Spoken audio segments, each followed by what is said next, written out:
Tim Legler on First Take. Third baseman Manny Machado says he plans to exercise the opt-out clause in his contract with the Padres after the 2023 Major League season.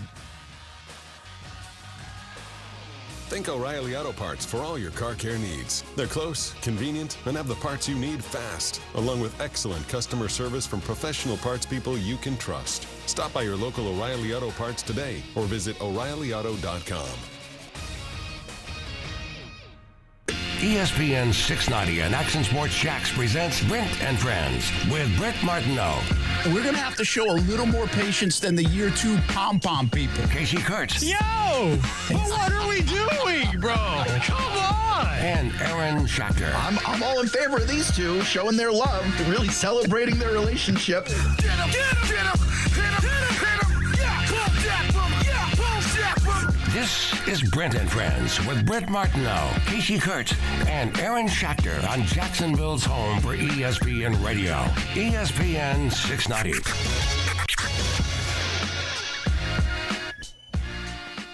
Oh, welcome to the Jacksonville Auto Show here at the Prime Osborne Center here on a Friday. We told you we'd be here, and here we are indeed. They've got autos of all kinds. I see motorcycles, I see Sea-Doos, I see power sports here, and I see cars behind me, a couple of them at least. And there's this place filled with cars and a good crowd out here this afternoon in downtown Jacksonville. Brent Martin along with Aaron Schachterbaum and Kasey Kurtz I love here this. on a Friday. It's my new favorite trend. This is like his Bert. He has to call you something. No, but that's good. That's good. It makes me feel like we're all on the same level now. Yeah, I mean, heck, it took long enough to get you something.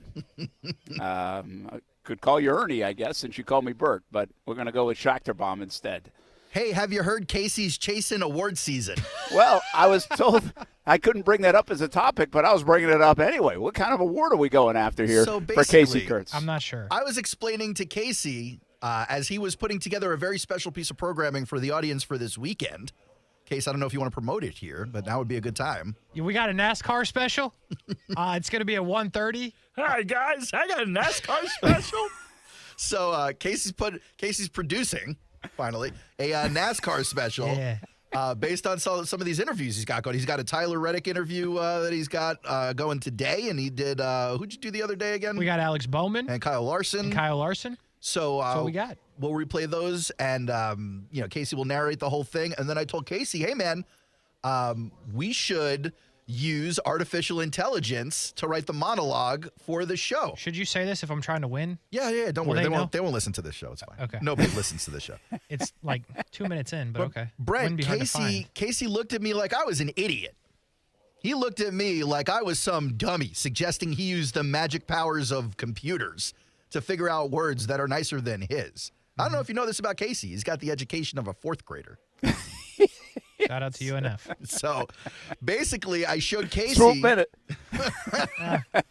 I showed Kasey this Chat GPT, this open AI that everyone's been talking about. And we asked Chat GPT, hey, write an opening monologue for a radio show about NASCAR for the Daytona 500. Can they do it? It wrote prose. It pretty wrote great. 4 wonderful paragraphs. I sat there reading it to Kasey. Kasey's eyes lit up. He goes, oh, bro, we're using this. That is what I said. So he goes into the studio and cuts this thing. He comes back out. He's kind of excited about it. I was like, hey, man, if you like the work you're doing, we should be submitting it for awards. I won 3 awards. I won 3 Associated Press Sportscasting Awards. Wow. And I wasn't even the they'll give full-time those to anybody. sportscaster. That's Exactly. right. Well, look, I beat out George Sedano, national name, when he was down in Miami. I beat out another man who you may not want me to say his name, but I'm happy to say I wiped the floor with one cold pepper. And he was the full-time first-place sports guy. And I whooped him. And then I said to Kasey, I was like, you could get awards, bro. And then Brent, I am telling you, he lit up in a way I haven't seen ever. Ever. I think you should put the home run call in from yesterday in an award. I don't think that would be good. That an award. And can we do what we learned early today? Because what I'm learning is Kasey is going to finally produce the show a little bit because there's some selfish ambition here. Yes. And it's easy. You go through the AI. Yeah, well, that's my favorite and then you part. get an award for it. I would say it's My easy. favorite part is that Kasey's finally excited to do work on the day he realized the computer can do it for him. Yeah, but, the computer didn't make the open. It just had the words. I put the little sound effects in. I do like the idea, Case, of you running away with the award when you didn't do the work, and then you can do a follow-up investigative journalism expose on yourself. That would be awesome. And win the next year's award. That would be great. That would be really good, actually. Yeah, man. Do we do awards in radio? We've done it in TV, and I've kind of given up on the TV awards. Like, I'm just over it. Yeah, I'm done you with should. it. You never win them. You're not really that good. But and radio, we win a ton of awards here. Well, you can go outside the sports office and bump into a couple down there in a the little TV humble world. flex. Yeah, a little flex. But I like it. That's the other thing. It's like we've won them. So, like, what's next? But winning some mo. They're just I've judged them before. Have you ever judged the awards? No, they've asked, but no, I was too busy. I really like judging the awards because you see what else is out there. So it's kind of nice, right? I like your concept of I've won it, now I don't want to win it. Like Andy Reid next year is going to be like, you know what, guys? You 31 play for the Super Bowl. We'll just watch this season. Okay, it's a little different. Andy Reid gets paid about $10 million a year to do it. I have to pay to submit the awards in. We do have to pay to submit the awards. No, Case, we'll make the work do it. You don't have to pay anything, buddy. Okay, sweet. Yeah, good luck with that. Good luck with that. Times have crunched a little bit, and the sports department has had to pony up some dollars in the past. That's fair. We'll make Brent pay for it. And I'll give you another thing. Those Emmy awards, no joke. Now, an Emmy like, you know how is much a real they are? deal. That's a real deal award. I'm not trying to win an Emmy. That's a real deal award. Yeah. It's $160 just to put your name in it. Yeah, the submission for the AP awards is much cheaper, and then if you win, you buy the plaque. It's like $35. And it's much easier to win. Yeah, it's much easier to win. Kasey, if you win, I'll buy you that plaque. So, Brent, do you think I got a chance? I think you would have a chance, yeah, because there's probably like 8 people submitted. Well, not if you did it yourself, but now that you're using the computer, yeah. I'll tell you what. If you do win the award, I'll buy you the AP award. If you don't win the award, I'll get an award made for you so you don't feel left out. Now, I was going to say, I thought you were going to say, if you win the award, I'll pay for it. If you don't, we won't. I've actually had that pitched to me by people in our building before. Cool. You're good. We'll pay for it if you win. Hey, we're willing to make an investment up to a certain point. Only if you bring home the hardware, man. Yeah. Imagine that. It's like, hey, Patrick Mahomes, we will pay you this year if you win the Lombardi Trophy only. Otherwise, you got to pay. I can't wait till my award speech when I don't thank anybody. None of you guys. Unfortunately, there's no speech. Oh, there will be. There is an awards dinner, though. There is. You can wear your shorts and Crocs to it. I don't know about that. Why? Okay. But there is an awards dinner. Why are we shooting at me? I'm just saying. I'm that's the only trying to thing win that's an about as award dressed up as I've seen for you. this freaking radio station. I'm trying to do something for us, and you guys are telling me I'm going to wear my Crocs and shorts. Well, you know what? I am. If they kick me out, screw them. I love that you're like, I want to win an award for this radio station, but you're telling me if you win it, you're sending FU notes to everybody. Now, that is true. I did say that. Here's the deal. The station would love if you win an award. Oh, no, they wouldn't. When they get that email? We're on the hunt, bro. No, they would. They love it. They love when you win. Oh, they're proud of it. Yeah, they're proud of it. So, and people really get wrapped up in the awards. I just think they're so subjective. Wrapped up. And wrapped up like a present. Like a present for the award. So go ahead, man. I'll pay for your entry. Love it. How about that? Win or lose. Yeah, man. I was hoping. Since I pay for most everything else around here. Kasey's like, please, I need the help. Yeah, they really use it. Will you play for the plaque too, though? I did think I asked you guys, should we put some awards in? And then it was like, I don't even want to read through the thing. Like, I don't even know what radio. Here's the other problem. I'll give you another problem about awards. Like when people tell you they win awards. Yeah. It's really hard for like our less local TV bums to win them now in sports because they have regional networks and teams. Like we're in the same pile as like the Miami Heat who have 25 people producing the same thing we're trying to produce with 4. Yeah, it's fair. It's dumb. It's a bit of a handicap right there. So I'm protesting the awards based on that. They're not done right. Yeah. And the categories stink, too. The categories are terrible. Like, it's just like, what does this even fit? And you know how many times you put an award in and you think you put it in the wrong category? Yeah, that's happening. I'll tell you what else I don't like. When you submit for an award that you're going to earn that year, but then another market has some tragedy happen, and they do the middest job of covering a tragedy. Oh, yeah. And then the awards people are like, well, we can't give it to you because there was this mass shooting. We can't not award these people. Absolutely. That's the way it goes. So, yeah, you're touched by it. I have to wait a whole year? Well, they're all throughout the year. There are multiple different award opportunities. There's probably radio awards I've never even heard of. Here's the thing, Kasey. Let's learn this young in your professional sports broadcasting business or however long it lasts. Your reward should be the fact that 3 people yesterday reached out to you about your SpongeBob reference.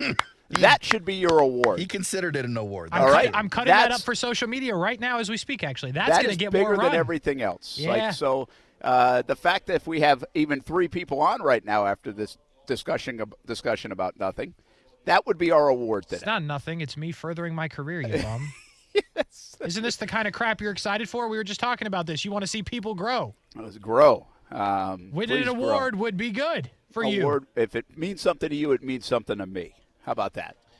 I don't think I'm going to win, guys. I don't think so either, but I'm ready to hype you up on it. Thanks. I hope you win. Good luck. Thanks, guys. And all you got to do is look at the trophy case of Aaron Schecterbaum, apparently, because he's got plenty of them. I got a Murrow. I got 2 APs. Now, listen. Dude. Here's the deal. One last thing about awards. Great. See, moms and dads and everybody else back home, you win the Emmy Award, and they're like, oh, my gosh, you just won an Emmy? Like, you out in California, you're on the red carpet. Yes. No, it's the same kind of trophy, by the way. No, Brent, you tell them yes. I was know. competing with all these TV actors, and I smoked them. They actually, thought I was, going to Hollywood. No joke. Like, they had Hollywood. Oh, yeah, they really did. And they had no idea the concept of it all. But it is like the same trophy, man. Kasey, could you picture Brent at some 5-star French restaurant? He's like, Garçon, only your best room temperature water, please. The AP awards actually are cool looking. Like, they're the cheapest ones, the easiest ones to win, and they are like the cool ones. Yeah, they're cool looking. Right? They're pretty Sweet. cool looking. Let's register for that one. Now, here's the thing. Aaron just dropped something on you that you've probably never even heard of, Kasey Kurtz. The Edward R. Murrow Award. I've heard of the dude. Now, that is probably one of the most prestigious, bigger than the other 2 I just mentioned. But amazingly enough, they just give you this goofy-looking plaque that you got at T-ball. It does stick.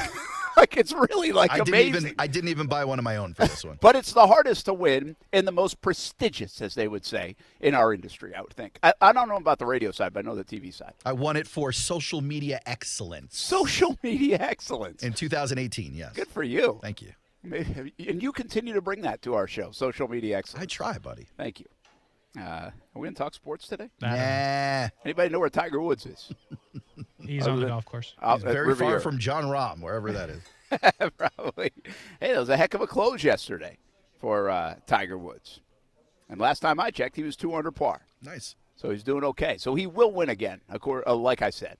I think he convinced everybody yesterday after 18 holes that he will win again. My man's is like 9 shots back. Brent's like, he can win again. Hey, he's tied with Scotty Scheffler. You think Scotty Scheffler's going to win again? Absolutely. That's golf. That's the way it goes. Scotty Scheffler's also got all of his normal and not surgically fixed body parts. You know what I'm saying? Did you see Tiger drove it 364? Holy today? smokes. Now, that is impressive. I didn't see it, but that's And his swing or ball speed or something, the average on tour is 172. I don't get all those numbers because I sure as heck don't hit it like that.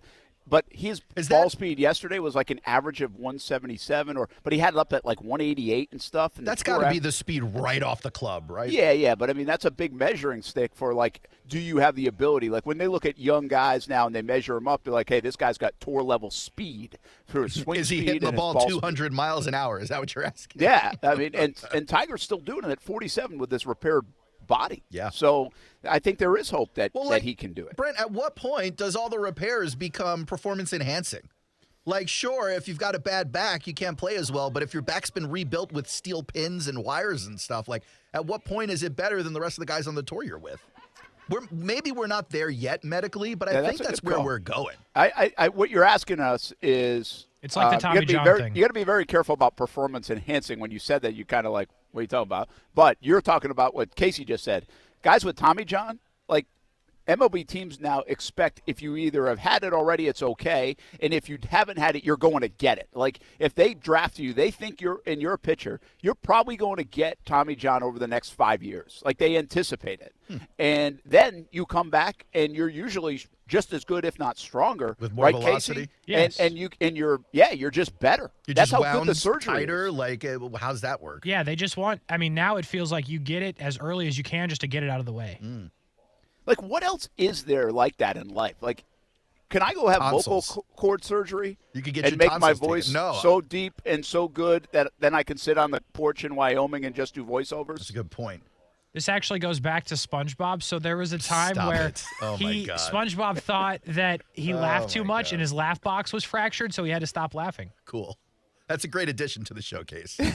Another award-winning session with Kasey Kurtz. You're welcome, guys. I love how you, of all people, don't like the SpongeBob references. It's like so I didn't dumb. feel like that you would hate How? Because it's for tiny children. No. I've never watched an episode of SpongeBob. You shouldn't. You're 48 years old. Yeah, that's right. No, I'm 45. 3 years ago. But, seriously, is there anything else like that in sports I don't think there is. Remade arms better than Tommy John? Unless there's some unknown scandal where like gymnasts are removing ribs or something like that. I don't think there really is. Well, you don't know. It could be. It feels like everybody's tearing their ACL, and it's easy to come back from. But Easy you don't to come back but better. are you better? Are you a better runner? Fair. I'm not sure that's been put out there. Like, how about the Achilles? The people are coming back from the Achilles faster. So the recovery time, to your point, Kasey, on a lot of injuries is faster. But I'm not sure you're better. Tommy John, some people believe, and I think it might even be proven, that you're better. Mm-hmm. Or at least faster, right? You're throwing with more velocity. That doesn't make you a better pitcher automatically, but you might be better. I'm just trying to think of anything like that. Like in any sport. I mean, heck, you got to get mechanical, don't you? Like with NASCAR, like you make the car better because of all the newer technology and everything else, aerodynamics, whatever it is. What about LASIK surgery? I thought about that. Oh, that's a good Something call, with the actually. eyes. But that's not like you've injured yourself. That's literally performance enhancing. Yeah, Why do more people not do that? No, actually, I've read what's it called? It's called something Gene or something, whatever the book is, and I've read part of it. And basically, what the book says is if you tested Ty and Kaylee, like when they were 5 or even earlier, you could tell they weren't going to be like in the NFL, or maybe not good enough to play Major League Baseball or whatever.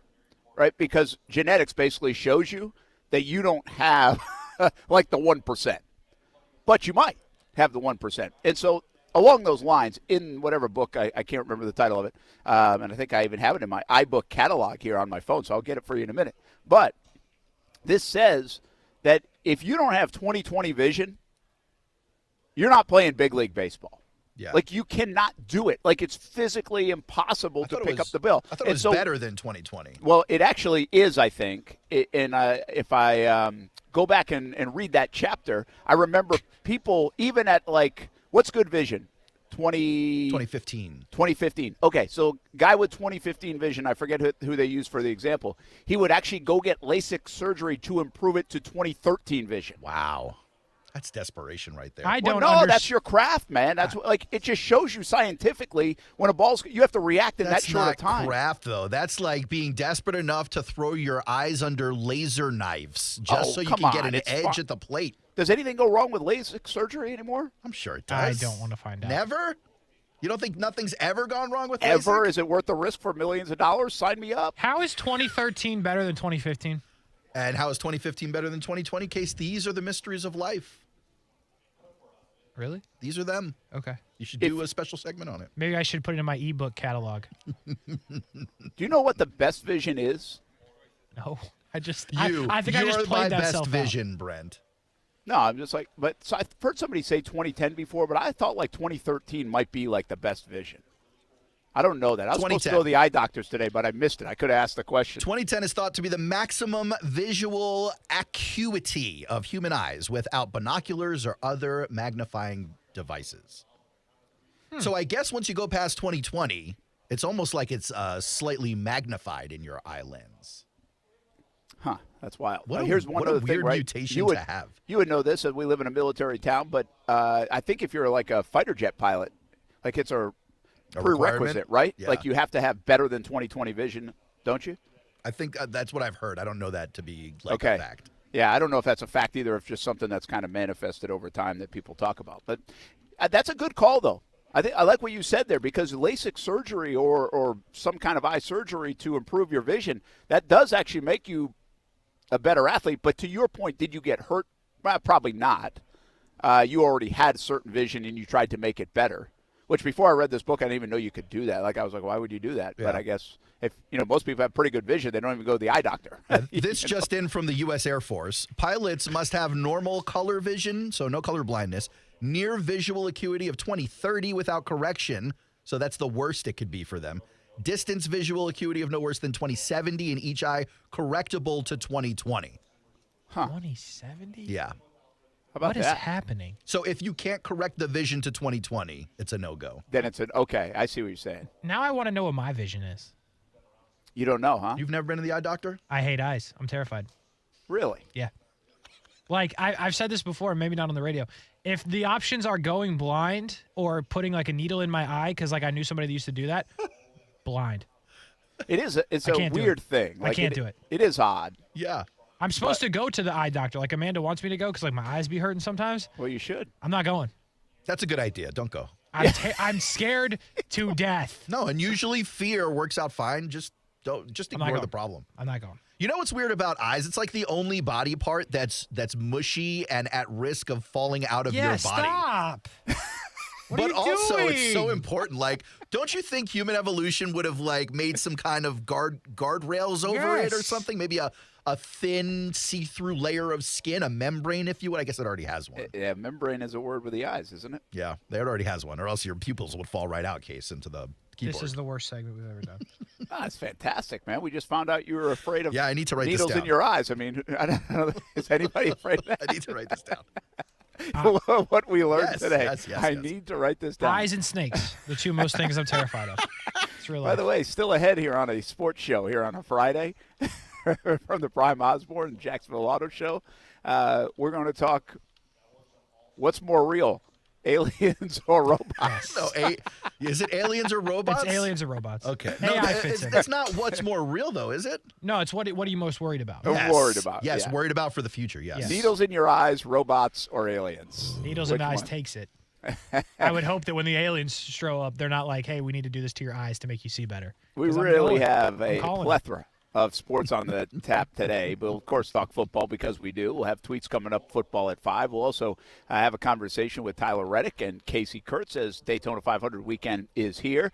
Check in with Jared Rice from the golf world. We will update you on Tiger Woods and what he's doing on this Friday. We'll even make the cut out there at the Genesis Invitational. And coming up next, scheduled to join us, Matthew Driscoll, the UNF coach, who got a big-time win last night. I thought that was a huge win for the Ospreys. So we will swoop with Matthew Driscoll. But bigger than that, too, we're going to talk about March Madness on the horizon. We got to check in with the NCAA basketball world. Like, what does it look like here in the middle of February as we have been football-centric, and now March is, a few weeks away. And you better get your bracket ready to go. So we try to get some advice from, a poll voter and a head coach of the University of North Florida. Matthew Driscoll joins us next. We're live downtown. Come on down and say hello here at the Prime Osborne Center. All weekend long is the Auto Show, and we'll tell you more about it when we come back and throughout. Brent Friends on ESPN 690.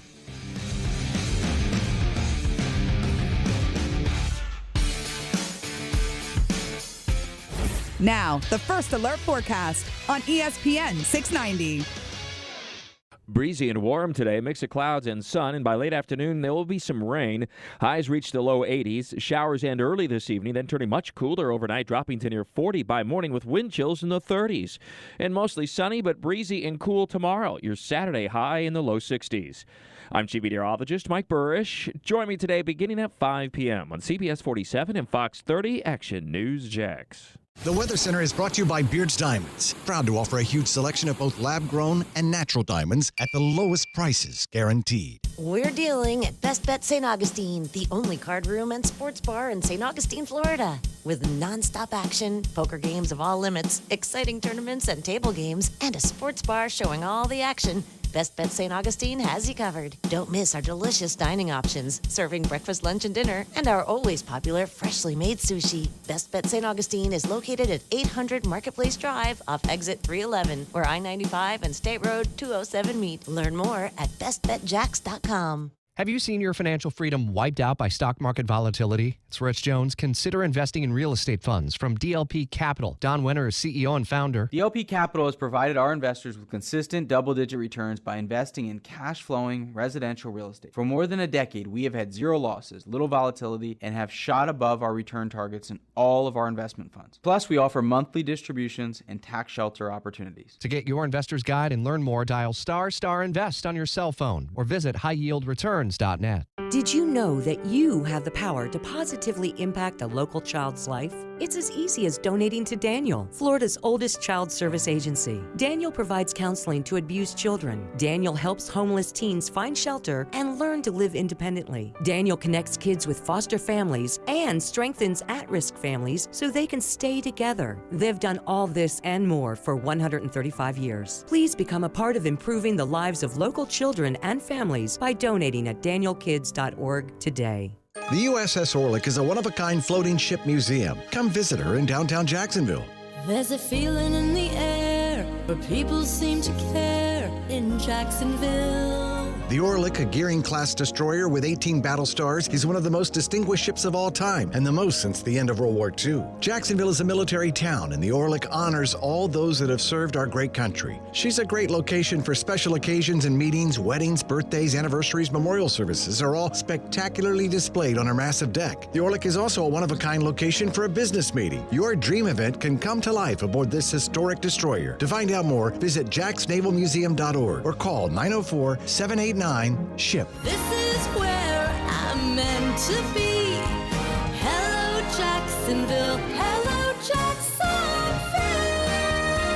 I'm where I'm meant to be. Find out more about holding your next event on the Orlick. 904-789-SHIP. Over 2.8 million Americans have served in our military since 9/11. Many have returned home with devastating injuries and few resources for them and their families. This is news correspondent Bob Woodruff. I sustained a life-threatening injury while reporting from Iraq in 2006. The military had my back that day, and they have each other's while serving. It's time we had theirs. Please join us as part of the Got Your Six initiative. To learn more, go to gotyoursix.org using the number 6. For seniors, staying healthy can be complicated, but one of the easiest routes to good health is prevention. No matter what our community's current COVID-19 infection rates are, getting your booster shot now is a smart way to protect yourself from severe illness later. ElderSource encourages people 65 and up to get a safe, free COVID-19 booster. For more information, visit myeldersource.org or call the ElderSource helpline at 888-242-4464. Jacksonville is a great place to live. And if you love where you live, that's why more and more people bank with One-to-One Financial, Jacksonville's hometown credit union. We invest every penny back into North Florida, backing the very best small businesses, nonprofits, and of course the family home. Why put your money with some big out-of-state bank when you can invest in where you love to live? One-to-One Financial, we're your hometown credit union. Sign up today at one-to-one-fcu.org. Federally insured by NCUA. The Monster Jam 2023 Tour is coming to TIAA Bank Field on February 25th, and ESPN 690 has tickets to the most action-packed motorsports event on four wheels. Log on to ESPN 690 and register to win tickets to see Monster Jam, presented by Feld Entertainment.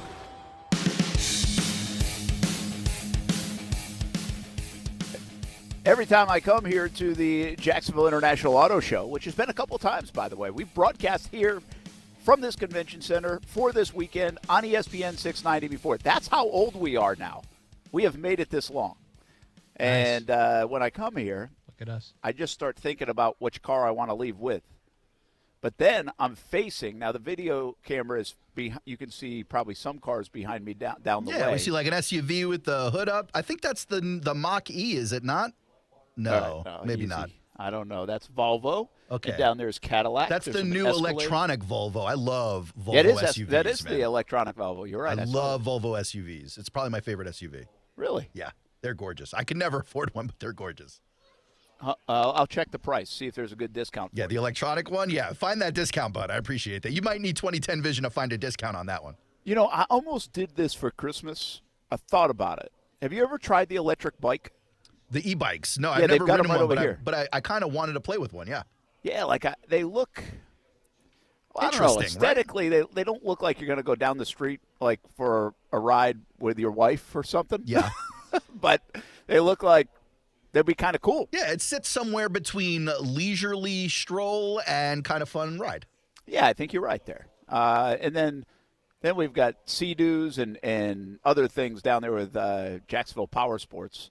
I'm giving free advertising You really all over are, the place huh? here. Just Santa Martino over here. So it's not just the cars is what I'm getting at. There's a little bit of something. Oh, the for Jacksonville Auto Show is amazing. It's so much fun. You got the convention room with all the cars, then you got the hall space that you're in, then you got the front room. They usually put like the high-end Bentley, Rolls Royce, Phantoms, and all that stuff. Oh, that's gorgeous out there. I love it. I go almost every year. And crazy enough, I'm next to somebody, Kitchen Craft here, with waterless cookware. And I think if they're cooking, I might go over there and eat soon. And you guys could just do a segment. What is waterless cookware? I have no idea, but I might go find out by the end of the show. There's actually no other option. You have to find out now. Yeah, I don't know what it is, but that's what the sign says. Weird. Hey, Kasey says, and he's our fantastic producer, going to be award-winning sometime soon, as we welcome you back. Brent Martineau, Kasey Kurtz, Aaron Schachterbaum. And we are joined by Matthew Driscoll now, the University of North Florida men's basketball coach, somewhere up in, I don't know, was in Tennessee. Not anymore. Got out of there with a W last night, a double OT win, Matthew Driscoll. That was a massive win for your Ospreys. Well, we are still in Tennessee. We're in Clarksville, so we're a travel partner. So we'll have Austin Peay tomorrow afternoon. Obviously, when you play us and JU, it's the greatest travel partner in the country because you're in the same city. So, but yeah, we traveled up this morning. But let's go backwards. First of all, waterless. I'm not real sure, but I guess you do boiled noodles. I guess you do stuff like that. So I can see where that maybe. But coach, it's waterless. You can't boil it if there's no water. No. I'm saying I guess there's something to be said for that. Like there's some kind of a market for people that don't want to go through that process. Got don't it. want to do all these different things with water, so they want to eliminate the whole deal, hard-boiled eggs, whatever. Got it. So I'd be interested to know. But going back to the cars. And going back to all those different things, talking about free advertisement, I don't know if you know this or not. Top Coat is one of the top. I think they're top 3 or top 5 in the country in car sealants, and actually gets manufactured and it's made right here in our own hometown of Jacksonville. That's so cool. Yeah, and the story behind it in 2006 of the person who actually invented it. Was in a really a bad accident. He actually swerved in front of a truck to save a family from getting hit, and he was like me. He was OCD about different stuff. And one of them was keeping his car clean, so he invented this product, and it's on the shelves in all the super and all the carport stores and online, all that kind of stuff, and it's a big time product. So yeah, Top Coat's big time. Wow, I did not know that. Matthew Driscoll with us. Hey, educate. You're in the business of education, Coach Matthew Driscoll. That's right. One more thing, by the way, shameless plug. I did see you over at Nimnik like last week tweeting about it. So and you know what's neat about the people over there, and the thing about Nimnik that I've really liked working with, and it's been we've had a couple different dealerships, and the people they really have a genuine they're really in my opinion. People skills is one of the top 5 things you have to have in order to be a successful leader. And part of people skills, like at the root of it, is genuineness. And people can read that right away. And that's the thing that I really liked with Nimnik in a way in which that I've dealt with different people in different areas and different departments. Like they're super, super, super genuine about you as a person and about you as it's not a customer, but as a human being. So I've really enjoyed them. So I don't know if that was a shameless plug you gave them, but nonetheless. Not at all, but that was a great endorsement by you. Let's endorse your basketball program because, once again, February hit and you guys are starting to play good basketball, find ways to win. Coach, you didn't find a way to win this game last night earlier in the season at times. You're down 15. It's neck and neck. It goes double OT. Obviously, big shots had to be made, and you pull this one out. I think that says a lot about the growth of your basketball team right at the right time. Well, first of all, UNF undefeated in football, so you can put that up as a shameless plug too. #1 selling T-shirt in a bookstore. But I would say this to you, 100%. You're 100% on it. And this team's been through a lot of these different scenarios. And what happened was after the first media, it was 17-4. They came out and made a three, so it was like 17-4. Both teams started the game on like a 17-4 run.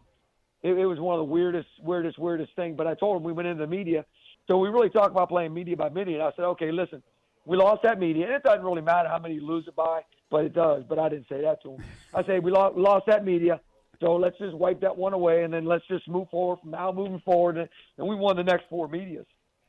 You know, we go up 7 or whatever it was. At half, Jose made a three going into the half. So we had that momentum. We had that urgency come out in the second half and went back and forth. And then what you said was guys made huge plays. And you could basically go down the list of guys that made them. Like, you know, was it Jaden Parker's block? Was it, you know, Dorian James' jump hook in the middle? Was it, we're talking about Jazz Lanier going perfect, you know, with his dad up in the stand. His dad was a great player for Lipscomb, was a 1,300-point scorer for Lipscomb. And so you could go right down the list who it was. Was it Jerry Sicklin made a game-winning shot? Was it Jose that, you know, did this, that, and a lot to get 32? Was it Carter Hendrickson that made some really, really, really unbelievable passes? You know, it just – I think I'm missing somebody, and I'm not really sure. Oh, was it Oscar Berry making point-answer threes? A guy scores 3, you score 3, come right back. Like Jonathan Abar's 2 free throws that tied it up at 92. You know, here's a kid that's really struggled from the free throw line, and he's just been shooting, you know, lights out because it's something he knows he had to work on. So – and the other thing, too, is we got some huge defensive stops when we needed them and rebounds. And you know, when you win a double overtime game, I don't know if you guys have been through that as players earlier in your life, but when we were at Baylor one time, we won a 5 overtime game. And it's very, very, very physically draining. It's very, very mentally draining. But to these guys' credit, you know, a couple guys had tubs in their rooms last night, so they iced up and did some ice tubs in the rooms and got on the Normatec for their legs. And we actually had a blessing today. They gave us a late practice time. So instead of coming up early, we just said, the heck with it, let's sleep in. So we slept in till 10. They slept in till 10. And then, you know, we were able to get a good breakfast and come up. And we'll really just flush it out tonight, you know, sort of like lactic acid. You know, we'll just kind of flush it out and then tip it up tomorrow afternoon. Matthew Driscoll with us here on ESPN 690 here on a Friday afternoon as they stay up in the Tennessee area. Austin Peay tomorrow, and obviously some of that conditioning and the extra time last night and what Coach is talking about. Got to recover in time to play 2 games in 3 days. You know, last time we had you on the show, we were talking about your shooting, and since we've done that, you mentioned Jarius Hicklin. Maybe confidence was off a bit. I feel like he's making big shots. You mentioned he makes the biggest of all last night, but he made more than just that one. And you guys in general have been shooting it better. You have open looks a lot. Can you pinpoint any reason why you're shooting it a little bit better the last couple of weeks? Yeah, I think it really has come down to confidence and the fact the way in which we presented it to them. Because you said it, even last night. I think we're 16 for 30 or something like that. But like, we get so many open looks, and so I think you know, presenting it with video, presenting it with what we have, and basically at the end of the day, we just tell the guys all the time, like, hey, this is a good play, this is a good shot, and it might be just make it, just keep shooting it, when in doubt, shoot, always be in doubt, you know, and that's the one thing last night. We took very few forced, tough type of shots, like very, very few last night. One we took in overtime. Jose would have wished he had back, but you know, sometimes those guys are feeling it and get into a flow, and but. The reason we're shooting it better, I think, is mental. I think guys have really, really figured it out that, you know what, this is what we do. And that's the other thing too. Don't be like everybody thinks, like, you know, shooting layups and getting dunks is, you know, like, this is what we do. This is the way we built the team. This is the way our offense has always been built. This is how we've always been successful. So just keep embracing. I think if you look across the landscape of the country, and you think about college basketball as we get close to, you know, to March being around the corner and knowing what that's going to look like. And probably there'll be not very many teams from the state of Florida that'll be involved. As a matter of fact, in 2015, when we went to the NCAA tournament, we were the only team from Florida that went to the NCAA tournament.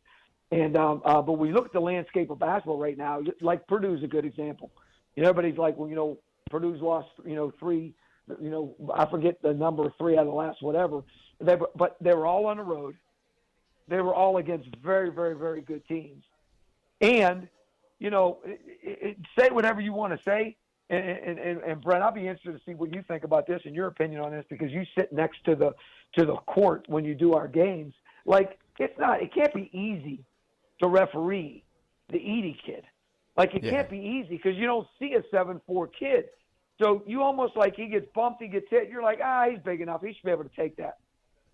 And so I think as we move into March and you think about, who, like Alabama, they were number 1 for 1 game. Yeah. You know what I mean? And Houston's probably, we played them. Houston's a beast. Houston's probably as consistent a team as we've seen.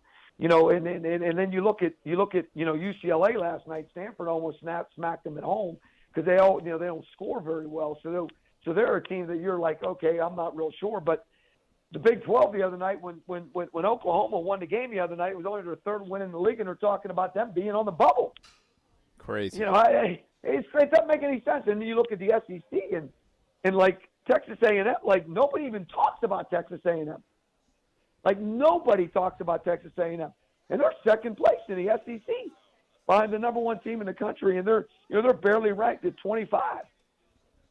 So it's just go ahead. You're a voter, but I think this is, we don't get this. This is what's wild to me. If you're just jumping in off football season, college basketball, and you love March Madness, and everybody does, but you just haven't been locked into all the games in December and now conference play over 6 weeks in and all that.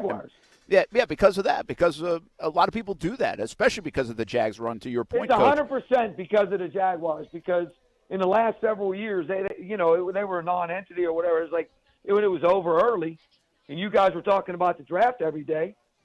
So, and now everybody's starting to think about basketball.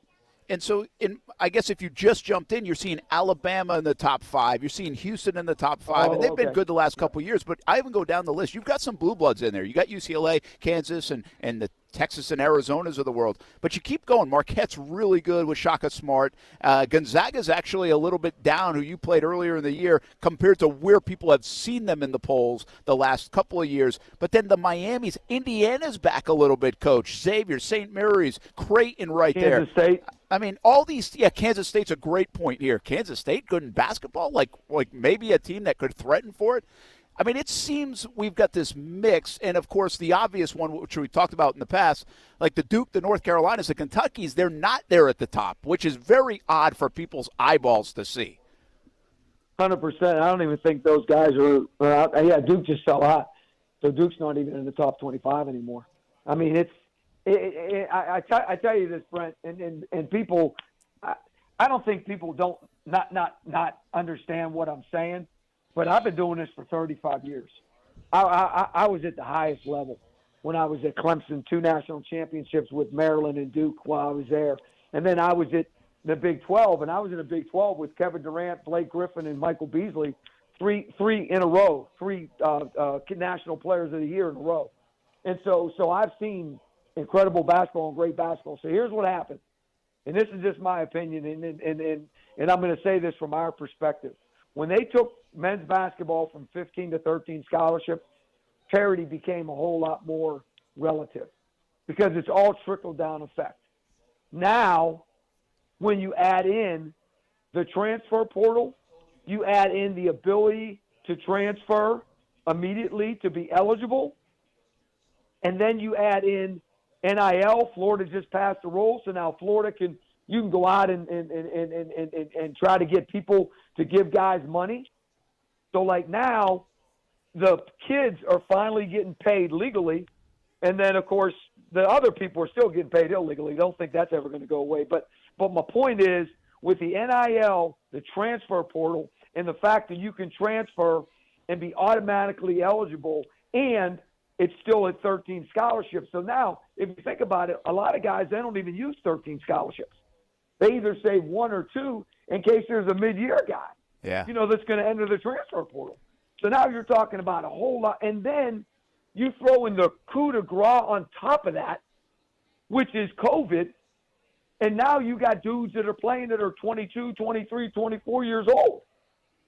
So to see the way it is, and you see these blue bloods, what you just said earlier, it's all because of all that stuff that got put in this pot that doesn't have any water in it, and all of a sudden it becomes this pool. I've got two teams. I just had a nice play on terms with no that was water very nice. Yeah, but you didn't. Yeah. Oh, man. Matthew Driscoll with us from Tennessee, where the Ospreys play Austin Peay tomorrow. By the way, playing really good basketball right now. Huge win last night. Don't want to ignore that part we were talking about earlier. But Coach also agreed to come on with us today, talk a little more about the rest of the country, which he's doing right now. And I thought that was perfect what you just said about how the landscape has changed in college basketball. And we've seen it change in every college sport, but I think that's how it has changed more specifically in college basketball. If you're comfortable, I want to ask you about two programs in the state of Florida, and then we'll let you run. FAU, they're 24-2, Coach. How good are they? How sneaky could they be coming up in March? So a couple things. Number one, Dusty's he's a good friend. He's been good to us. Mike White disciple, right? Correct, and he's done a really, really good job.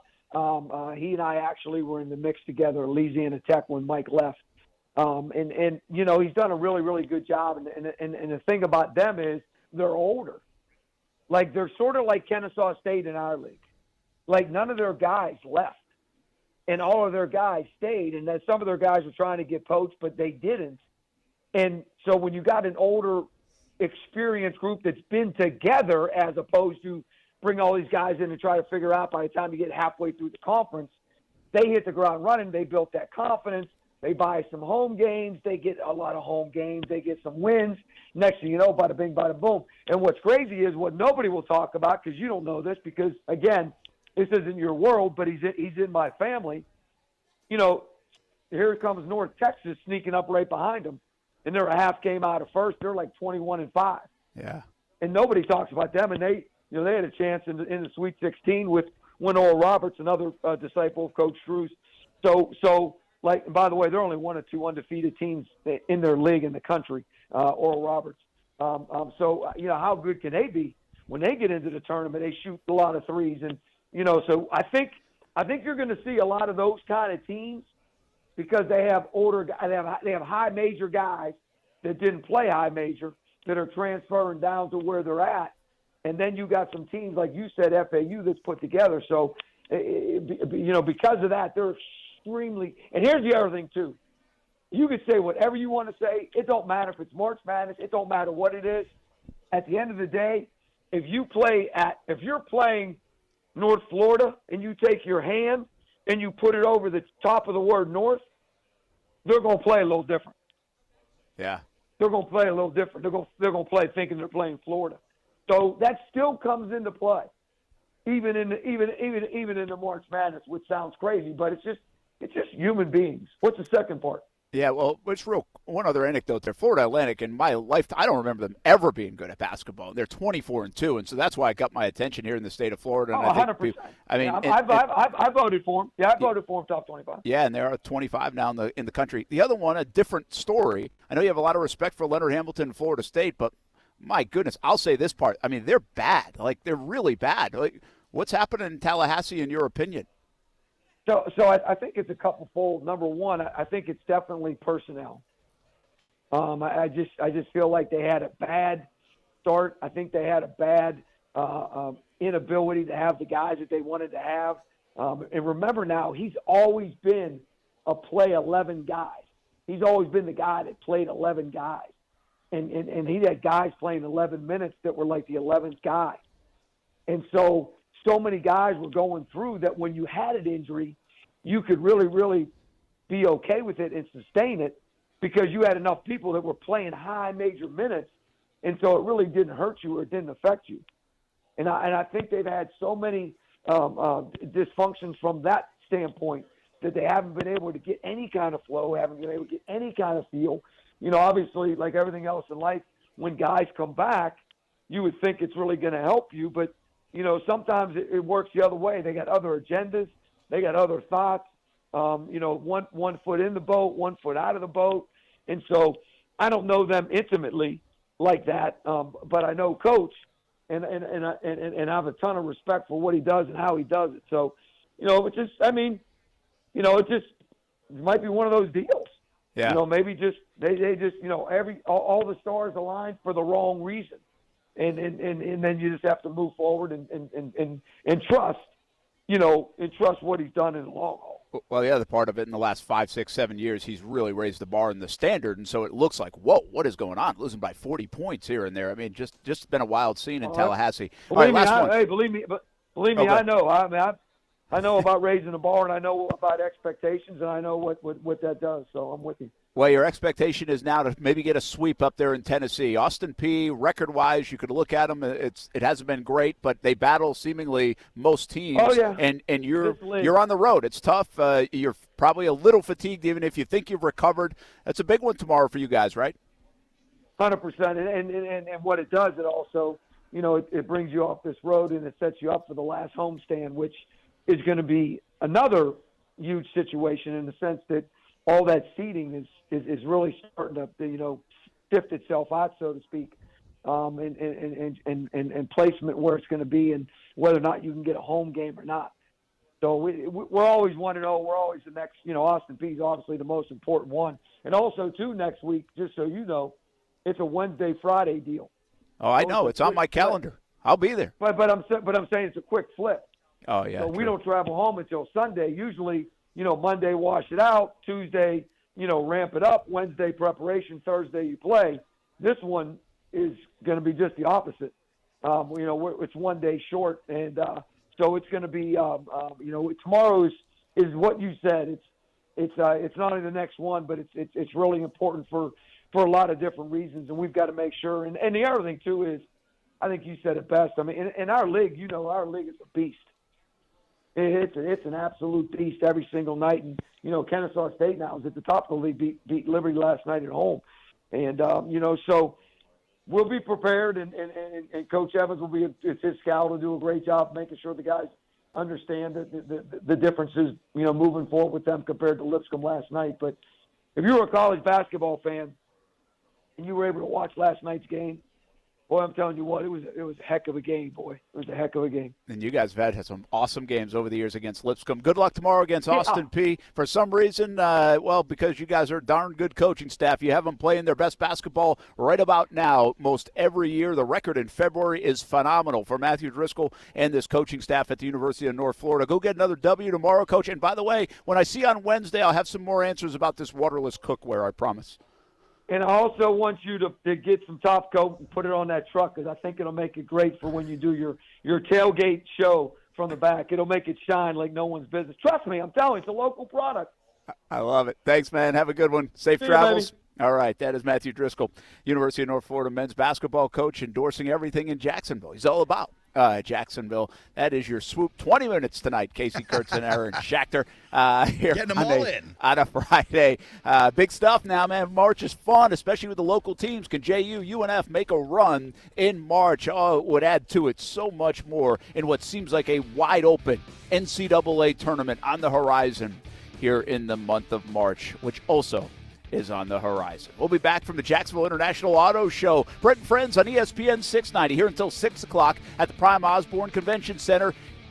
This is happening all weekend long, so come on out, check it out. A lot of fun out here and a great crowd on a Friday afternoon. We'll be right back.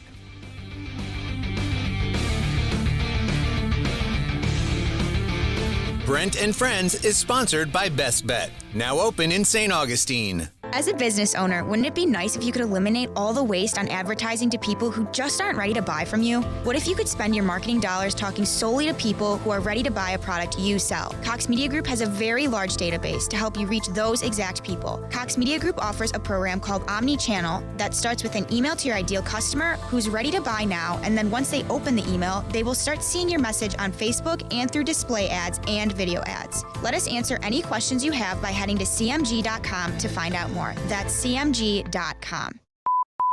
Men, if you're struggling with erectile dysfunction or PE and frustrated taking pills that don't work, Prime Men's Medical Center offers breakthrough medical treatments that effectively treat your problem. 98% of patients experience immediate results during their first office visit. And for a limited time, your initial consultation and first treatment are completely free. Listen to a specialist in men's health. I'm Dr. Rubinsky. The physicians at Prime Men's Medical Center offer the most advanced treatments that eliminate ED and PE.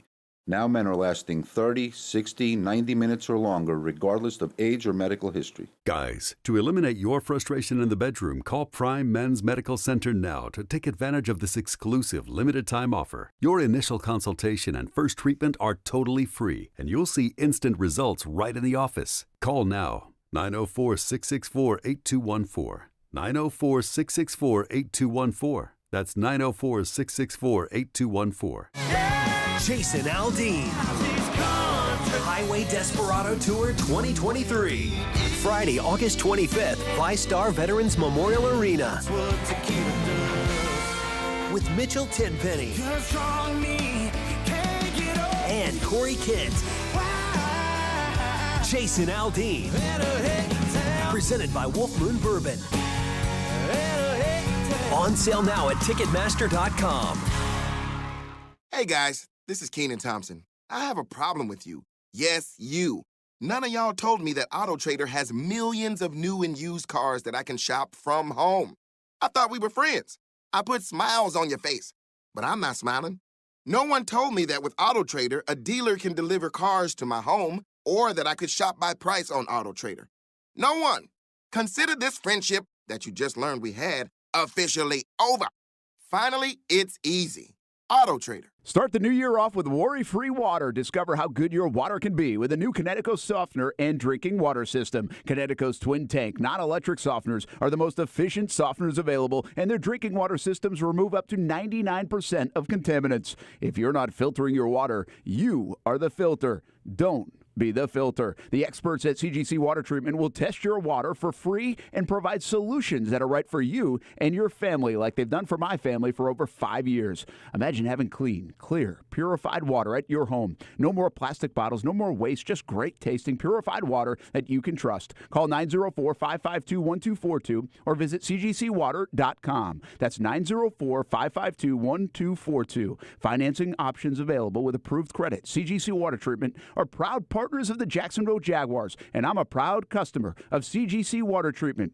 Your authorized independent Connecticut dealer. Florida license number CFC 1428211. I'm John Morgan of Morgan & Morgan. For over 35 years, my mission has been to deliver more for our clients. Today, Morgan & Morgan has more offices, more staff, and more lawyers than any other injury firm in the world. Visit forthepeople.com for an office near you. Jacksonville is a great place to live. And if you love where you live, you should invest in it. That's why more and more people bank with One-to-One Financial, Jacksonville's hometown credit union. We invest every penny back into North Florida, backing the very best small businesses, nonprofits, and of course the family home. Why put your money with some big out-of-state bank when you can invest in where you love to live? One-to-One Financial. We're your hometown credit union. Sign up today at one-to-one-fcu.org. Federally insured by NCUA. Hi, I'm Patrick Kennedy, Chief Executive Officer of BASCA. Thank you to the players for supporting us as we improve the quality of life for individuals with intellectual and developmental differences in Northeast Florida. 18 days left. This is a special alert to all Americans who own a vehicle with less than 200,000 miles with an auto warranty about to expire or with no warranty coverage at all. Due to a decline in the economy, CarShield is announcing a low-cost month-to-month vehicle protection plan that is now available to the public to save any driver out-of-pocket expenses on future auto repairs. Call now to find out how you can pay almost nothing for covered auto repairs. Yes, you heard that correctly. Pay almost nothing for covered auto repairs. An open phone line has been established for all drivers to call for a free quick quote. Call 800-326-7765 now. Drivers who are covered will not have to pay for covered repairs again. This protection plan is at an all-time low. Additionally, drivers who activate this vehicle protection today will also receive free roadside assistance, free towing, and car rental options at no additional cost. Call us for your free quick quote today. 800-326-7765. That's 800-326-7765. What do you have to lose? Call 800-326-7765. Again, 800-326-7765. WOKV Jacksonville. Listen live everywhere you go on ESPN690.com. ESPN 690, a Cox Media Group station. Center. I'm Doug Brown. Manny Machado of the Padres says the market has changed. That's why he plans to opt out of his 10-year contract with San Diego after the 2023 season, which will be his 5th year with the Pods. If he opts out, Machado will be walking away from $150 million to become a free agent. ESPN's Adam Schefter reports running back Aaron Jones will stay with the Packers after agreeing to restructure his deal to be more cap-friendly for 2023. His contract runs through the 2024 season. And as Aaron Rodgers ponders his future, ESPN's Jeff Darlington says quarterback movement won't be quite the same this year. The timing on things is so different, with Derek Carr, for instance, already available to sign, with Lamar Jackson still, seemingly working to get a long-term deal done with the Ravens. Jeff Darlington on KJ and Max. The Phillies signed lefty reliever Jose Alvarado to a 3-year contract extension. Richmond basketball coach Chris Mooney will have heart surgery and miss the rest of the season. Do you own or rent your home? Sure you do. Fortunately, Geico makes it easy to bundle your home and car insurance. It's a good thing, too, because having a home is hard work. Go to geico.com, get a quote, and see how much you could save. Geico.com. Easy. Broadcasting live from the Anajar and Levine studios. Anajar and Levine Accident Attorneys. Call 1-800-747-FREE. That's 1-800-747-3733. ESPN 690 and Action Sports Shacks presents Brent and Friends with Brent Martineau. We're going to have to show a little more patience than the year 2 pom-pom people. Kasey Kurtz. Yo! But what are we doing, bro? Come on! And Aaron Schachter. I'm all in favor of these two showing their love, really celebrating their relationship. Get him! Get him! Get him! Hit him! Hit him! Yeah! Pull Jack from! Yeah! Pull Jack from! This is Brent and Friends with Brent Martineau, Kasey Kurtz, and Aaron Schachter on Jacksonville's home for ESPN Radio. ESPN 690. Hey, 4 o'clock hour we go here on a Friday. Brent and Friends on ESPN 690. We're live at the Prime Osborne Convention Center, Jacksonville International Auto Show. And in the room right next to us, a party is about happening tonight. They're getting ready for that because Whiskey, Wine, and Wheels, it is called, on a Friday here. They have different days, right? Alliteration. Love it. Whiskey, Wine, and Wheels. It's beautiful. It's appropriate. And you can upgrade to a VIP pass and be part of the party tonight at 6 o'clock. The Vox Band is playing as well. So a bunch of stuff happening here at the auto show, including, cars are here and other things. Like I'm looking at Sea-Doos and motorcycles and electric bikes. It's like a big boy toy show. It really is. Like the power sports stuff is kind of fun, right? The off-roading vehicles. I don't even know that doesn't look like a four-wheeler to me. It looks bigger than that. It's probably like a dune buggy. Does it have like a roll cage on it? Yeah, it kind of feels that way. Probably without the roll cage, but you can add one, I think I even see like a boat way down there. We got everything here at the Jacksonville International Auto Show. Brent Martineau, Aaron Schachter, Kasey Kurtz here on a Friday, and we talked a little Tiger Woods. Finished 3 over today, by the way, so he's outside the cut line right now. That could move, so not as good a day for Tiger on a Friday in his first event in 7 months as it was yesterday where he shot 69. Right now, we welcome into the program Jared Rice, Executive Director of the Players Championship. And, hey, I'm just an idea guy here, Jared. Whiskey, Wine, Wheels at the Players. Hey, good work. All good ideas are stolen. Whiskey, Wine, Wednesday at the Players? There we go. Do we already have that? Yeah, I think we kind of do. But all good. I love it. Thanks for having me on. This is great. Yeah. Hey, by the way, this is right here, that 30 seconds. That's what I kind of figure your offseason outside the Players is like in brainstorming meetings. Brent comes in, says something, and you're like, I really appreciate the effort, Brent, but it's really not going to work. We're going in this direction instead. Or you get the smart people in the room coming up with the good ideas that really have worked, like tacos on 12 and stuff like that. Hey, listen, alliteration gets you started out. At least you get into the suggestion box if you go with alliteration. That'll get into the file. But no, and listen, I heard you talking a little bit about Tiger.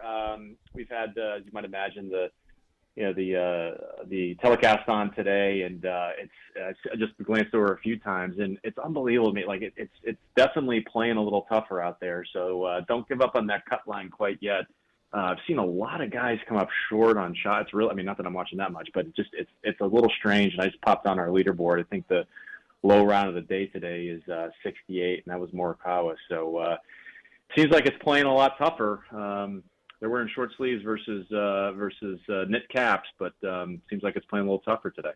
Absolutely, and I guess that begs the question, since you teed me up for it, any anticipation of Tiger Woods playing now that he's back at the Players' Championship, two-time Players' Champ, of course, and I can't imagine you know yet, but is there some hope or the window of opportunity open that he could play in that event? No, and we did not rehearse that before the call to tee up like that. But we're professionals. I think exactly. I think anyone running any event, let alone the Players' Championship, would hope for a two-time champion and player of his magnitude and his status in the game to play. I don't know, and it would be great that he'd be able to. And in my brief interaction with this area of our business, if a player is healthy, they're playing the Players' Championship, and that is definitely the narrative that comes back from the competitive area. So I'm hopeful. I'm hopeful that he gets healthy, gets in the right space, and we'd love to see him out here. It'd be pretty incredible. That'd be really cool. Just from my experience here over the years covering the Players' Championship, and when commitments come, Tiger, when there's a hesitation of whether he will play or not, it's usually a very late commitment. And so we're still weeks away from that probably happening, or if that decision could be made. Or maybe he sets his schedule and kind of unleashes it. We'll see what happens.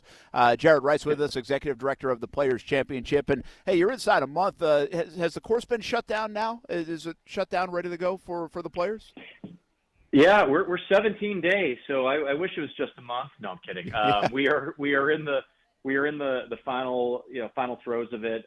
Was out doing some course tours today, and in the business that we're in, this is a temporary environment. I know that sounds like no kidding, but if you think about our first pieces of steel and structure and infrastructure started loading in October, and seeing this gradual build, this last couple weeks is pretty cool to put it directly, because at this point all the structures and exterior framing of all of our facilities is up.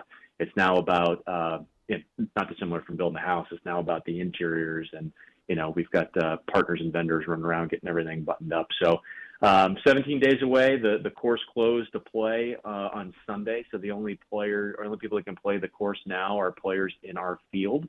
And they can do that for the next 2 weeks, and then the week before the tournament, we are completely closed. So it's amazing to see the grounds, green up. Not that it isn't already, but really come to life when it's got nothing but water and sunshine to deal with. It's a pretty incredible thing.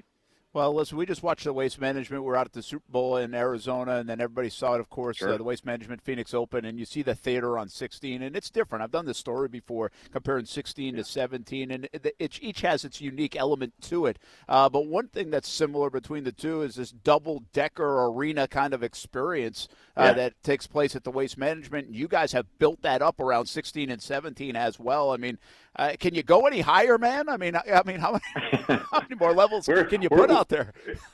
Yeah, we're not going 3, and I'm going to say this: this is not a competitive thing, and you should absolutely go and see that 1 week a year. It is cool, but it is different. And so for your listeners, it's like, all right, well, if you think about just from a competitive perspective, the Island Green and what it takes to navigate 16, 17, and 18 from a competitive perspective.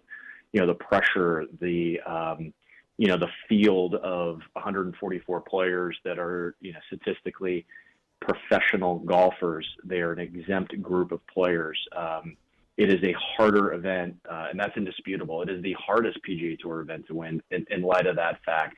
The biggest purse. So when the leader is on the 18th tee box on Sunday, they're looking at a life-changing bit of compensation at $4.5 million. And so when you think about that amphitheater, and we bring plenty of energy, and what's awesome about this community is have always done it in a really respectful and way that highlights and showcases what a great and hospitable region we are. And so we cheer like heck and put that positive pressure on people, and I think it's the best amphitheater in sport. And you may expect me to say that, but I think it holds up. Wow, we absolutely love it. We know it. And as I always joke, I have more pictures from 16, 17 than I do of my kids. And I have a lot of pictures of my kids. So, I mean, we enjoy that part, too. And everybody here in Northeast Florida does. We're going to have you on each and every week leading up to the Players' Championship. So just a couple, I want to make sure you get your messaging on the parking, because that's always a thing, right? And especially as we start getting back to normal. We've had some odd years the last few years with everything going on. So just give everybody an update on the best way to park, the best way to navigate traffic so they can get to the course, have some fun. Yeah, I appreciate that. Theplayers.com, that I know that sounds like, no kidding, but head there, look under tickets, tournament hospitality. Now's the time to get your tickets. You'll ensure the day that you want to go at the lowest price. As we get closer and popularity rises, we have a dynamic environment, so our prices will fluctuate. So if you know you're going the day you're going, get them now. Same thing with parking passes. We will sell out. We have less parking here than we've had in the past, largely due to the expansion of our PGA Tour campus here. And so that's a real thing to consider. If you're not driving, rideshare is definitely back as an industry, as a business, and we're working with Uber and Lyft to make sure that's a great experience for our fans, and we have a dedicated entrance for them. We also have 3 shuttles coming from the Nocatee community. Those are free. We have a downtown shuttle that we're now running from the players' perspective with our partners at the city. So we're going to improve the frequency and just kind of efficiencies of that. So you made a great point about it's been, 2021, 22 has been atypical. Encourage listeners to think about those routines, think about those traditions. And, we're only 17 days away, 14 hours. And so think about, again, who you're going with, who you're trying to see, players and days of competition you want to see, and start planning now, because it's gonna come upon us pretty quickly. Yeah, absolutely. One last thing: how much you live in the PGA Tour Players Championship? You're around the golf all the time. This past Wednesday, Netflix released the series about the PGA Tour and the players. Are people buzzing over there in Ponte Vedra about it? Yeah, we are. I wish I could tell you I've seen the whole season. I haven't, but the focus group of 2 in my household, my 16 and 13-year-old sons, they think it's awesome. And although they are probably a little bit jaded in their opinion, they're not in a lot of other opinions. So they love it, and I think that's what's pretty cool is you're going to see. While for the core golfer, there's probably some things that are in there. It's like, okay, yeah, I mean, I understand what the Players Championship is. But I think what's going to really come through is these personalities and the behind the scenes and the uniqueness of our sport and what it means to travel every week and how taxing that is. So it's really going to be a cool behind the scenes look. And we've heard from those who have power watched it that they were really interested in it and want to see more. So that's been great to hear. Yeah, if you haven't checked it out yet, it's just released. Full Swing is the name of it on Netflix. We haven't watched it either, but we are going to. We've seen some clips and other things, so we'll follow up. And it might be a homework assignment here on the show, according to Aaron Schachter, that we have to actually do. So we'll make that happen. I like it. Jared Rice, Executive Director of the Players Championship. Good luck with the next couple of weeks, and we'll continue to remind folks about what's going on. And also, we'll have you on again next week to give us some updates as we get closer and closer. Thanks, man. Sounds great. Be good. All right, that is Jared Rice, Executive Director of the Players Championship. I tell you what, we've been saying this a lot, much like the Jags put everything kind of pushed the calendar for us all, and it's like, whoa, everything's on top of us from Super Bowl to Daytona 500, Players Championship the same, and we got to go coincidentally, the Jags' success pushes the calendar one way, and I'm not sure we're fully all in on the whole move to March yet. It's not just in our minds that it's happened, although we kind of should be by now, but that's fairly new. And so you really squish it together and make the Players' Championship 17 days away, like Jared Rice said. It doesn't feel just 17 days away, but it's coming around the corner that fast. Aaron Schachter, Kasey Kurtz, you guys still there? I haven't talked to you in a long time. Hey, buddy. Hey!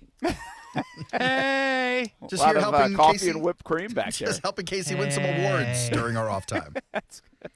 Comment from Daniel Kilkenny tying back to the eye conversation before you had Jared on there. He said, you have to be careful which LASIK you get, Brent. LASIK 4 painfully destroyed the eyes. It felt like hundreds of needles were stabbing my eyes. Many people, whoa, I don't want to read that. Many people hurt themselves, he said. Seriously. Huh. Interesting. I didn't know. I figured that was like a kind of like an easy process now. Well, I think but I'm not an eye doctor. Let's let Kasey do this for the show, though. Let's send him in there. That would be No. that would be ideal. That'd be good. No, it would not be ideal, you bum. That would be ideal. You know, for a slow sports time of year, there's so much sports happening in town right now. There's really a lot going. There's always stuff going on. It's obviously the NFL is just so big, Yeah. and so everybody feels like we can sense it. It's almost like people are catching their breath a little bit. But there's so much going on. I mean, I'll give you an idea. Like earlier this week, I was out at JU softball. They had Florida in town. The place was packed. We have high school soccer going on. Bartram and Creekside, who are two of the best programs in the state and in the country. I think I told you guys this. Ty said to me, he's like, I've never seen this much of a crowd at a non-football event in high school. But I think your point is a good one. It's that football is so big and overwhelming, and because the Jaguars had such an emotional and long season, it does feel like everyone's, going to take a breath now for a couple of weeks or months. But no, there's like so much sports ahead of us. Well, I would just go further. UNF, JU, Florida, Florida State, baseball, Division I baseball starts today all over the country. And we have some great baseball here. Obviously, high school baseball and softball, spring sports. You got March Madness right around the corner. JU and UNF trying to make a push to get in the tournament, first of all, in the A-Sun, and then make some noise and maybe try to get into the big NCAA tournament. So just those things. The Icemen just keep winning. Yeah. I mean, actually, that's been pushed way down, and it shouldn't be because they just keep winning. Right around the corner, we got the Savannah Bananas coming in a couple of weeks. The Bananas are coming. That's right, beginning of March. Man, really a lot going on. Then the players, of course, and oh, by the way, Daytona is happening like this week. You guys have fun at the Savannah Bananas. Wish I could have got invited. But have fun, guys. And then right after that, the shrimp. So it's just you're right. Hey, Aaron, I think you're right. There's a lot happening, man. And you don't have to. You don't have to like one or the other or all. I mean, just pick your poison. Well, right? the cool Whatever part is suits you. so many of those events we just listed are just fun to be at, even if you're not a fan of the sport. Like, if you're going to see the Bananas, it's sold out. But if you're finding yourself a ticket or you already got one, you don't need to be a baseball fan to have fun at that thing. If you're going to TPC, watch the players, you don't need to be the biggest golf fan to have fun out at the players. I'm surprised this topic didn't come up around Ted Lasso. And I don't remember doing it, and maybe it did for some, but I don't remember doing this topic. And you guys brought it up. Maybe it was Kasey. I think it was Kasey. We got to give Kasey credit if it was Kasey. Remind me if it was you, Aaron, if you want credit. I don't know what you're. Is this the Ted Lasso watch-along party? Because Nope. that was my idea. That was your idea, but that's not happening. What do you What mean? I'm getting to is who's your favorite coach? Oh, that's me. That was Aaron. Okay, good topic, Aaron. But I like it. I sent Like it to you. You said it to me. I was like, I've never really thought about it in that context, but I really do have favorite coaches. Growing up, who I liked and But and the Ted remember. Lasso watch-along is a good idea. It is a We're good gonna idea. make that happen. But Ted Lasso is everybody's favorite coach too. He's the best. I sent you the text because, there's all this smoke around Rex Ryan possibly joining Sean Payton in Denver as a defensive coordinator, which I found a little bit shocking until you read further and you're like, oh, he's actually been trying to get back in the league for a couple of years now. Man, after hammering everybody for the last 5 years. Love it, by the way. Love it. But that's who Rex is. He's one of my favorite coaches for that reason. It almost seems like the man has never, ever, ever given a damn what anybody says about him. This is a man who was outed as a foot fetishist and still went along his career like nothing happened. Seriously? Yes. This is a man. You didn't know about this? No. Case, oh my God. While he was head coach of the Jets, a video leaked of him role-playing with his wife, meeting her in some parking lot with her feet hanging out of the car is humiliating. Humiliating. And then Micah Parsons admits that Micah he Parsons had just one. did this. Did you see this? Yes. This is But this awesome. is what I'm saying. Rex Ryan blazing a trail for these feet guys. But then he went further. He got a Sanchez tattoo. Mark Sanchez, he got tattooed on his arm. And I think Sanchez might be eating the hot dog in the tattoo, if I'm not mistaken. I need to go look this up again. But Rex Ryan is like an all-time circus act hero head coach of mine.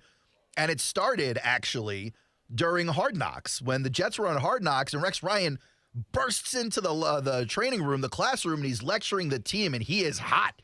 And you've seen Rex Ryan on the sideline, man. That dude is an angry individual raised by angry people. That Ryan family is just filled with hot heads. And so Ryan's in there yelling at everybody. He finishes his speech, and he goes, now let's go get a damn snack. And he walks out to go get a treat because Ryan likes treats. I think it's a great question, though, because so obviously for you it's Rex Ryan. You know, David Garrard once told me, he said that he was my favorite coach. So Garrard said the same. He only played a short time there in New York, remember? Yeah. But I think it actually is fascinating to think about because to me it brings me back to, like, when I was a kid, and of course when I was a more diehard, like, two-a-team sports fan. Like, I loved Dan Marino, and I thought I loved the Miami Dolphins. I really loved Dan Marino growing up. So I loved Shula, but I wasn't like, okay, that's like, I love Shula more than anybody else. You know who I actually loved growing up as a kid, because this was the Larry Bird days, was Kasey Jones. Oh. When he was the head coach of the Celtics. Like, good name. Loved it. Loved him. It's not your Kasey. It's the letters K. It doesn't matter. We claim everybody. That's good. Very good job right there, Aaron, by the way. Thank you for separating that. And, you know, so I even think, Joe Morgan had some Morgan magic. Morgan's a good one. John Morgan, I'm sorry, for the Red Sox, where he rolled off like 20 in a row. Like Terry Francona, you would think would be like one of my favorites, but he's not really, even though he helped the Sox get to the World Series finally and win it. And I'll give you a guy that I would have, if he didn't have his indiscretions later on, this probably would be the guy, because it's something interesting for me coming from Rhode Island, where you don't get a lot of star players out of there that end up in, like, the NBA, Major League Baseball, NFL, any of it, right? You actually get some hockey guys, to be honest with you. We've got several hockey guys. But, one of the great memories of my childhood was Billy Donovan and Rick Pitino leading Providence to the Final Four. I mean, in 1987, I was 10 years old. I mean, I'm right in the middle of it at 10 years old, and that's the hometown Friars, like, the Providence Friars in the Final Four. That's not supposed to happen. Well, that was Ricky P, man. That was Rick Pitino. And so Pitino, then I go and kind of follow his career. I remember doing a story on his kid when he was coaching in Rhode Island, a high school team. And then you'd see Pitino, like, at the track in Albany for Saratoga horse racing stuff. and so, like, Pitino to me, even though he coached for the Knicks and other things, was kind of a big deal. And then he had all the other stuff go on with it. And then it kind of becomes an unlikable, at least somebody you don't want to put your arms around kind of figure. I was going to say, that's where I was kind of coming from with John Calipari was one of my favorite coaches for a while, just because of the work he did with the Nets. But it's like a dirty reputation now. It feels that way, but it's interesting you say that about, like, a guy like Rex Ryan, because he has, like, this he's a polarizing guy. So I guess the way you look at it as, hey, I love the guy because I'm on Rex's side. You're either against him or you're with him. He's right? like a passionate, fiery, real dude. He's in there. He's not pretending to be some executive or something. Like, every once in a while, especially in any office situation, you've definitely seen it here. Folks listening know that happens where they work. Someone gets promoted to a managerial position and things change. And they should change, right? Like, if you're in charge of folks, if you're in leading teams, you can't then, like, talk smack on the big boss anymore. You've got to now be a leader for the team. So I get it, but, like, when I look at Rex Ryan, there was nothing executive or managerial about this man. It was us versus them everywhere he went. Loved it. Yeah. Kasey, do you have, I mean, kind of young guy, but you're a fan. I mean, you like the Rays, and, I mean, football probably doesn't register here with you. I mean, is it cash with the Rays? No. Joe Madden. It is Madden. Yeah. Joe Madden. Because a lot of people don't like Madden. Why? Well, one, because he left Tampa, but he also, a lot of people around Madden, do you have the same perception as I do, Kasey, that a lot of folks on a national level got, like, fatigued on Madden? People got fatigued on it. Because he was so good? Yeah. No, because he was quirky, and it felt like a show sometimes, I liked Madden. I like him. By the way, I like him. I think he's kind of cool. Yeah. Love him. I got a long list of random people. You ever heard of Tom Foley? He was the Rays third base coach for a while. Love him. Jim Hickey, pitching coach. Loved him. Yeah. Mostly because his last name was Hickey. But also because the Rays were really good pitchers for a while. Weird reason to like somebody. I'm just saying. He's growing up as a 15-year-old. Why not? Yeah, it was great. It was fantastic. Hickey was always on the mound. It was fantastic. Clint Hurdle. Love Clint Hurdle when he was with the Pirates. Oh, yeah. Big fan of that. Billy Donovan, as you mentioned, Brent, with Billy the Gators. D. Yeah. John Tortorella with the Lightning won the first championship. So a lot of good ones. By the way, Tortorella's a great one to love. I mean, people in the hockey circles love that guy. Also, little known fact, second place on the Sounds Like Pasta last name list, second to Dan Linguini. Very true. That's very true. And then even for a while there, Urban Meyer. Championship era Really? Urban Meyer. Championship Florida Urban Meyer. Yeah, so like Would Chris you- Leak, Tim Tebow, Urban Meyer. Would you vote for a statue outside the swamp for Urban Meyer? No. Really? If you would have asked, Shame on you. If you would have asked like 10-year-old Kasey, yeah, absolutely. I'd have voted twice. Not now. You know, 10-year-old Kasey is broken by 60-year-old Urban Meyer. However old he is. He broke me. Okay, so there's really two parts. We got to take a break, but I got two things on this. You brought up a name in that whole mix that I actually think a lot of people around here would maybe make their number one. I'll get to that, and when we come back, Clint Hurdle. Clint was the man. Yeah, no, people in Jacksonville love Clint Hurdle. Yeah, they absolutely do. When we come back, how this could relate here in Jacksonville, though. Who is your favorite coach of all time? Any sport. And again, this doesn't have to be local.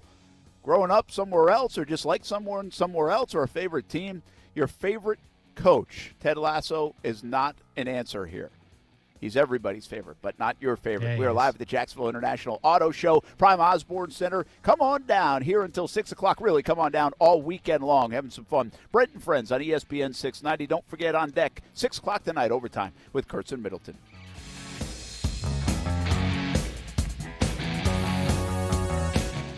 Now, the First Alert forecast on ESPN 690.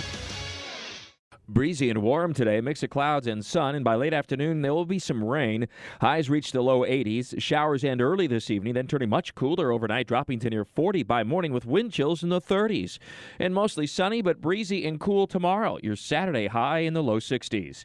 I'm Chief Meteorologist Mike Burrish. Join me today beginning at 5 p.m. on CBS 47 and Fox 30 Action News Jax. The Weather Center is brought to you by Beard's Diamonds, proud to offer a huge selection of both lab-grown and natural diamonds at the lowest prices guaranteed. We're dealing at Best Bet St. Augustine, the only card room and sports bar in St. Augustine, Florida. With nonstop action, poker games of all limits, exciting tournaments and table games, and a sports bar showing all the action, Best Bet St. Augustine has you covered. Don't miss our delicious dining options, serving breakfast, lunch, and dinner, and our always popular freshly made sushi. Best Bet St. Augustine is located at 800 Marketplace Drive off exit 311, where I-95 and State Road 207 meet. Learn more at bestbetjax.com. The Beaches Green Market is a great place for families, friends, and pets to shop and eat local. Come to the Beaches Green Market this and every Saturday from 10 a.m. to 2 p.m. at Penman Park on Penman Road, just north of Beach Boulevard, for fresh local fruits and vegetables, plants, meats, eggs, baked goods, honey, wellness products, ready-to-eat snacks and drinks, and local artist craft goods. If you have an EBT card, stock up on free fruits and vegetables and edible plants. The Beaches Green Market, connecting people to better food. Go to diglocal.org to learn more. Sell your home with a guaranteed offer from Mark Spain Real Estate. You'll save time and make the most money. Hi, this is Mark Spain, and our offers are the strongest in the industry, so you can sell your home stress-free and avoid the costly repairs. When you get a guaranteed offer from Mark Spain Real Estate, there are no showings, no open houses, and no stress. Find out what your guaranteed offer would be. There's no obligation. Call 855-299-SOLD or go to markspain.com to get a guaranteed offer on your home today. That's markspain.com and start packing. Certain restrictions apply. Minds of the Future Academy is a free private STEM school serving grades K through 12, and we are hosting our second annual Black Tie Gala, raising funds for new technology, additional programs, and most importantly, scholarships for our children. 100% of our funds come from donations, sponsorships, and fundraisers, and this is why we need our village. Thursday, February 23rd, it's all going down at the DuPont Center, located at 40 East Adams Street at 5 p.m. For ticket and sponsorship information, please visit our website at mindsofthefutureacademy.com. This is Sam, and he changed my life. If you're a veteran or know a veteran struggling with post-traumatic stress or traumatic brain injury, please go to AmericanHumane.org to learn about the Pups for Patriots service dog program. A message from American Humane. Giving back to your community is worth celebrating. Come to a party with a purpose. The Black and White Soiree, hosted by Catholic Charities Jacksonville on Saturday, March 11th. Enjoy cocktails, heavy hors d'oeuvres, and live music from the Bay Kings Band in the Lower East Club at TIAA Bankfield. Funds raised help Catholic Charities Jacksonville fight local hunger all year long. Get your tickets today at ccbjax.org. That's ccbjax.org. Sponsorships may still be available. Attention Dish customers. Dish Network dropped WFOX Fox 30, depriving you of your favorite programs, local news, weather, and sports. Call Dish now at 1-800-333-3474 and tell them to put WFOX Fox 30 back on the air. Don't let Dish keep you from the important news, sports, and entertainment programming you love. Call Dish now at 1-800-333-3474 and then switch to another TV provider. The Carpet Man sells first quality flooring, whether it's carpet, hardwood, laminate, ceramic tile, or porcelain tile. Get ready for the best shopping experience of your life. Call the Carpet Man today. Largest warehouse of carpet in Northeast Florida. It's go time at UNF Arena for the Ospreys as the calendar is flipped to 2023. ASUN action is underway in men's and women's basketball on the campus of the University of North Florida. If you haven't seen a game courtside or from the new suite, it's one of the best seats in Jacksonville. Swoop with the Ospreys as they build toward a run in March. Buy a ticket, see a schedule, get a score at UNFospreys.com. Be a part of the momentum at the University of North Florida. Hoop it up, swoop it up, UNFospreys.com. I like getting more. You too? Well, then you're going to love this. Cars, trucks, SUVs, but there's more. Imports, domestics, luxury, but there's still more. Like over 400 pre-owned on the lot. So come find it all and a whole lot more when you shop my friends at Arlington Toyota Pre-Owned. Plus, with Arlington's 30-day exchange program, you get 30 days to love your purchase or exchange it. When you want more, get more and pay less at Arlington Toyota Pre-Owned. Shop in person and online at arlingtontoyota.com. Searching for fun ways to spend your tax return? Boats for cats. Oh, flotation devices for cats. Don't waste it all on something silly. Spend smarter with Straight Talk. Get our Silver Unlimited plan for $45 a month with unlimited high-speed data and with nationwide 5G. Plus, get a Samsung A13 5G for only $99.99, down from $149. If you're looking to get the most out of your refund, your search ends here. Straight Talk Wireless. No contract, no compromise. 5G capable device required. Actual availability, coverage, and speed may vary. See latest terms and conditions at straighttalk.com. I thought learning a language would be too much work, but Babbel makes learning fun. J'aime Babbel. Babbel's lessons only take 10 or 15 minutes, and soon you turn and realize, hey, I'm starting to speak another language. How'd that happen? Babbel isn't robots talking. You learn words and phrases from real native speakers. I was ready for real-life conversations in just a few weeks. So easy. Go to Babbel.com to try for free. That's Babbel.com. Babbel.com. Touch a Truck is back. Join us February 25th at 8 a.m. to 1 p.m. with fire trucks, food trucks, police cars, and more. All at Brooks Family YMCA off Centurion Parkway. For more info, visit ESPN690.com and follow us on Facebook at Touch a Truck Jacks.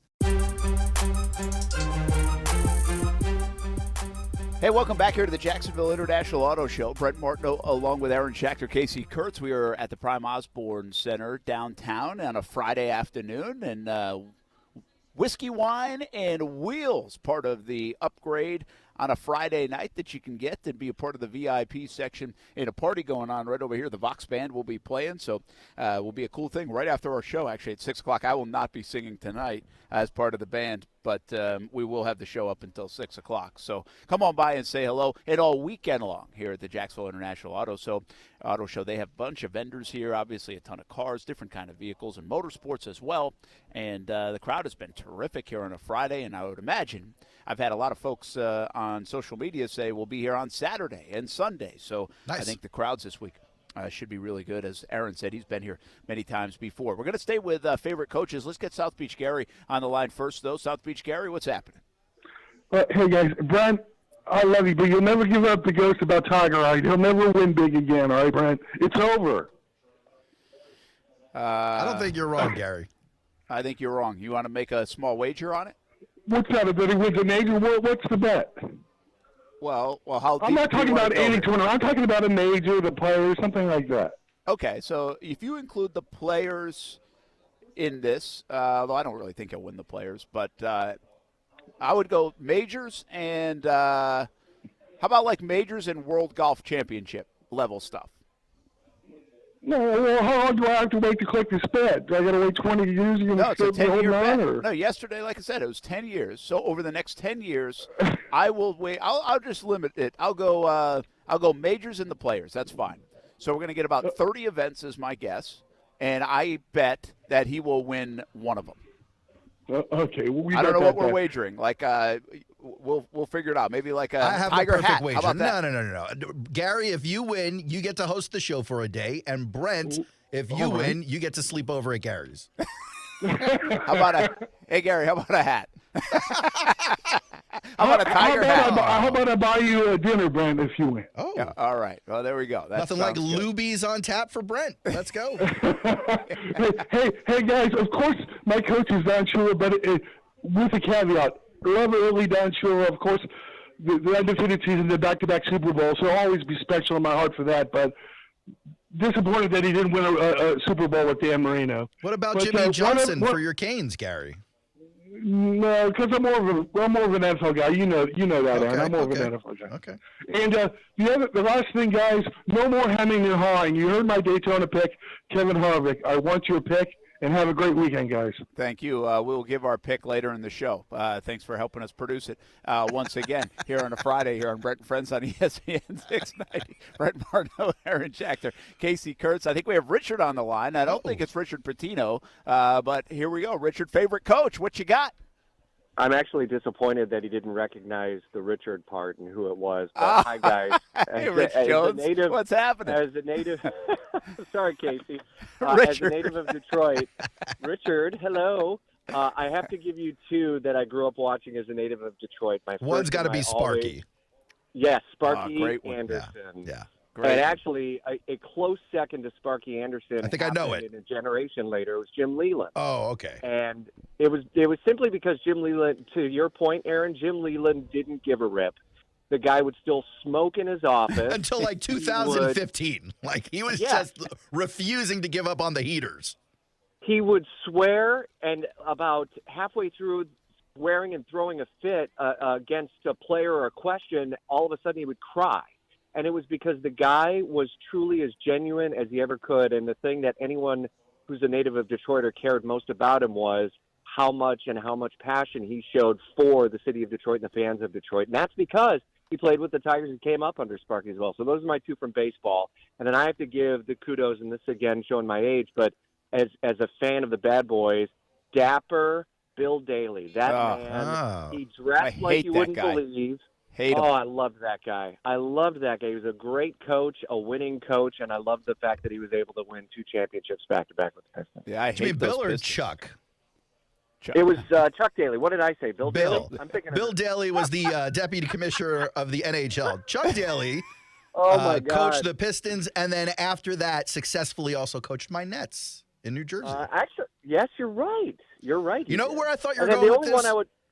What's that? You know where I thought you were going with it, Reg? I thought you were going to do a Lions one, Wayne Fonts. Wayne Fonts was a very likable guy, by the way. Also, another one of these, on the pantheon of head coaches that look like your next-door neighbor. He was just like a very regular-looking dude. I thought he was going to go with Bo Schembechler. Oh, Schembechler, little Michigan action. You know, I would say Bo until most recently when some of the allegations came that to you guys' points about some of these coaches is depending on what happens in their legacy, it could certainly tarnish it. The only other one that I would add, and he's still with us, and I think he's in management still in hockey, was Scotty Bowman was a nightmare to cover the Red Wings as a journalist. Yeah, he was. When I covered him, it was with the Red Wings, but he was a nightmare to cover. But that man could coach. That man was a leader, and even though most of his players hated him, they loved playing for him. So there's a guy who will always be remembered, I think, as one of my tops. That is Richard. That's his sports personality. You can hear him on 104.5 WOKV, Rich Jones, each and every day. Here's what happened there. If I have somebody call that's never called before, I always ask for a name. If you hesitate on telling me your name, I think you're going to come on and start cursing. Oh. Well, so that would have been classic. My thought was, okay, if you had, so in my head, I'm like, all right, I need to be ready here because it sounds fake. It was fake. It just turned out it was a guy that wasn't going to cuss a lot. I have heard Reg curse before, so you're not very far off from reality. I have not heard that. I don't believe it. Hey, Rich, have a good weekend, man. All right. See you at the Players in 17 days. And 14 hours. 13 and a half now. Brent, you okay? You almost just got run over by a man in a rolling chair. I did. Thanks for noticing. You got very close. Listen, I can't see behind me now. Somebody's got to give me a heads I'm up. sure Julie's not doing. You should need to have her set up stanchions near you or something. Well positioned here, blocked by the 10. Need security. And where's Bachman? My bodyguards are Kasey Kurtz and Brian Middleton here on the poster. I was going to say, your bodyguards are very far from you then. This is not optimal positioning for your bodyguards. Those are good ones by Rich, by the way. I think Sparky Anderson, it's a great one. Because I actually like the Tigers. That was the first game I ever went to. It was in Michigan. I loved the Tigers early on, and I saw that 1984 World Series. So I fell in love with the Tigers a bit, and then I smartened up and was in Rhode Island, so I better be a Red Sox fan. Yeah, of course. I was only 7 when I was a Tigers fan for a minute. But Sparky Anderson, awesome. And one of the legends of the game. He really was a cool guy to like. Here's the thing that Kasey said earlier, and this is the one I want to get back to. Billy Donovan. I think Billy Donovan in these parts, and not only these parts, in a lot of different parts, could easily be people's favorite coach. He was such a likable guy, and he had such great teams, great coach. His players love him. I think he was a New York guy. I like him. He was. Yeah. But that's what I mean. Rhode Island, like Providence days, right? New York days. The obviously Florida days. Like Oklahoma City, I don't know how they feel about him. But I think they love him in Chicago right now, Kasey. Big fan. Everybody but Zach LaVine. An assistant in Kentucky, coached Marshall. Obviously the Thunder, the Bulls, the Gators. I mean, but he's such a likable guy. His story's cool from where he was. Like Billy D, Billy the Kid. You just he still feels like Billy D. Is that to me or is that to everybody? No, I think you're right about that. I remember when he was during his run in Gainesville, he was doing these endorsements that got aired here on TV in Jacksonville, and it's just another one of these guys where you're like, I didn't realize he spoke this way. He just seems like a regular, normal dude. He's like, hey, it's Billy Donovan, huh? Here's the other thing about Billy D, and for a Florida Gator fan especially, when he goes back-to-back and he has all the success. I mean, to have the success he did at Florida basketball, Kruger did, of course, in the mid-'90s, that would have been. But outside of that, there's just not a lot of success. And then Mike White had to try to follow it. He set the table for all that. But I'm not even sure, and I wasn't covering these Gators for a long time under Billy D, especially the national championship ones, because I showed up in 2008.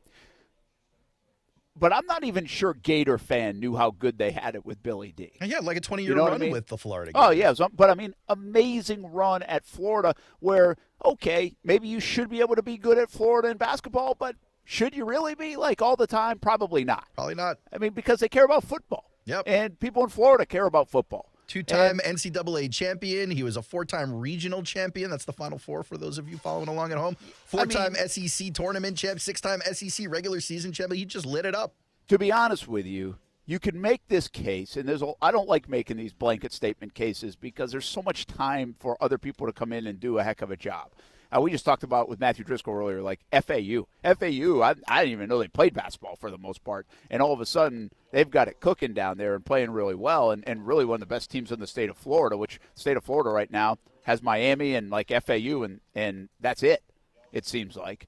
And we'll see where some of the A-Sun teams go, the JUs, the UNFs, the Stetsons, the Florida Gulf Coast, but not a lot of great teams because Florida is just okay and Florida State's not good at all. Miami is holding the flag a little bit with Jim Larinaga, another Providence guy, by the way. But I don't know if Billy D's run will ever be duplicated at Florida.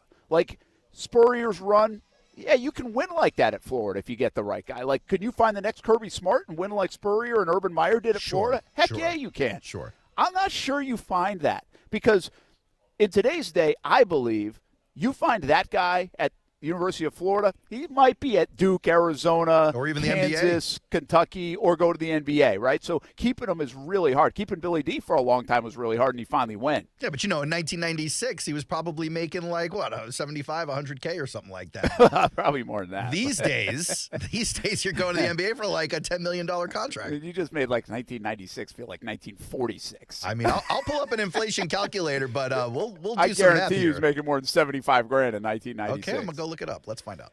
Dan says Felipe Alou. He's a Nationals fan. Was an Expos fan. Felipe Alou, very likable figure from an Expos standpoint, and the Alou family. Son Moises had a real quirk about calluses on his hands. What? You don't know the story? That's what you remember? Well, yeah, it's kind of gross. I'm not going to tell it on the air because his hands? There it goes. Never mind. Yeah, Jorge Posada did it too. Like, it toughens up your hands if you put urine on your hands. Sorry, I'm going to stick with like salt and wood chips or something. What do you mean what's happening? You've never seen these stories? Baseball players do that. No, I have never seen the story. Actually, we just had this conversation in the break. I can't even say it. Nope. How about that? Talk about a full circle moment. Brett has no idea because he doesn't show up with us. It's okay. He doesn't like to hang out with us. But we just had this conversation about things you can't say on the radio, and that's one of them. Well, I can say that Alou and Posada and others have dipped their hands in urine. Oh, Posada to was make another their one. Hands stronger. Yeah.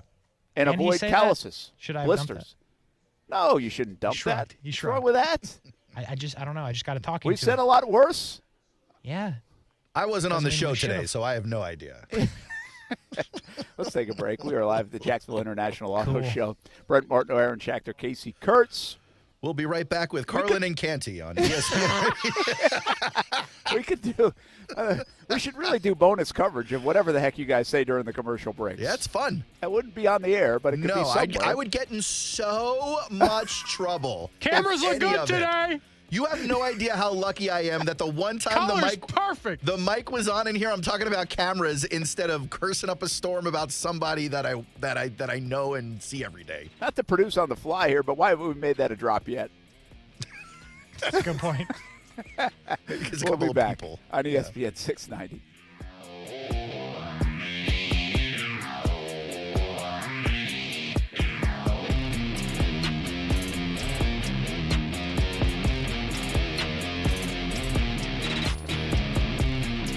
Meet Mike Lester. Even if you're down right now, we should be having a conversation about investments that will do well in a recession, that will do well in a bad economy. We shouldn't be talking about hanging in there. And Kristen, the number one call we get week after week is my advisor or my firm has been telling me to hang in there. And that strategy has now lost me 20+% in the market. Find out more at guardingyournestegg.com. Ellen Private Wealth, LLC. Investing in stock markets involves the risk of loss, and there is no guarantee that all or any capital invested will be repaid. Past performance is not a guarantee of future results. Hi, I'm Josh Scobie, proud supporter of Guardian Catholic School, where we believe that every child deserves access to a quality faith-based education. Grab your friends and join me for the 19th annual Ron Townsend Golf Classic on February 20th at Deerwood Country Club. Play a round of golf to raise money for the educational scholarships for deserving children in North Jacksonville. You can become a sponsor or reserve your space by visiting rontownsendgolfclassic.com or call 904-765-1920. Guardian Catholic School, faithful protectors of potential. Jason Aldean. Highway Desperado Tour 2023. Friday, August 25th, VyStar Veterans Memorial Arena. With Mitchell Tenpenny and Corey Kent. Jason Aldean. Presented by Wolf Moon Bourbon. On sale now at Ticketmaster.com. Start the new year off with worry-free water. Discover how good your water can be with a new Connecticut softener and drinking water system. Connecticut's twin tank, non-electric softeners are the most efficient softeners available, and their drinking water systems remove up to 99% of contaminants. If you're not filtering your water, you are the filter. Don't be the filter. The experts at CGC Water Treatment will test your water for free and provide solutions that are right for you and your family, like they've done for my family for over 5 years. Imagine having clean, clear, purified water at your home. No more plastic bottles, no more waste, just great tasting, purified water that you can trust. Call 904-552-1242 or visit cgcwater.com. That's 904-552-1242. Financing options available with approved credit. CGC Water Treatment are proud partners of the Jacksonville Jaguars, and I'm a proud customer of CGC Water Treatment. Your authorized independent Connecticut dealer. Florida license number CFC 1428211. Rich Jones here. Investing can be more about just filling a bank account. It's about having a secure retirement, protecting your family. Let DLP Capital help you to protect your why. Here's CEO and founder Don Wenner. I started DLP Capital with an expectation that I could provide my family, my investors, my team members, and the families of my investors with awesome returns, limited volatility, and no losses, all while providing desperately needed affordable housing to the American workforce. To get your investor's guide and learn more, dial *** invest on your cell phone or visit highyieldreturns.net. At the UPS Store, we know this upcoming holiday is when things can get busy for small business owners. Exactly. My to-do list and I don't take days off. That's why you can count on us to be open and ready to help with every small business need, whether it's packing and shipping or if it's just to check your mailbox. That's almost everything on my to-do list. My list and I can take the day off. Your local, the everything to help you be unstoppable store. The UPS Store. Be unstoppable. The UPS Store locations are independently owned. Product services, pricing, and hours may vary. See Center for details. Hello there. My name is Seychelle, and what makes the Chick-fil-A chicken sandwich original to me is the punch of flavors that's unlike any other. You get the crispy tenderness of the chicken and that hint of sourness from the pickles. Ta-da! Hey, I'm Juan, and what makes the Chick-fil-A chicken sandwich original to me is you're gonna get chicken that's crispy, golden, and juicy. This is the gold standard of chicken sandwiches. Order the original Chick-fil-A chicken sandwich on the Chick-fil-A app today. Real customers paid for their testimonials. O'Reilly Auto Parts provides more than just the right parts for your repair. Our professional parts people can also offer free check engine light diagnosis. We can scan your vehicle and provide a list of possible fixes. Find the right parts for you or recommend a great local repair shop. Don't ignore your check engine light. Stop by your local O'Reilly Auto Parts. O'Reilly Auto Parts. We're dealing at Best Bet St. Augustine, the only card room and sports bar in St. Augustine, Florida. With nonstop action, poker games of all limits, exciting tournaments and table games, and a sports bar showing all the action, Best Bet St. Augustine has you covered. Don't miss our delicious dining options, serving breakfast, lunch, and dinner, and our always popular freshly made sushi. Best Bet St. Augustine is located at 800 Marketplace Drive off exit 311, where I-95 and State Road 207 meet. Learn more at bestbetjacks.com. Touch a Truck is back. Join us February 25th at 8 a.m. to 1 p.m. with fire trucks, food trucks, police cars, and more. All at Brooks Family YMCA off Centurion Parkway. For more info, visit ESPN690.com and follow us on Facebook at Touch a Truck Jacks.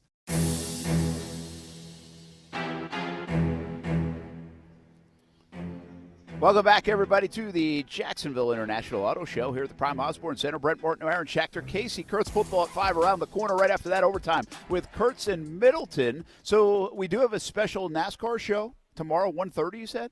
Or is it Sunday, 1:30? Sunday, 1:30. Okay. 1:30 to 2:30. Then the race is at 2:30 on Fox 30. Hello. I like that. Good work there. Well, you can listen to that. Get you set for the Daytona 500. Rumor has it it's going to be award-winning. So. Well, we already know that. Yeah, that's. You guys might want to check it out. Please. We, by the way, will have a 1-hour TV show at noon until 1 on Fox 30, leading into the Daytona 500. So that will give you time to also catch the ESPN 690 special. Yes. At 1:30. And one will be better than the other. One could potentially win an award. One might not. So what would be really interesting here, Brent, if you guys also put in for an award, then it could be like a competition. That I would love. Then we could see who's better. I'm pretty sure if one of you guys won over the other, there would be no toxicity to follow. Yeah, we should do this. Absolutely not. We should do this. But keep in mind, if you lose to the board op, you're in serious trouble. Yeah, that would be bad. You'll be on the email that I'm going to send to everybody else. Win or lose, I will already either give the credit or put the blame to Stuart Weber because he produced that show and he's done a great job, and I've hardly touched it. So then let's we go, appreciate Doc. that. Let's dance. It's really you against Weber. Let's dance. It feels like Brent is already distancing himself from the subpar work that's going on. I just said that, win or lose. No, Weber does a great job with it. I'm not the racing expert. Weber is. We have some fantastic stories coming up in the TV special. Hopefully you have some fantastic interviews coming up in your special. They're going to be great. Now, we don't have AI in there. Neither in do your I. TV special. Neither do I. And frankly, you just said you're not really sure if there's AI in it or not.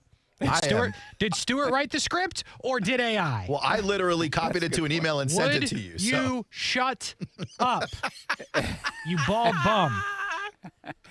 Way to tell on him. We're going to win. Hey, I'm going to win. So Kasey actually doesn't come up with a lot of topics for this show. He saves them all for overtime with Kurtz and Middleton, right? He really so does. This is like reality. Okay. And we try to get him to come up with topics because, hey, you never know. You land on a good one.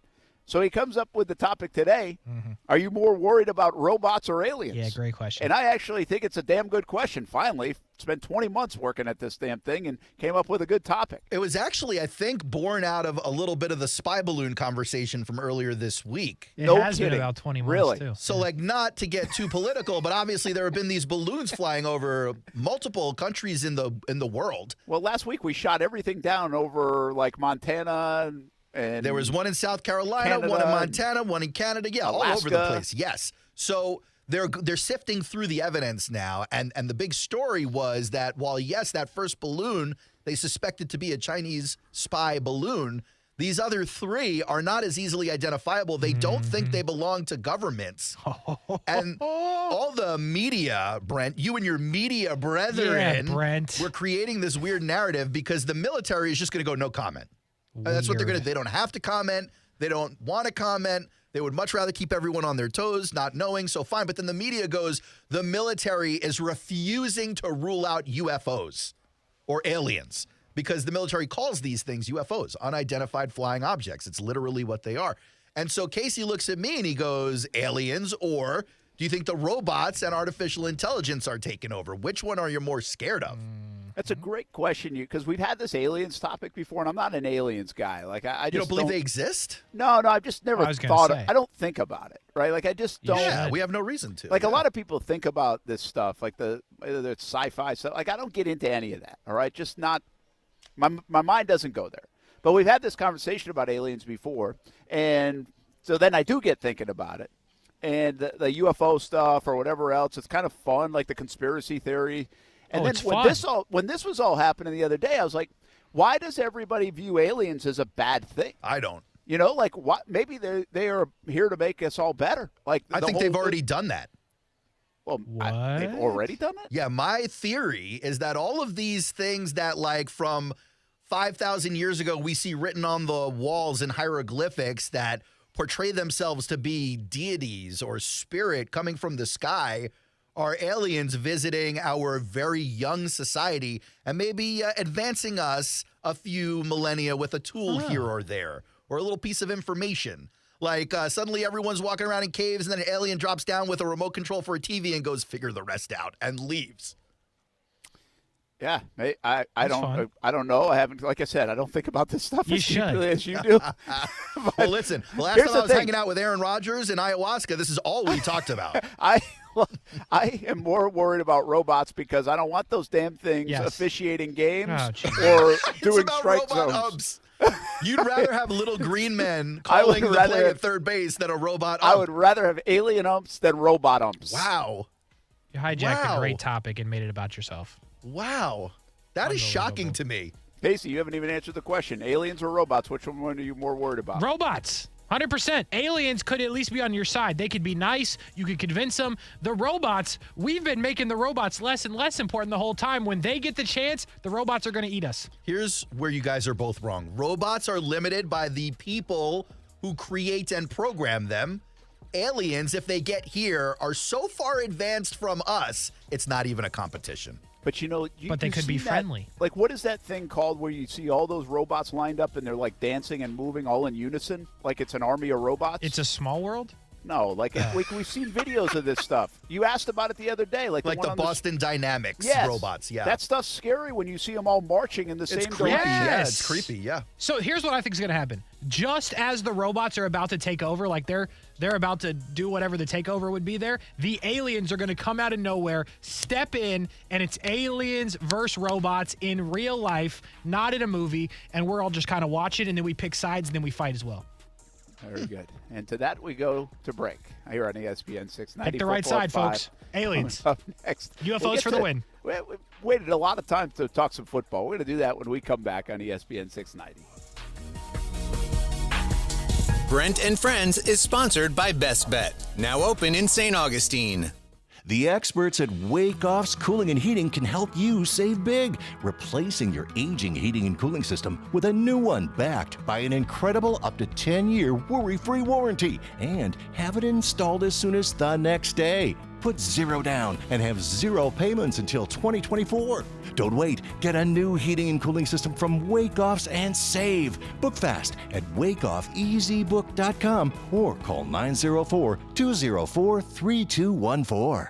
Dave Benyon with Zero Res. It may be cold outside, but at Zero Res, we are heating things up. Right now is the hottest price of the year. 3 rooms of carpet clean for $147, and the 4th room is free. That's right, the 4th room is on me. In 2022, Jacksonville Zero Res was named #1 in the country for customer service. Google Zero Res and read from over 5,000 5-star customer reviews. Remember, February is the hottest price of the year. 3 rooms of carpet clean for $147, and the 4th room is free. Zero Res spelled forward or backwards. It's the right way to clean. Broadcasting live from the Anajar and Levine studios. Anajar and Levine Accident Attorneys. Call 1-800-747-FREE. That's 1-800-747-3733. WOKV Jacksonville. Listen live everywhere you go on ESPN690.com. ESPN 690, a Cox Media Group station.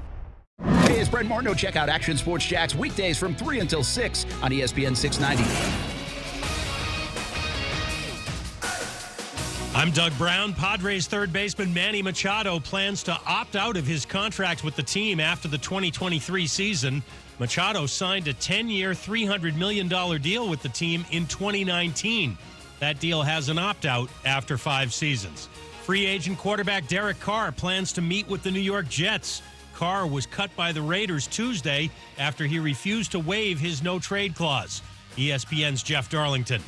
Right now, we're kind of in a standstill a little bit. March 13th is the day that free agency sort of begins. Teams can start talking. March 15th is the day that you can start to trade players. We've got some time for teams to figure it out, and however these dominoes fall, no doubt it will be absolutely fascinating. Jeff Darlington on Get Up. ESPN's Adam Schefter reports Bears linebackers coach Dave Borgonzi will interview tomorrow for the Cardinals' defensive coordinator job. After finishing his first round with 3 birdies in a row, Tiger Woods bogeyed 3 of his last 4 today at the Genesis Invitational. He's 1 over and could miss the cut. We all know the game isn't over till it's over. So next time your car breaks down, don't call it quits. Head to eBay Motors. They have 122 million parts to take your car into overtime. Get the right parts at the right prices. ebaymotors.com. Let's ride. Leave high-rate credit cards behind with Community First Credit Union. Our Visa Signature credit card makes it easy to consolidate and save with fee-free balance transfers, great low rates, and 1.5% cash back on all purchases. So manage your money your way and just be yourself with Community First. Apply now at communityfirstfl.org. Community First Credit Union, federally insured by NCUA. Well, hello there. I am the Guitar Hotel. I have over 3,000 of the newest slot machines and nearly 200 table games with real cards and real dealers. Come experience my incredible lineup of restaurants, bars, and of course, Hard Rock Live. Or spend a day soaking up the sun in my 18 acres of poolside paradise. I can't wait to meet you. Visit hardrockholly.com to find out more. If you or someone you know has a gambling problem, please call 1-888-ADMIT-IT. O'Reilly Auto Parts provides more than just the right parts for your repair. Our professional parts people can also offer free check engine light diagnosis. We can scan your vehicle and provide a list of possible fixes. Find the right parts for you or recommend a great local repair shop. Don't ignore your check engine light. Stop by your local O'Reilly Auto Parts. O'Reilly Auto Parts. With Progressive's Name Your Price tool, you can find options that fit your budget, because giving you options is the right thing to do. Oh yeah, like when I hold the door for someone. Sure, it may be weird if I don't time it right, and they're a little too far away, and now they're running. And we're both asking ourselves, is it worth it to run instead of just, letting them open their own door? But still, it's the right thing to do. So get options based on your needs with Progressive's Name Your Price tool. Progressive Casualty Insurance Company, affiliates, and third-party insurers. Comparison rates not available in all states or situations. Prices vary based on how you buy. I'm Marcus Roberts, a jazz pianist and a proud graduate of the Florida School for the Deaf and Blind, a state public school available at no cost to eligible K-12 Florida students who are deaf, blind, or both. FSDB prepares students for a lifetime of success, allowing them to do more, be more, and achieve more. For more information, call 800-342-3732 or visit www.fsdbk12.org.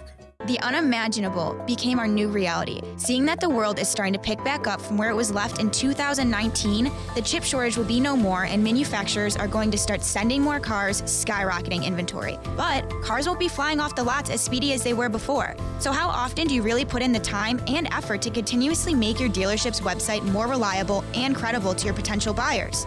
Cox Media Group has the capability to enhance and significantly improve your website's traffic. Let us help and answer any questions you have by heading to cmg.com to find out more. ESPN 690 and Action Sports Jax presents Brent and Friends with Brent Martineau. We're going to have to show a little more patience than the year 2 pom-pom people. Kasey Kurtz. Yo! Well, what are we doing, bro? Come on! And Aaron Schachter. I'm all in favor of these two showing their love, really celebrating their relationship.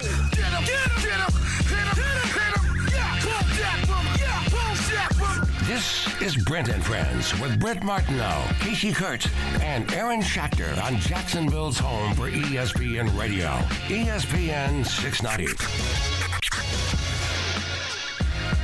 Hey, welcome back to the Jacksonville International Auto Show. Brent Martineau along with Aaron Schachter, Kasey Kurtz on a Friday. Brent and Friends on ESPN 690. We're live at the Prime Osborne Convention Center, and this show will go on all weekend long. So already good crowds last night into today. It's been fantastic. Good to see some of the people out here. Some familiar faces as well. Stopping by our ESPN 690 tent, and you can stop on by the rest of the weekend. And we know some folks are. We've already had some interaction with people who said, hey, we've got it on the planner for tomorrow. Hopefully you have some good weekend plans. Going to get a little cool over the weekend and then pop right back up into summer-like temperatures that we have. It's been a beautiful week, guys. Absolutely fantastic weather. It's all about to change for you right now. Well, I know they were supposed to get some rain today. That's okay. And then a big temperature drop overnight. Temperature drop, but Daytona sunny is always a good sign, which means we could have a Sunday finish, which is always a good sign. Yeah. You really have to. I was just telling somebody, Alan Verlander's here at the Jacksonville International Auto Show, and I was saying, you really have to plan for a Monday at Daytona. Like, we've had so many Mondays or late night finishes that you better not make any Monday morning plans. There was a year recently, it was a couple of years ago, I forget what year exactly, but it was just such mayhem on a wet track, so many accidents that they had to move the race to Monday. It was a fun race, though. Yeah, well, what can happen, I remember the one time they raced under the lights, and we said maybe they should just do this all the time, just move it into the prime time. That's great, too. Window, because I think it does really well there, too. From a spectator standpoint and a TV rating standpoint. So there are a lot of different ways. It's going to be a 3:14, I think it is, p.m. green flag at the Daytona International Speedway on Sunday. All right, let's get some tweets today, man. You got them lined up for us. Let's talk some football. Well, we're into the offseason officially, so everyone's not only just talking draft and scouting. They're talking free agents. They're talking contracts, contract extensions. Obviously, the Eagles had a very successful season, but they got a lot of work ahead of them in their front office. Adam Schefter reporting on Twitter, Eagles key free agents this offseason. Guys like Javon Hargrave, Fletcher Cox, Miles Sanders, Chauncey Gardner-Johnson, who had a huge hit in the Super Bowl, James Bradbury, who had the big hold at the end of the Super Bowl. I mean, tons of names, but I highlighted a few on the tweet, like Javon Hargrave, Fletcher Cox, Ndamukong Suh, and Linval Joseph, two of the last ones who were picked up in the middle of the season and dominated in that run game as well. Because clearly the Jaguars, that's a position of need, we think, defensive interior. Now, whether they re-sign players they've got or pick up new ones, my question for you guys, is there any meat to pick off that bone, or do you think any additions made on the defensive interior for the Jaguars are going to be of a middle variety, not necessarily a headline marquee variety? Yeah, I think you're not talking about splash guys. What's interesting for the Jags is, first of all, there's a domino that needs to fall.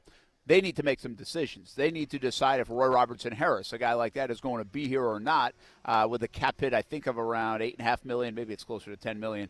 But if they let him go, that opens the door, obviously, and for spots on the roster, and you need to add the depth. Are you doing that in the draft, or are you going to do that in a moderate level of free agency? Because they're obviously not going to go sign a $10 million guy to replace Roy Robertson Harris. They already got it if they want that. Right. So now you're going probably a cheaper version.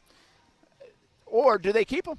And if they keep Roy Robertson Harris and they have Kasey in there, well, then the need of defensive interior really does shift to the draft, in my opinion, because now you're looking for the next wave. You're looking for guys that can add depth, but also grow into those roles, so you can get the $10 million and the other $10 million for Kasey next year off the books and start building through the draft. I think that is a prime position if the Jaguars maintain what they have, especially in the Roy Robertson Harris point, Kasey, that this whole building through the draft going forward, it really could start right there on the defensive interior. It could, and yes, the Roy Robertson Harris thing is the first thing that has to get figured out, but what I don't agree with what you said there is if you're going to let him go, you're probably not going to bring somebody else in for the same cap hit. Why not if they're better?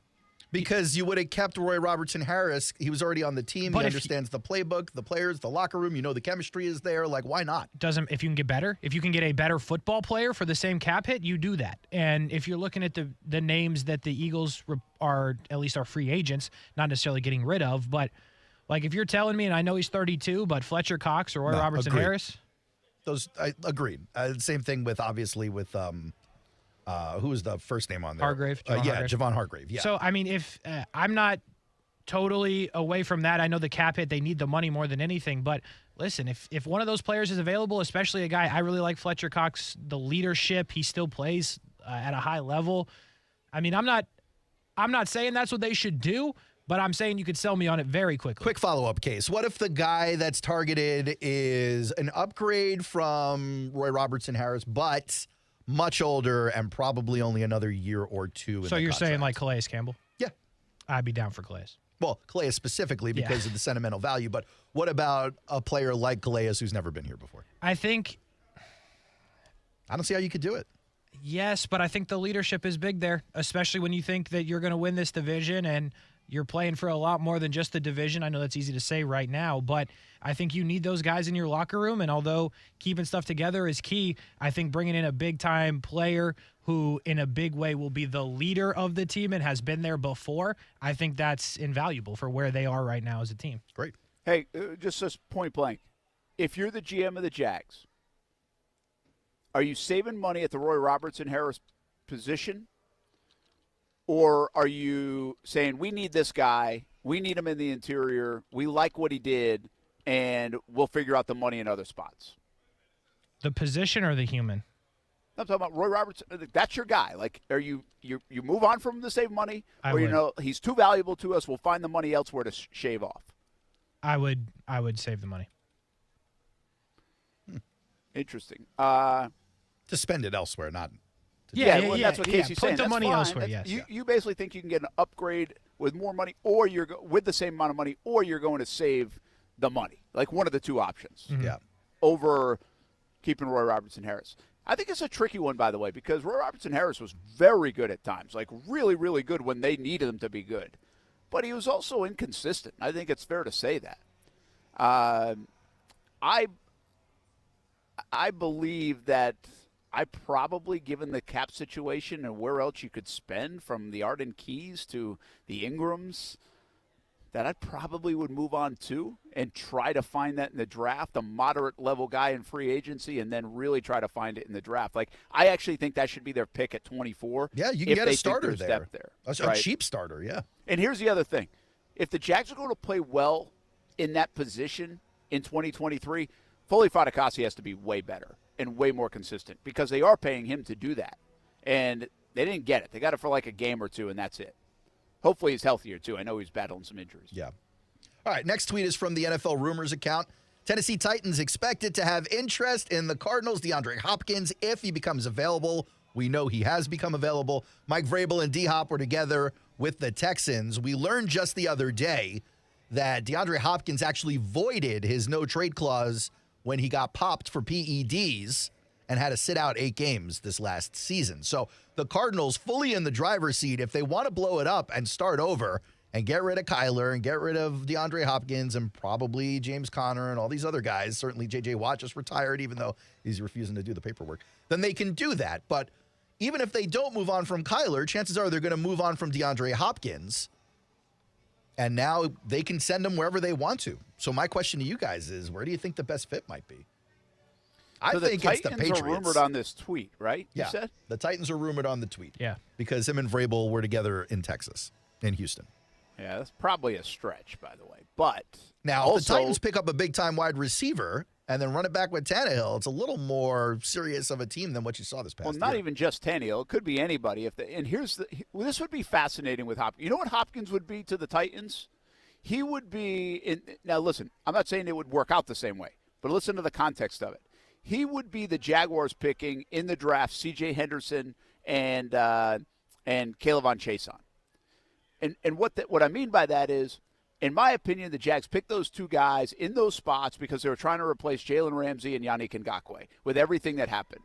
And you know what they would try to do in Tennessee? They would be like, I can't believe we traded A.J. Brown. We fired the GM. A.J. Brown went to the Super Bowl and helped them get to the Super Bowl, and we don't have the guy anymore. And now we're going to go get a guy for whoever the quarterback is and put him around and build our offense better. So now Hopkins in this situation would probably be a way better replacement than the Jags replaced. But I'm just telling you, in the context of it, it would feel that way because they probably are trying to make up for their mistake of A.J. Brown. Totally. That being said, DeAndre Hopkins still all-pro level wide receiver. Wherever he goes, he's going to do amazing things. He's a really good player and has been a really good player. He's been a little absent to me in terms of the landscape of today's wide receiver.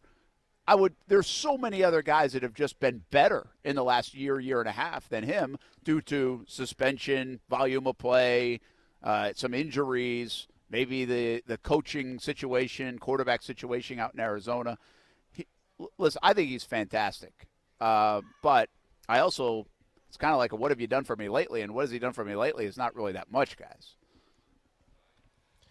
Kasey, out on DeAndre Hopkins? No, I understand the comparison, but, I think that's a whole problem. DeAndre Hopkins, win a full season, can still be a whole problem. Now, the part that I don't trust in your scenario, Aaron, is Tannehill. And I think it gets dangerous and uncomfortable if you move on from Tannehill and somebody like Aaron Rodgers strolls by. Because then I'm extremely uncomfortable. Yeah. Even Derek Carr, who I don't think is going there, would still make me a bit uncomfortable. I mean, Jimmy Garoppolo would do well there with a guy like DeAndre Hopkins. Yeah, but is that much? Tannehill and Hopkins is one thing. Are you upgrading if you go to Jimmy G from Tannehill? Well, as long as Jimmy G is on the field, yeah. Tannehill wasn't. I wouldn't be as scared. I mean, I don't think you should, but it could get uncomfortable quickly because I still think Hopkins is good. Yeah, I think Hopkins is good too. Don't get me wrong.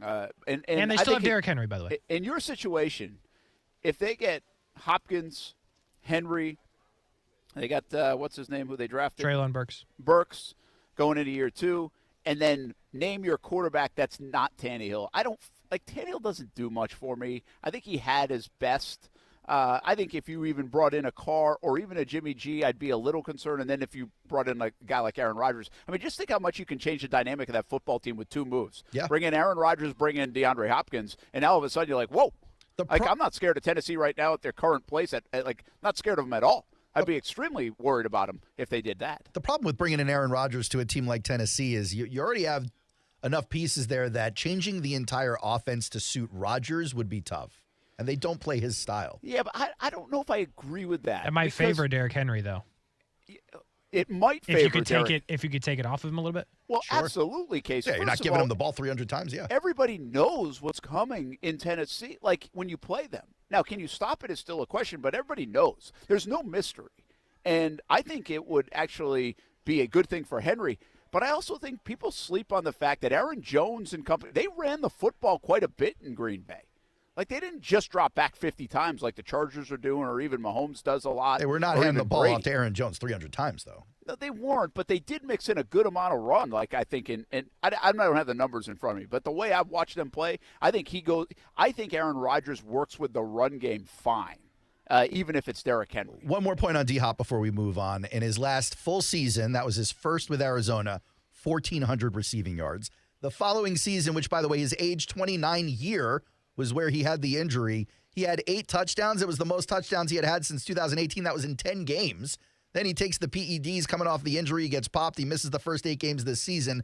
Still comes back and has a decent season. Keeps up with at least his yards per catch averages. Didn't really find the end zone. Didn't have a quarterback. Ended up getting into a few injury issues towards the end of the season. But DeAndre Hopkins very far from washed up. So wherever he goes, he's going to be. So he's going to be 31? He's going to be 31 next season, yeah. Yeah. But I will say this now. You would have said the same thing about this time about a guy like Julio Jones, and it goes fast. Okay. That's fair. I mean, Julio, I don't know. Off a cliff with Julio Jones, yeah. But really fell off. I mean, more of an injury story, but you're right. I mean, he went from being the highest paid NFL receiver to almost the next year being this guy who looked like an old man. And I'll give you another one, A.J. Green, who retired. Another huge injury case, but you're right. Yeah. Who got whooped by Jalen Ramsey that one time. Mike Garafalo is our next tweet. This one kind of makes me a little nauseous. Excuse me while I hold back some of my contents in my stomach. The Jets bringing in free agent quarterback Derek Carr for a visit this weekend. Sources say it'll be the second meeting for the team with Carr, who visited the Saints prior to his release by the Raiders. Carr's in the process of evaluating all his options and where he wants to go as a free agent.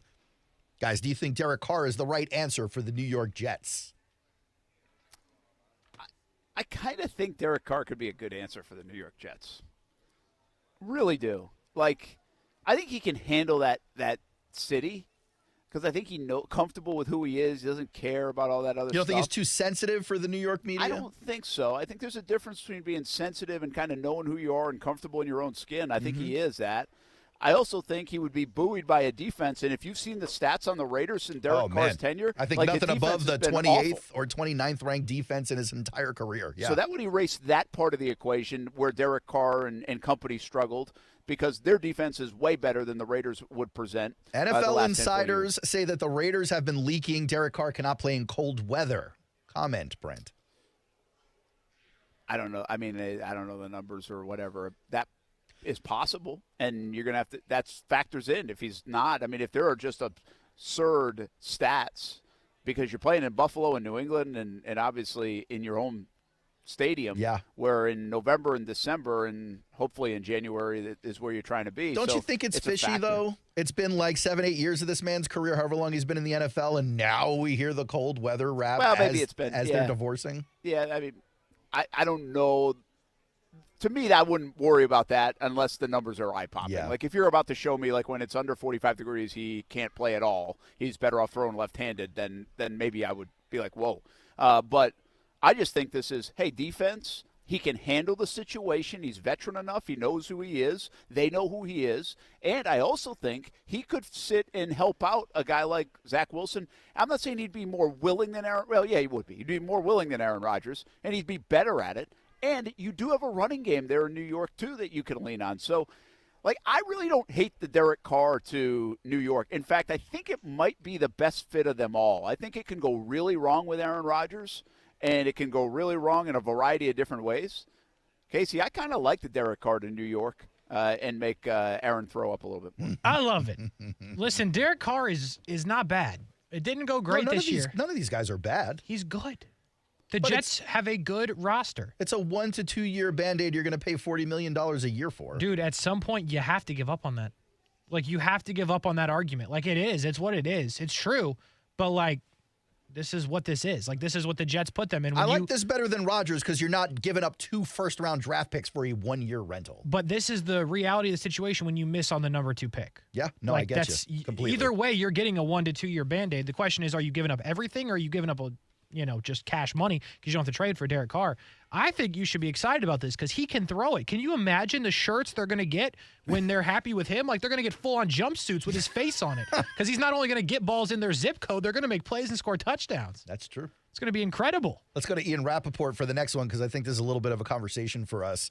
From NFL Now, the Commanders will try to close it out with potential OC Eric Bieniemy while Matt Nagy looms as his replacement with the Chiefs. Brent and Kasey, we're talking about this in the back office. Me and Kasey were, Brent. And Kasey is struggling to figure out why. Back office? Well, that's what we call when it's not the studio. It's more like down the hall office. Yeah. The question that Kasey has is why? Why go to the Commanders instead of staying with your your cash cow there. The Chiefs, go to another Super Bowl. That is my question. I think there's a belief now across the league, and this is just me reading it. This isn't inside information. I think you might have the same take as me. But I think the belief is, for whatever concern of all after the interviews, that Eric Bieniemy is not going to get a head coaching job. Like, and it's been crystal years. clear he's not getting a head coaching job. And so now there's this belief that he's got to get out from underneath Andy Reid, go run his own offense, prove it there. Like, even if it was for a year and he did well in Washington, I think he would, boom, go get a coaching job. But people just are not convinced with the Bieniemy situation that it's him. And I don't know it. Like, I have no idea. Andy Reid pumps him up. Mahomes pumps him up. Yep. People have pumped him up. But for Players love whatever him. reason, owners that interview him don't believe it's him enough to give them the job. And that's why I'm not sure the OC thing matters. I agree with you on site. Like, if you could say on paper, the fact that the enemy gets a lot of love and attention for being the OC for a powerful offensive team, but the rap is that Andy Reid is the one calling the plays. So fine, I'd be on board with that, except for he's still interviewing with these teams. Like, he's still getting in the door. He can win them over if he does that the way they want it done, however they're expecting the interview to go. So the fact that he's not nailing it at the interview tells me maybe it's not Andy Reid. Maybe it's not the fact that he has to get out from under him. Maybe he just doesn't represent himself well to whatever owner he's interviewed with. They don't see him as their head coach. He's got to find the right owner that his personality meshes with. I do think that's why he thinks he needs to go to the Commanders. Well, he also is a listen, there has been that narrative that he doesn't interview well. I mean, because I think the narrative exists mostly because people are trying to figure out why he hasn't had a job. Yeah, and he's had every interview. Does it go back to his history of 25 years ago, like back in the college days, and his indiscretions there? Is that still what people? Well, I don't know. To believe. Is that it, or is it he's a bad interviewer? Could be. That's logical. Is it that Andy Reid is pushing all the buttons? Andy Reid's team, really? But why wouldn't you do this? Look, we've seen it with Doug Peterson. We've seen it with other people. Why wouldn't you take from the Andy Reid tree? It works. So, like, the Andy Reid tree makes a lot of sense, whether he's calling the plays or not. Like, if you do things the way Andy Reid does it, seems like those guys are having some success in the NFL. Yeah. So the Bieniemy thing is fascinating, and it actually brings you back home to Jacksonville here a bit, Kasey, and you wonder if a guy like Press Taylor could have a similar issue if he doesn't get more control of the offense because everybody's going to assume it's Doug Peterson, or is Press Taylor young enough that people want to go with that new young hotshot guy that he would get the opportunity. And he doesn't have some of the indiscretions that Bieniemy did way back in his past. Yeah, I think that Press Taylor will get those opportunities. You would think, especially if the Jags defense goes up and up again, or the Jags offense goes up and up again. But the Eric Bieniemy thing is weird to me, and the only thing I can kind of come to here is why, if I'm him, I'm leaving, is because you have to think Ron Rivera is going to get canned. Yeah, I think anyone jumping to the Commanders right now thinks there's an opportunity at the head coach position. Andy Reid's not, if he's not retiring, he's not getting fired, ever. So you can look at Washington, and also, like, they're doing some odd things with, like, Sam Howell's apparently going to be their starter after only playing one game. It's just nonsense. There's weird stuff, and if you're him, the tank is on. It looks like you could get that opportunity, so I get it. Or bring Caleb Williams into the league and then coach that kid. Come on. That's fair, but if you're looking at this from Bieniemy's point of view, I can see why he's going, because what more can he do with the Chiefs? He's won 2 Super Bowls, been to another one. Could win a third Super Bowl, yeah. What? Win a third, and now you're going to get the head coaching job? No, just keep winning Super Bowls. Now you can almost have a whole handful of rings. If you keep going. No. But if you want to be the head coach, obviously, what you're doing is not working. Right. So you have got to go try something else. And to your point, Kasey, this is an opportune place to do it. You actually might just slide right in for Ron Rivera and be the guy that's there already. They get to know you a little bit. You kind of set the foundation for it. And if you can make Sam Howell play good and your offense looks good, then boom, somebody's hiring you after that, whether it's Washington or some other team. All right, we got to run to break real quick. I just want to throw this tweet up there. Special request from one Kasey Kurtz. It was a tweet from NBA Central. It's hard to read, but it basically says, Jalen Rose says, a man should spend a minimum of $100 on each haircut. And then Andre Cisco went ahead and tweeted on top of that. I was actually at the barber shop at the same time as Jalen a few years back. And he had his waves under the salon hair dryer. It just means more to him. Brent, as a man who gets a $3 haircut that takes 8 minutes, how do you feel about these comments from Jalen? He's basically saying your haircut's a bum haircut. Yeah, $100 a haircut is not the way to go. I get an 8-minute haircut that still costs me about $20. You use the Flowbee, right? Yeah, so $20. Use a dustbuster with razors in it, huh? But time is more important than money.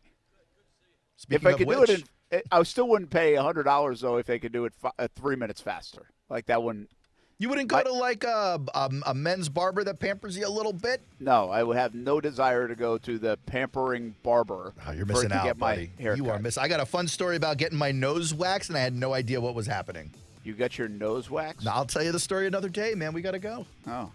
Boy, thanks for leaving. It's a good tease. Yeah, it's a tease for next week, apparently. We got What Did I Learn coming up. Call the show, 904-362-9901. Join us. Tell us. Oh, actually, we got an interview coming up. Yeah, you're going to sit on hold for roughly 22 minutes. Never mind. Now. Never mind. Tyler Reddick, we're talking NASCAR. We're going to Daytona. I got when excited. we come back on ESPN 690. We'll have the Jacksonville International Auto Show here at the Prime Osborne Center. Now, the First Alert forecast on ESPN 690.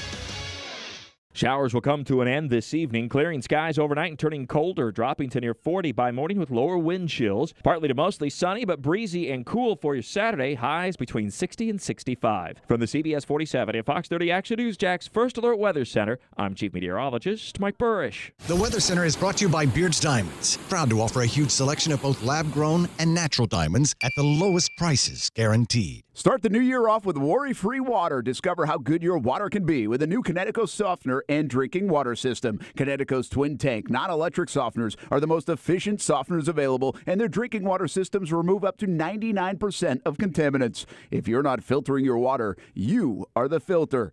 Don't be the filter. The experts at CGC Water Treatment will test your water for free and provide solutions that are right for you and your family, like they've done for my family for over 5 years. Imagine having clean, clear, purified water at your home. No more plastic bottles, no more waste, just great tasting, purified water that you can trust. Call 904-552-1242 or visit cgcwater.com. That's 904-552-1242. Financing options available with approved credit. CGC Water Treatment are proud partners of the Jacksonville Jaguars, and I'm a proud customer of CGC Water Treatment.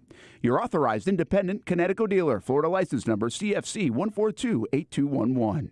Jacksonville is a great place to live. And if you love where you live, you should invest in it. That's why more and more people bank with One-to-One Financial, Jacksonville's hometown credit union. We invest every penny back into North Florida, backing the very best small businesses, nonprofits, and of course the family home. Why put your money with some big out-of-state bank when you can invest in where you love to live? One-to-One Financial, we're your hometown credit union. Sign up today at one-to-one-fcu.org. Federally insured by NCUA.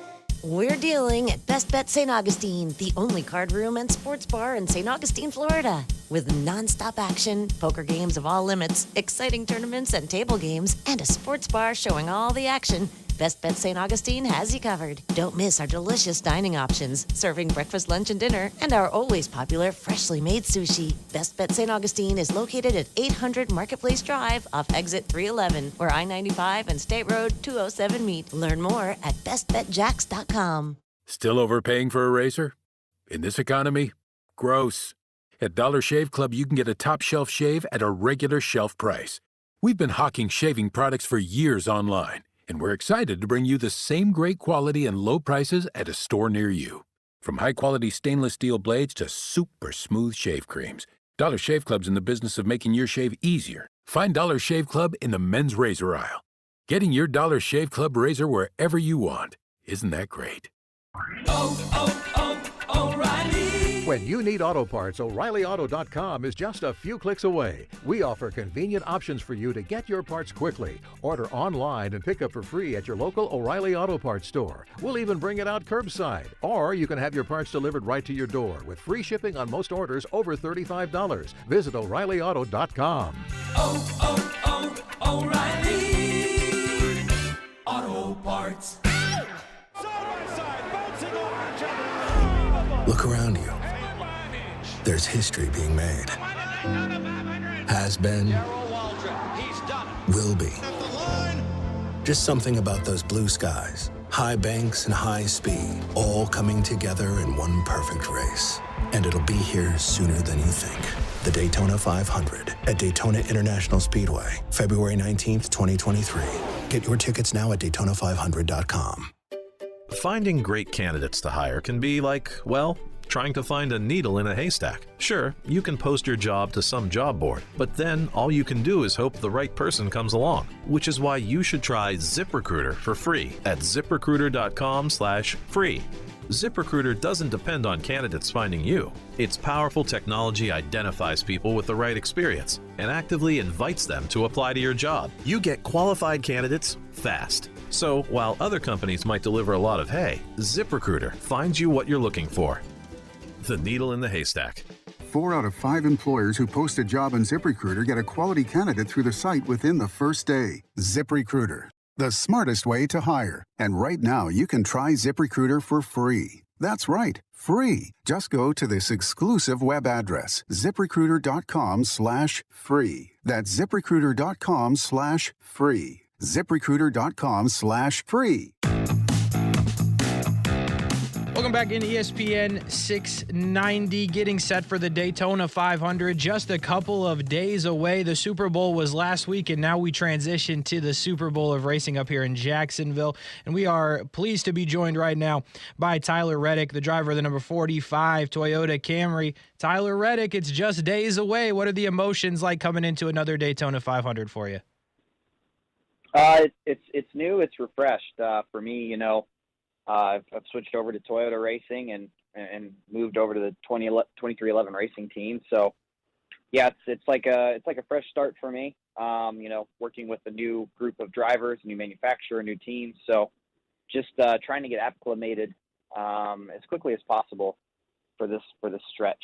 Obviously, the Daytona 500 is the biggest race we have, and you know, when you make a switch like that, you really got to pay attention to the details and the days, and even back to the weeks leading up to this race.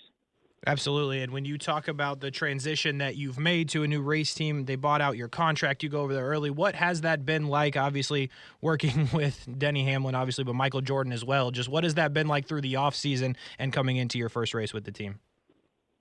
Yeah, we've been going through a lot of stuff in this offseason, just trying to, you know, kind of like I said, just be as ready and as prepared as possible for the Great American Race. So, yeah, it was a great transition. Everyone at Toyota has been really inviting. I've heard a lot about it throughout the years, how they treat their drivers like family, and it really feels like a family, close, tight group. And so the transition's been great on that front. And then the team front, yeah, everyone at 2311 has been great. They're really excited for me to come on board as originally planned in 2024, but for it to move up a year early got everyone even more excited. And we're getting a year head start on the plan that myself and this team have together. Does the new transition to the new team, do you get a lot of free Jordans? Is there like a perk there? Do you get some free swag, a lot of it? What's the deal there? Definitely getting some nice shoes. My game has been up quite a bit.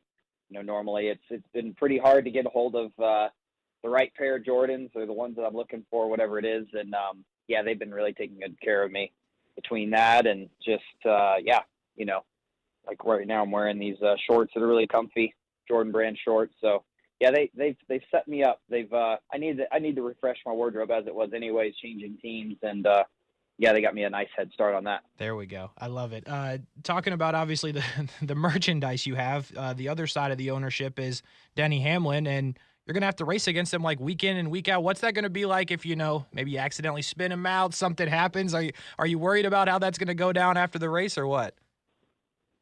Well, I guess if I do spin Denny out, I better win the race, right? Because if I don't, then I've ruined his race and not taken advantage of it on my end and won. So, yeah, it's really great having him as an owner. He's one of the best on the super speedways, and just you know, I've got to spend time around him on the racetrack in the past, but now it's even more of an advantage being able to ask him questions or, you know, get the insight and the knowledge shared with me that he's accumulated over the years.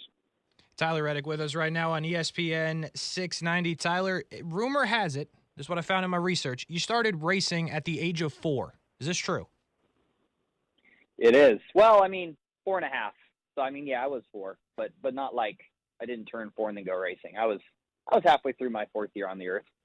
That's incredible. How does that happen? We were just talking about this on the show recently, talking about Daytona, and all of these athletes who are now professional, they start their sports really young. But we were wondering, how does somebody get into racing at the age of 4? Like, how does that even happen?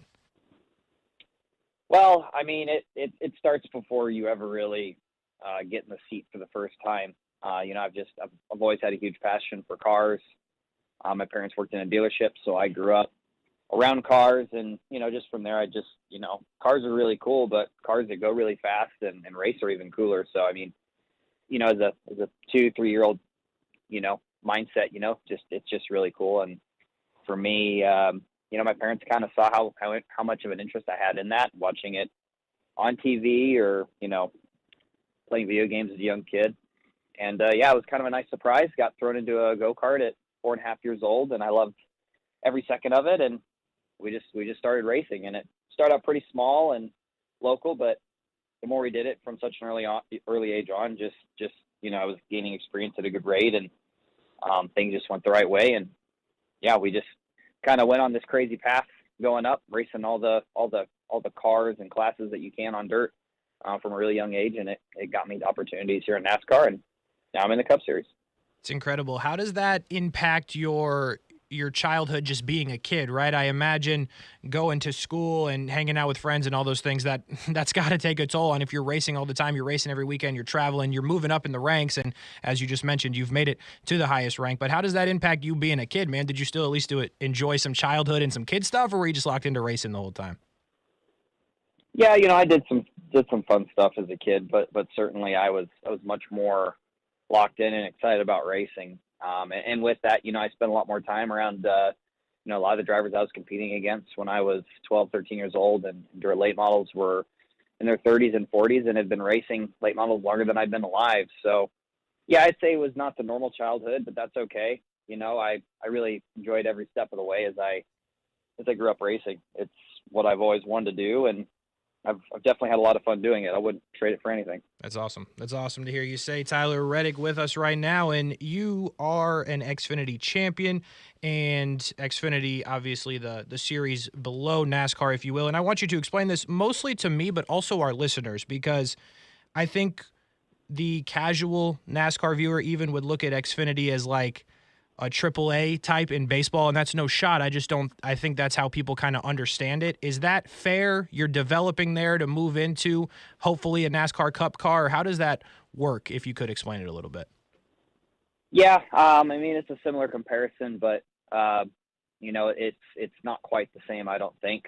I mean, stick and ball sports and motorsports are pretty different, but you know, the teamwork aspect, you know, you have to work really well with your team. You know, you really work on those fundamentals, your driving skill, you know, figuring out, you know, what you need to work on and become how to become more well-rounded before you move up. So, I mean, it is kind of like a stepping stone for the Cup Series, and there's a number of that before it. But yeah, the Xfinity Series is a really good platform to, you know, get to understand a better, you know, how to better handle a car that doesn't have the downforce that the truck does. It certainly helps you get prepared for the Cup Series. But yeah, it's confusing, obviously, because, you know, you'll have guys like me now that run Cup full time jump in and go run some Xfinity races too. So it's not quite the exact comparison, but you know, it's fairly close to that. And you just said it, right? You're going to jump in and race. I know Kyle Busch has done a lot of that. My wife is a fan of his, so I'm always asking her the question, what is the appeal there, right? And you're obviously in the Cup Series, you're racing against the best. Like, is it, from you, just talking for the few minutes, it sounds like you just love racing so much, like you want to get in as much as you can, but is the appeal there just for the experience, or is it like, hey, I got a real good shot to win this, I might as well give it a go? You know, I think there's a lot of things that go into that. Like for me, you know, I truly don't know how many more times we'll have opportunities to race at places like, you know, Fontana on its 2-mile surface.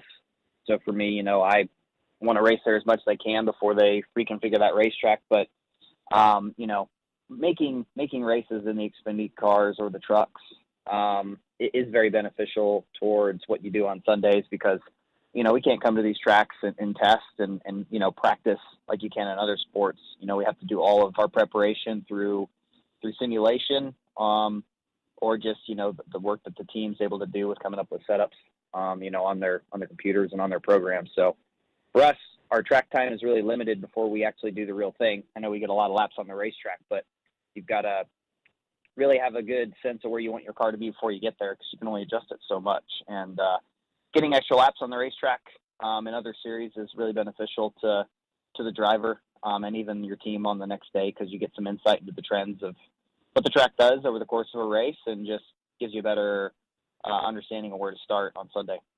Makes a lot of sense. Tyler Reddick with us right now for just a couple more minutes. Tyler, let me ask you this. 3 wins last year, 2 of them on road courses. I do believe you have became, in my world, a daily fantasy legend. I know you probably can't comment on that due to what daily fantasy is, but every time we go to a road course, you're looking for Tyler Reddick in your lineup. But why are you so good on the road courses? What is it that has made you so just almost a favorite every time that NASCAR goes to a road course? That's just put in a lot of work on it. It was one of my greatest weaknesses, stepping into the world of asphalt racing, coming from dirt racing. We, whether it was open wheel and, the car's in gear and you get pushed off by a tow vehicle to get it started, or a late model, it's got a single drive high gear. I didn't do a lot of shifting or driving of cars where you have to go through gears and use, engine braking or know when you're going to shift and how to shift. I didn't have any of those things figured out. So road course racing was one of my worst aspects of my racing craft, and I just put a lot of work into it about 2 or 3 years ago. And it made just, and put that work in simulation and in iRacing and other facets. And it really just turned it around. There was no special tricks or anything like that. We just worked on it really hard and got a lot better at it. And when we came back to it the next year, it was a huge improvement. It went from probably our greatest weakness to one of our greatest strengths. That's awesome. That's awesome to hear you say that. Last one for you, Tyler, before we get you out of here. What is it going to take to win on Sunday? Track position, unfortunately. For us in our Monster Energy Toyota Camry TRD, we were kind of in a tough spot. We just trying to keep our car in one piece, and it's my first time really doing live stops in the Toyota Camry, and I just didn't quite get out of the box very good last night. As there's just with changing of cars, some things are a little bit different, and kind of made some mistakes there, and it cost us track position throughout the duel number 2, and we kind of got in a position around 12th or 13th towards the end of that second duel, and the pack had kind of gridlocked, if that makes sense. It kind of, all momentum had kind of stalled out, and everyone was kind of just riding in the same spot. So we just kind of made the decision to drop back out of the pack and take a 13th. So not exactly where we want to be on the starting position for Sunday, but it is a long race. People will make mistakes on pit road and in the draft, and hopefully we can capitalize on those and move our way forward through the pack and be in a desirable position somewhere, hopefully in the top 5, one of the first 2 cars or 3 cars in the top or bottom row at the end, and take advantage of it. Anybody has a shot if you're at the top or at the front right at the end. Tyler Reddick, appreciate your time, man. We'll be rooting for you in Jacksonville, and best of luck the rest of the season as well. Yep. Thank you very much.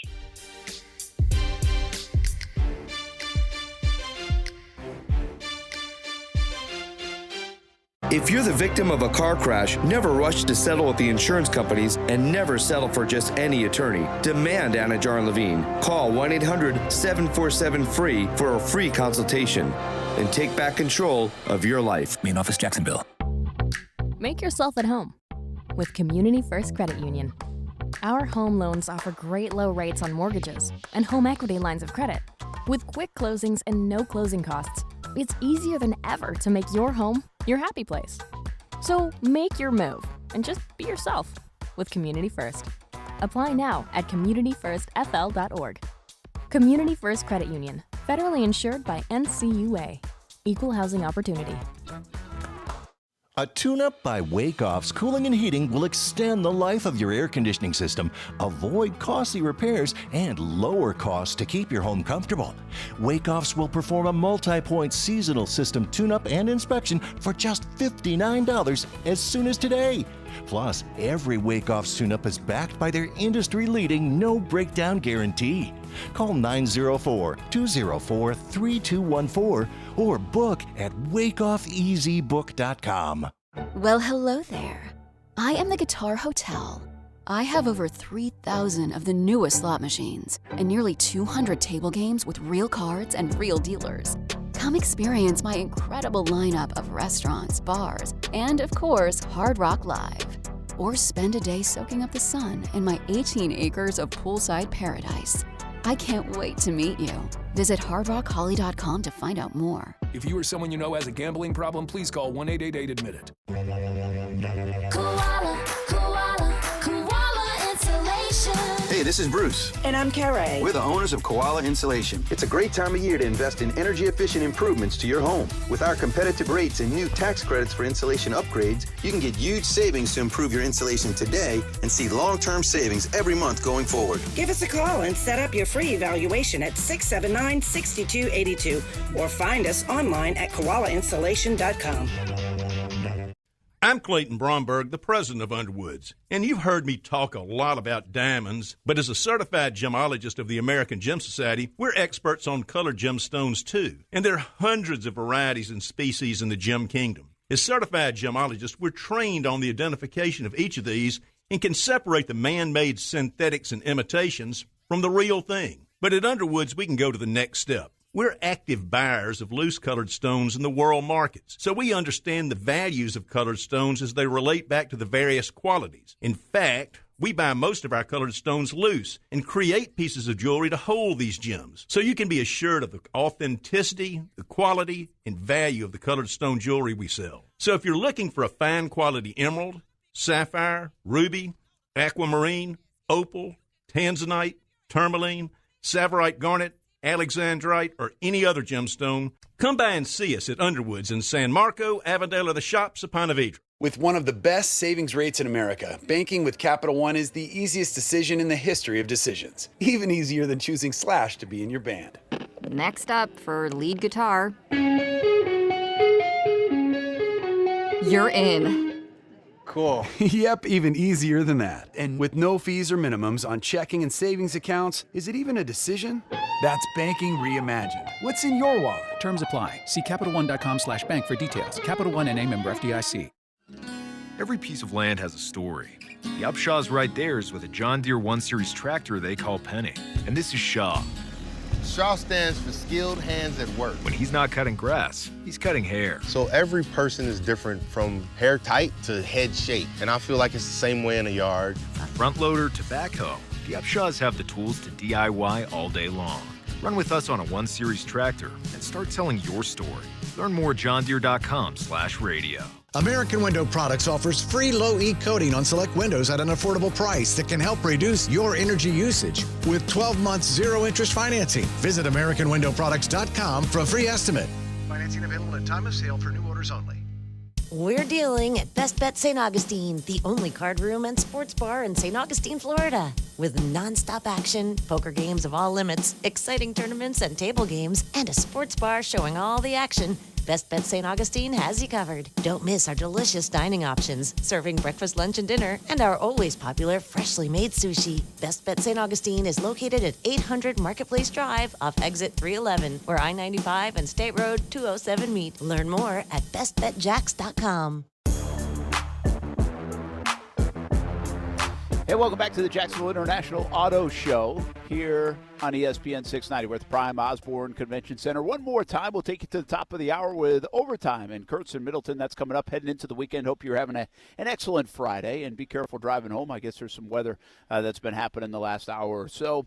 Then it should clear out and sunnier skies, cooler temperatures on the weekend. Probably not a beach day tomorrow. Aaron Schachter, Kasey Kurtz. What did we learn today? Oh, the list must be long, Aaron. I got 1, 2, 3, 4, 5, 6, 7. What did I learn today? Well, before we get to all 7 of yours, I just got a tutorial on the Kitchen Craft waterless cookware. Ooh. And so basically, yeah, it's such good stainless steel or whatever you would call it in the pan, the pot, the cookware, that you don't need water. And therefore, you don't shrink the food and your vegetables stay more crispy and everything else. So it's basically a lifetime product. Culinary technology. Yeah, and apparently it's not new technology. It's like 100 years old. So they're out of Wisconsin, and they're also here in Florida. And you have just learned that there is such a thing called waterless cookware. I did. That is an actual what I did learn today. The chef over there, Chef Jeremy, put on a heck of a clinic for me. He also offered me some food. You get to sample anything? Yeah. I didn't, but he did offer. All right, what did you learn today? I learned a bunch. We could start with today I learned Kasey's biggest nightmare fuel is something having to do with a snake that's got 8 eyes. The snake happens to be a doctor who gives LASIK surgery, but only using needles. Yeah. That's pretty much it for Case. That sounds right. I also learned Brent's favorite thing about baseball is soaking his hands in some mellow yellow from Jorge Posada's fridge. I learned that Kasey may finish his career with an Associated Press award for his work, but he may have to share that nameplate with ChatGPT. I also learned that Brent is fine with the alien invasion as long as they let the humans do the balls and strikes in the baseball game. I learned Coach Driscoll pays for his team's travel accommodations by endorsing nearly every single business in Jacksonville. And I learned that we're 17 days, 12 hours, 37 minutes, and 14 seconds from the start of the players. And that's it. Kasey learned anything? What did Kasey learn? Kasey learned that Rex Ryan learned that feet ain't just for walking. Thank you. Kasey learned about the Rex Ryan feet thing. Kasey learned that FAU plays basketball, apparently, which is news. Yeah, Brent learned that too. And Kasey learned today, most importantly, that he's going to win an award for a NASCAR show. You and ChatGPT. That NASCAR show coming up at 1:30 on Sunday here on ESPN. And I'm going to beat Stuart Weber for it. That's right. Hopefully Stuart. And you're going to pay. Show. I keep learning new things every minute. I am going to pay. Hopefully we missed the deadline already. Yeah. That would be good. I'll We be hope so everybody upset. also has a very good weekend, and it's been a fun week here on Brent Friends on ESPN. Yeah, good week of shows. We had a good time. We had lots of laughs, guys. You guys called a baseball game. It was great. Yeah. You had a great home run call. Go back and listen to that one. You can always subscribe on YouTube and listen along. Subscribe to the podcast as well with ESPN 690 and Action Sports Jax. New We have you streaker covered video all up, weekend too. long from the Daytona 500 and beyond. Start a baseball season as well in the Division I ranks. Have some softball covered, too. There's a lot going on with high school sports with soccer and basketball. I'm going to some girls basketball tonight in the regionals. We'll have for you on CBS 47 and Fox 30. Kasey Kurtz, Brian Middleton, overtime up next. Thanks for hanging out with us here from the Prime Osborne Convention Center. It's been the Jacksonville International Auto Show. Come on out. Buy some pots and pans. Buy a new car. And more here at the Convention Center all weekend long. Have a good weekend, everybody. Let's do it. Ready? 1, 2, 3. Duval! Thanks, Doug Peterson. Have a good night, everybody. Brent and Friends is sponsored by Best Bet, now open in St. Augustine. Rich Jones here. If you're an investor who's interested in doing well while doing good, getting solid returns on your investments while making a positive impact, consider investment funds with DLP Capital. Here's Don Wenner, CEO of DLP Real Estate Capital, to tell you more. With the current housing shortage in the U.S., investing in real estate, especially workforce housing, is one of the safest and most reliable places to invest. We invest in affordable housing for hardworking people and generate amazing returns for each of our investors. To get your investor's guide and find out more, dial **invest from your cell phone or visit highyieldreturns.net. Hi, this is Stan Nagel for Energy Seal Foam Insulation, reminding you that summer's coming. Give us a call. Save 30% off our summer rates. Call EnergySealToday.com. We spray attics, subfloors, metal buildings. EnergySealToday.com. 888-306-3626. Sell your home with a guaranteed offer from Mark Spain Real Estate. You'll save time and make the most money. Hi, this is Mark Spain, and our offers are the strongest in the industry, so you can sell your home stress-free and avoid the costly repairs. When you get a guaranteed offer from Mark Spain Real Estate, there are no showings, no open houses, and no stress. Find out what your guaranteed offer would be. There's no obligation. Call 855-299-SOLD or go to markspain.com to get a guaranteed offer on your home today. That's markspain.com and start packing. Certain restrictions apply. I thought learning a language would be too much work, but Babbel makes learning fun. J'aime Babbel. Babbel's lessons only take 10 or 15 minutes. And soon, you turn and realize, hey, I'm starting to speak another language. How'd that happen? Babbel isn't robots talking. You learn words and phrases from real native speakers. I was ready for real-life conversations in just a few weeks. So easy. Go to Babbel.com to try for free. That's Babbel.com. Babbel.com. Hi, I'm Patrick Kennedy, Chief Executive Officer of BASCA. Thank you to the players for supporting us as we improve the quality of life for individuals with intellectual and developmental differences in Northeast Florida. 18 days left. Ready for a helpful tip? If you've got to drive it, rent it with Rent a Toyota at Arlington Toyota. Whether it's a car for a business trip, an SUV for an outdoor adventure, or a spacious minivan for that family vacation with all the stuff. If you've got to drive it, rent it with Rent a Toyota at Arlington Toyota. Rent a Toyota at Arlington is the best way to try it before you buy it. You can even rent 2023 models. And Arlington's competitive rental rates will put you behind the wheel with ease. Reserve your rental online at arlingtontoyota.com today. Attention Dish customers. Dish Network dropped WFOX Fox 30, depriving you of your favorite programs, local news, weather, and sports. Call Dish now at 1-800-333-3474 and tell them to put WFOX Fox 30 back on the air. Don't let Dish keep you from the important news, sports, and entertainment programming you love. Call Dish now at 1-800-333-3474 and then switch to another TV provider. Broadcasting live from the Anajar and Levine studios. Anajar and Levine Accident Attorneys. Call 1-800-747-FREE. That's 1-800-747-3733. WOKV Jacksonville. Listen live everywhere you go on ESPN690.com. ESPN 690, a Cox Media Group station. This is SportsCenter.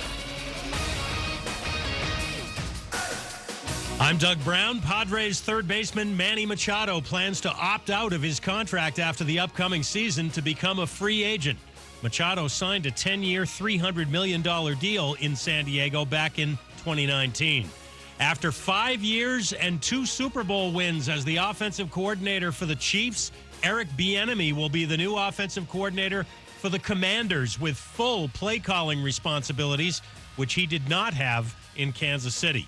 The Jets plan to meet with free agent quarterback Derek Carr, who was cut by the Raiders this week. ESPN's Rich Cimini says the Jets could recruit Carr by pointing to their defense. They have the 4th-ranked defense in the league. And interestingly, that is a foreign concept to Derek Carr. The Raiders' defense has been historically bad since Carr broke into the league in 2014. Rich Cimini on Canty and Carlin. New Broncos coach Sean Payton hires 75-year-old Mike Westhoff to be the team's new assistant head coach. He hasn't coached in the league since 2018. ESPN Radio is presented by Progressive Insurance. At Progressive, they're making things even easier to help you bundle your home and car insurance together so you can save on both. Learn more at Progressive.com or 1-800-PROGRESSIVE.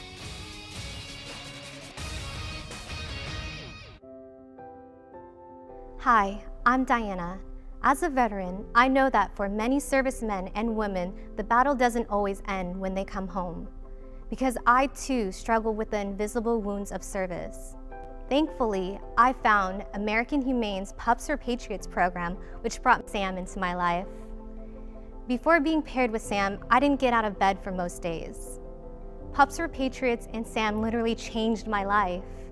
Now I'm able to go to the store without having a panic attack. I'm finally able to live my life the way I want to live it. Pups for Patriots provides trained service dogs to veterans like me at no cost. If you're a veteran or know a veteran struggling with post-traumatic stress or traumatic brain injury, please go to AmericanHumane.org to learn about their Pups for Patriots service dog program. Let's give our veterans a fighting chance. A message from American Humane.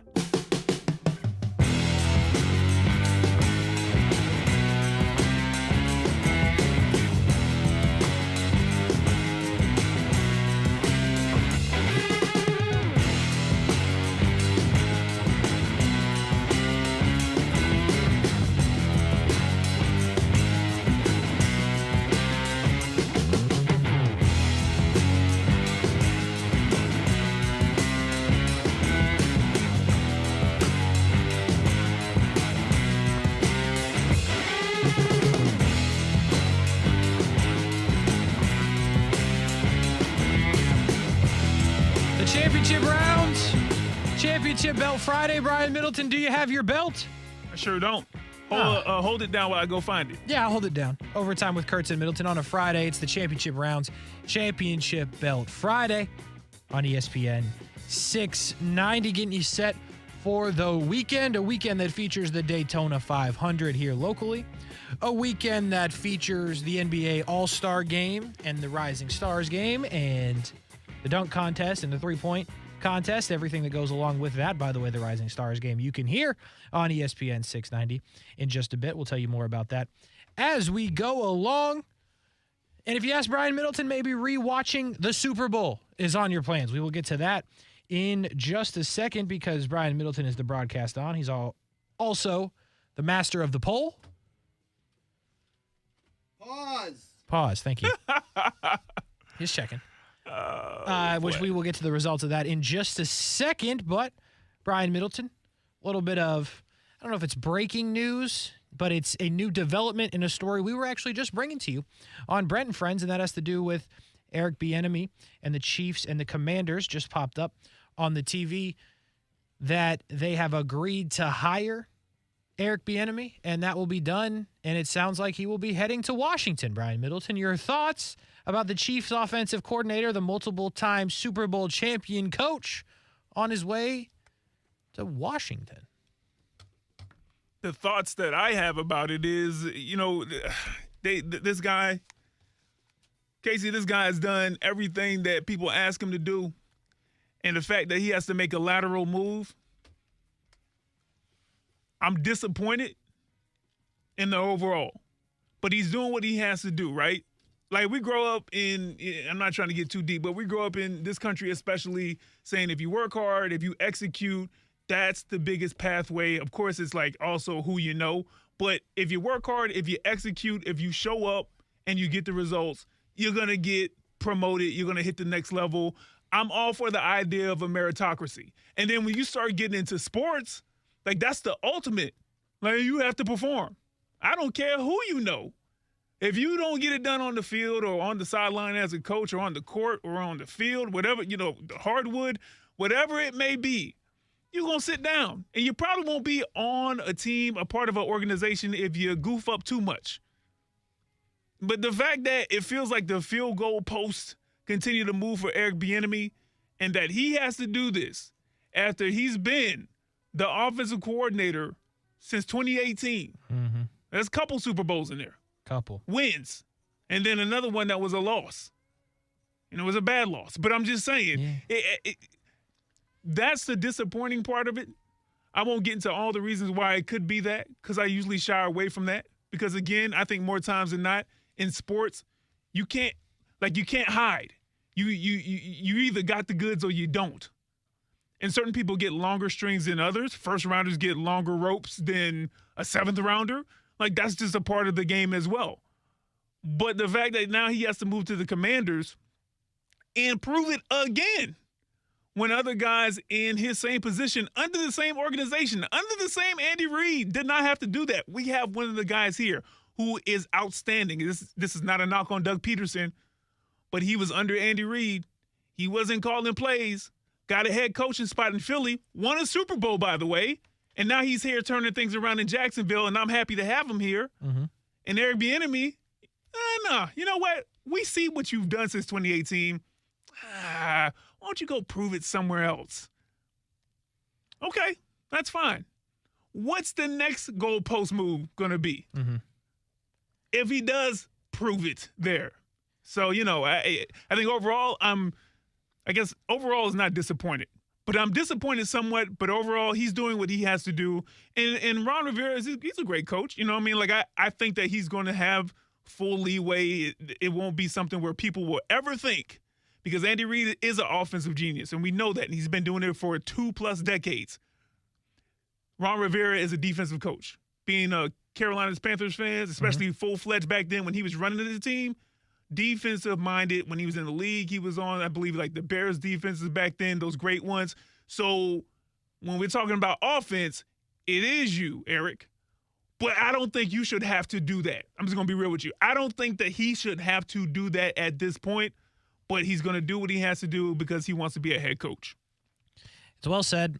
I agree with everything you said and even some things you didn't say, but you hinted at. And just starting with the Eric Bieniemy part of the story before the Washington part of the story is I'm with you. I don't get it. For a while there, every single person that had ever hung out with Sean McVay, it felt like was getting every opportunity to be a head coach. Mike McDaniel is a guy who has he proven more than Eric Bieniemy?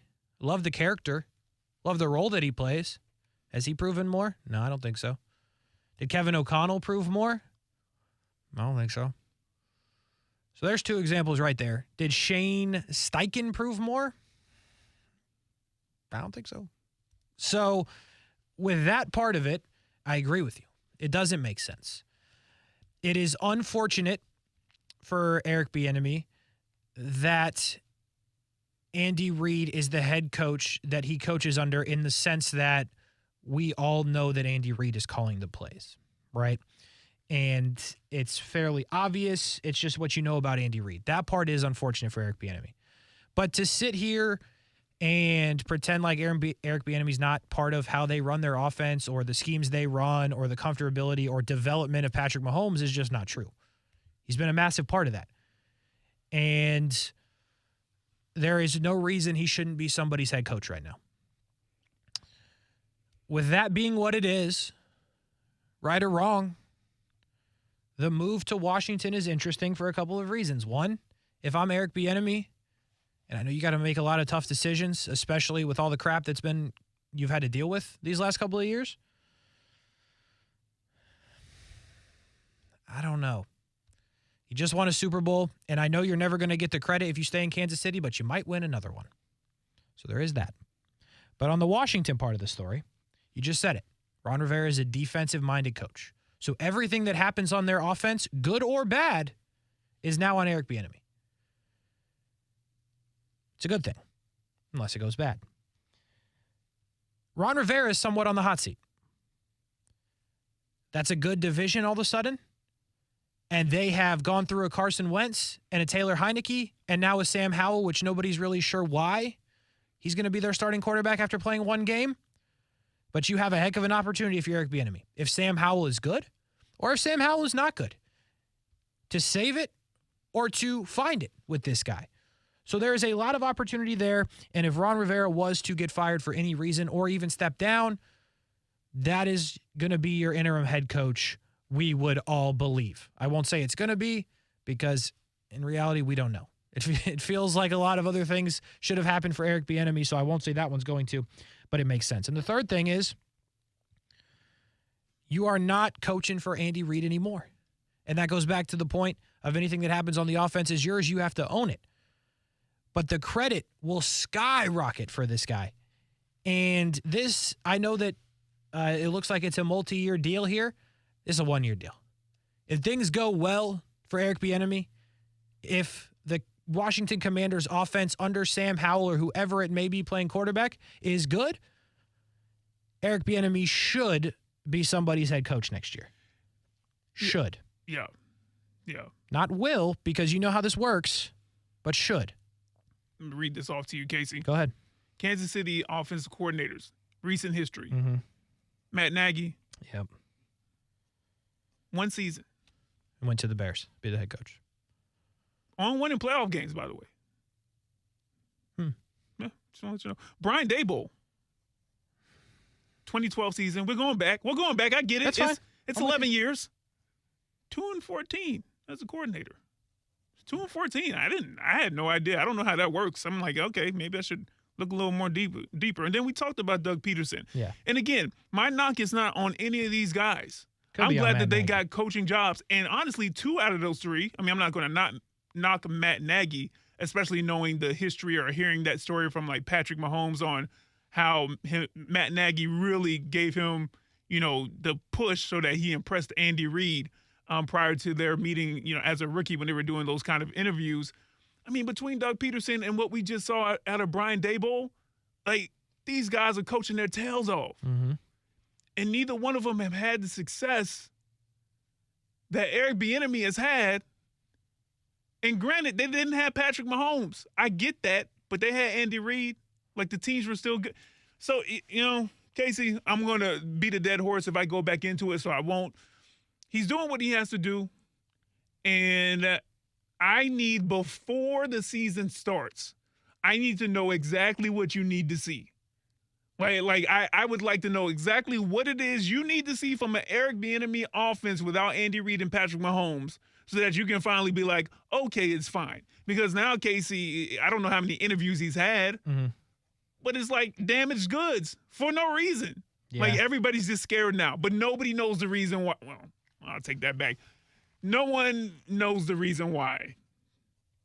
Well, actually, we'll just keep it that way. Okay. But anyway, yeah, we'll just have to see. I'm hoping for the best for him, not because I'm a Commanders fan, but because, geez, man. Give the guy a shot. Let him fail. And get rid of him. Nathaniel Hackett out here, he failed. They got rid of him in one season. Mm-hmm. It's doable. There's a precedent set. You can get rid of him in 13 games. It's a good point. Nathaniel Hackett's a good one.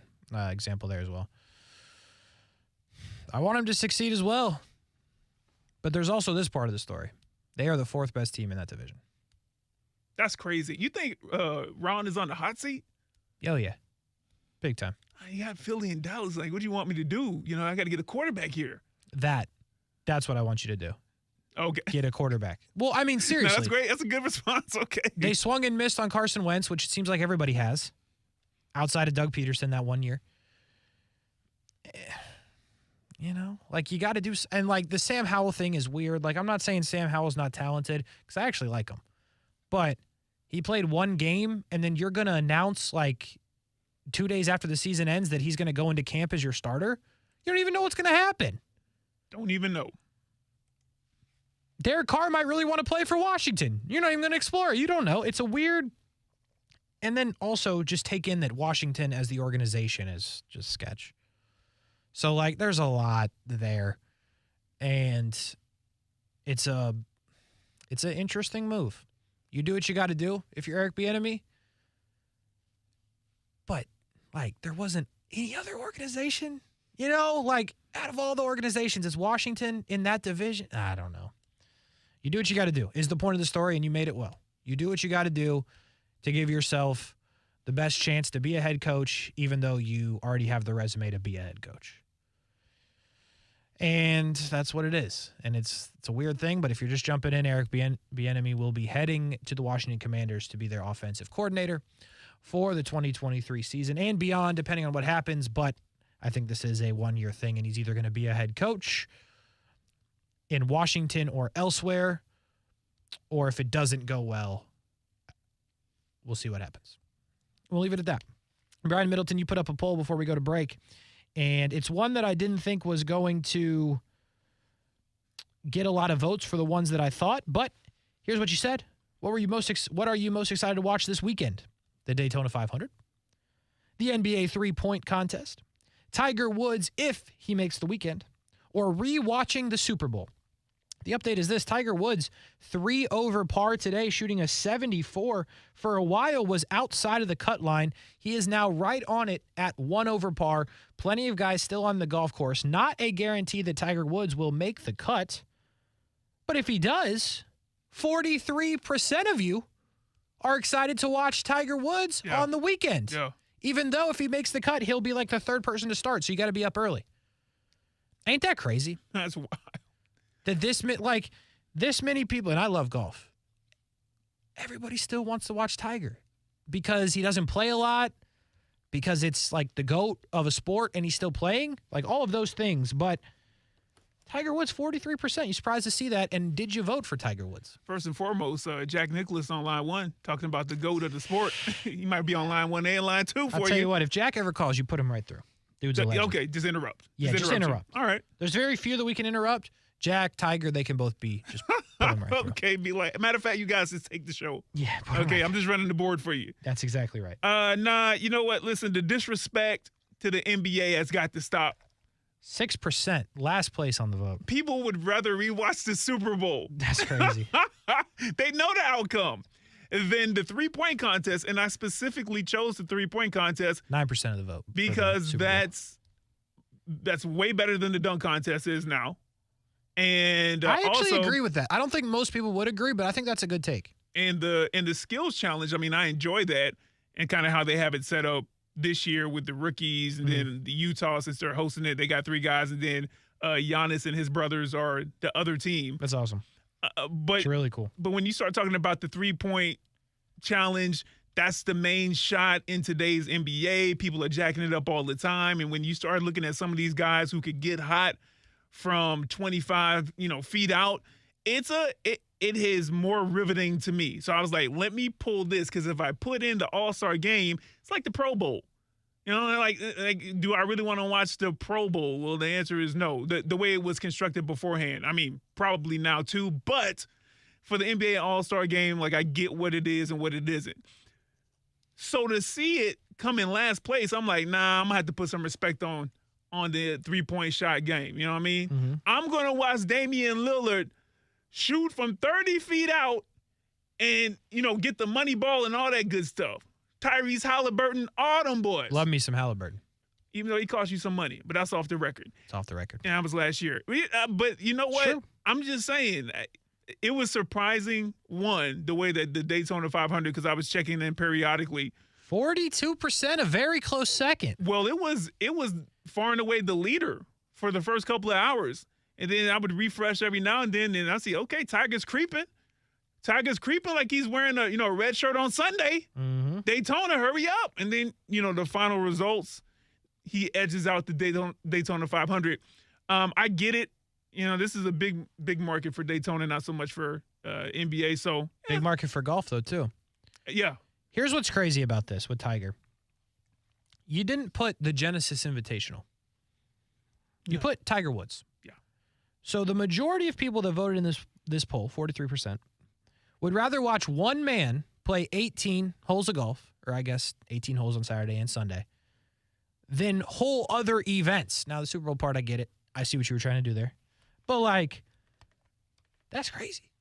That's how much weight Tiger still has. It's cool. How LeBron will be. I'm talking about after he retires. I'm sorry. The way Tiger is now playing, that's how LeBron is going to be 20 years out. Still the biggest show, the biggest draw. In what? Just whatever. Like a movie, you're saying? Whatever he feels like doing.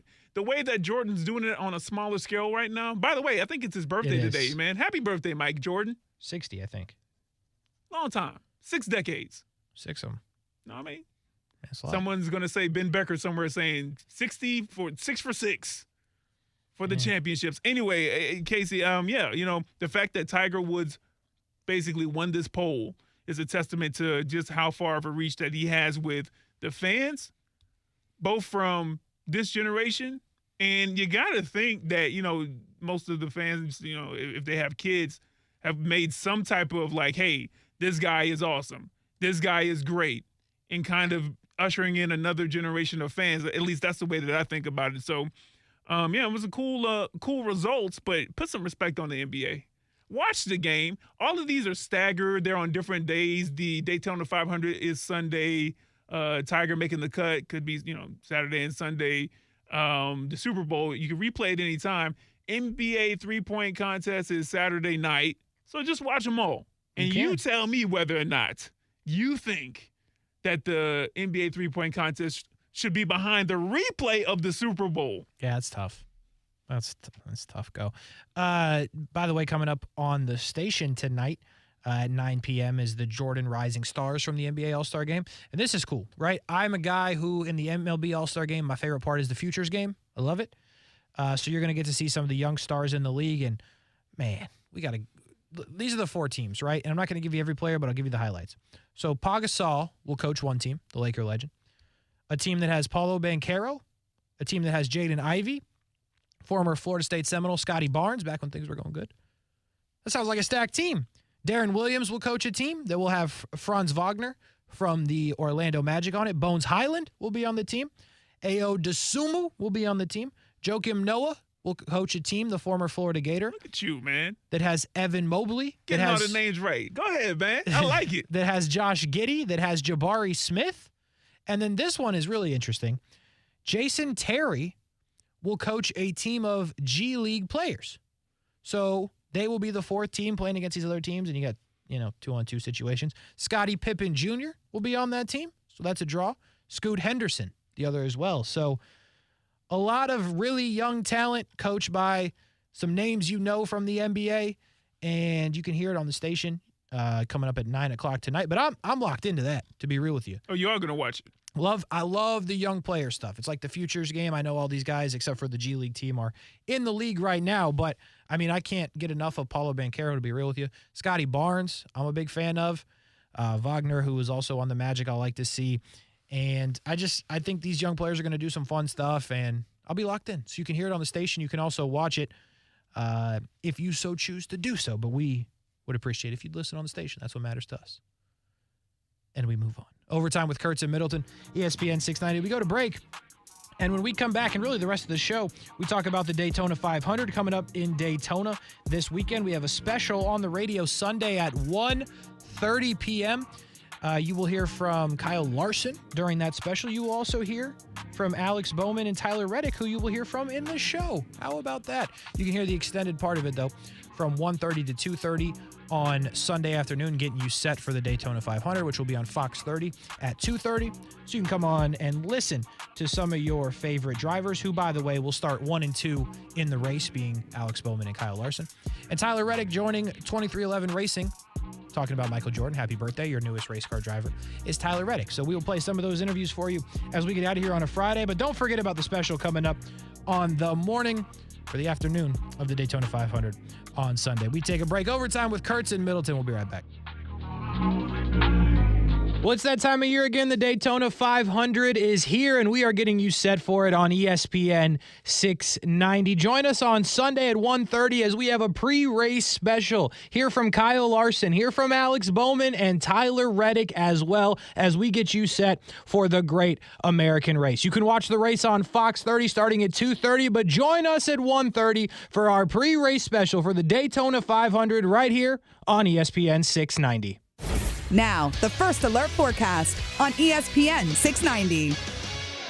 Showers will come to an end this evening, clearing skies overnight and turning colder, dropping to near 40 by morning with lower wind chills. Partly to mostly sunny, but breezy and cool for your Saturday, highs between 60 and 65. From the CBS 47 and Fox 30 Action News Jack's First Alert Weather Center, I'm Chief Meteorologist Mike Burrish. The Weather Center is brought to you by Beard's Diamonds, proud to offer a huge selection of both lab-grown and natural diamonds at the lowest prices guaranteed.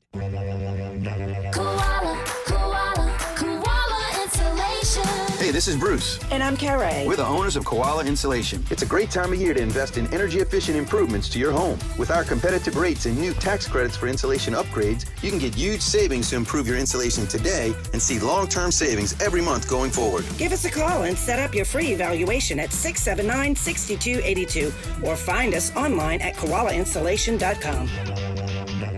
Could your business service more customers if you could just find the right staff? At CMG, we have a large database of people who have specifically opted in the last 14 days to receive more information about job opportunities.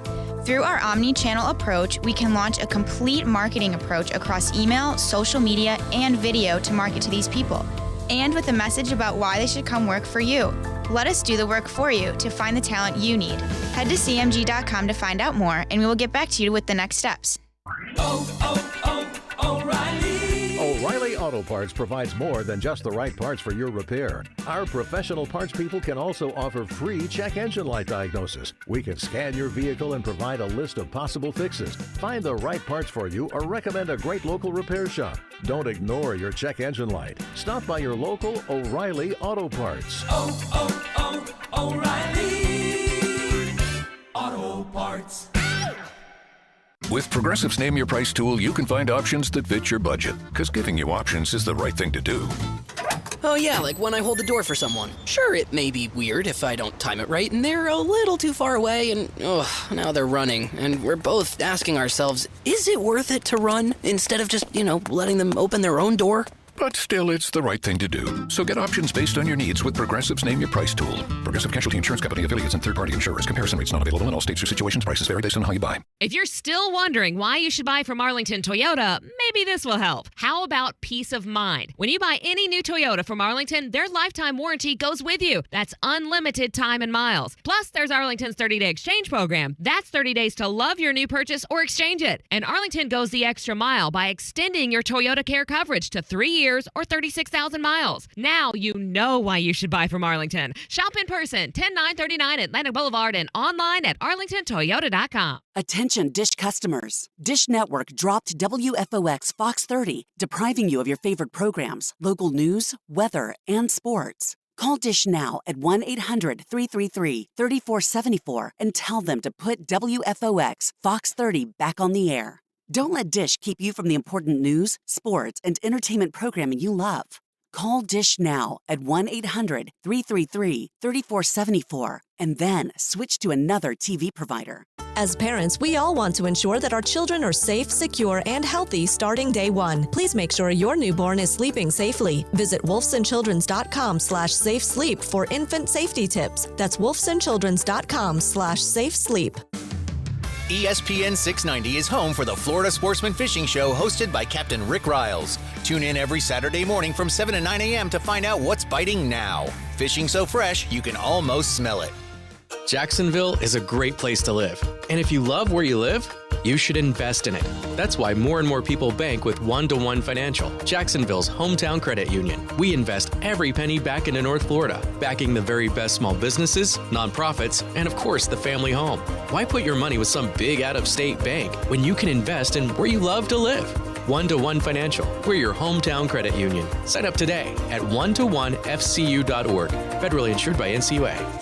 Ask yourself, how often do you go to the second page for the answer to something you are looking for when searching on Google? I asked 10 people and 1 out of 10 said rarely, while the other 9 said never. Websites that are stuck on page 2 or farther never get the attention or web traffic they deserve. Cox Media Group can fix that ranking by making sure that your business is the answer to the questions most people are asking. It's Cox Media Group's mission to help make sure that your business is seen as the trusted expert in your field. Head to cmg.com to find out more, and we'll reach out to you with the next steps. Hey everybody, it's Brent Martineau from Action Sports Jacks. There's a good chance you have a smart speaker, so use it with ESPN 690. Stay up to date on the Jags and all things sports by telling Alexa or Google to play ESPN 690. It's as easy as that. Make sure you listen weekdays 3 until 6 p.m. on ESPN 690.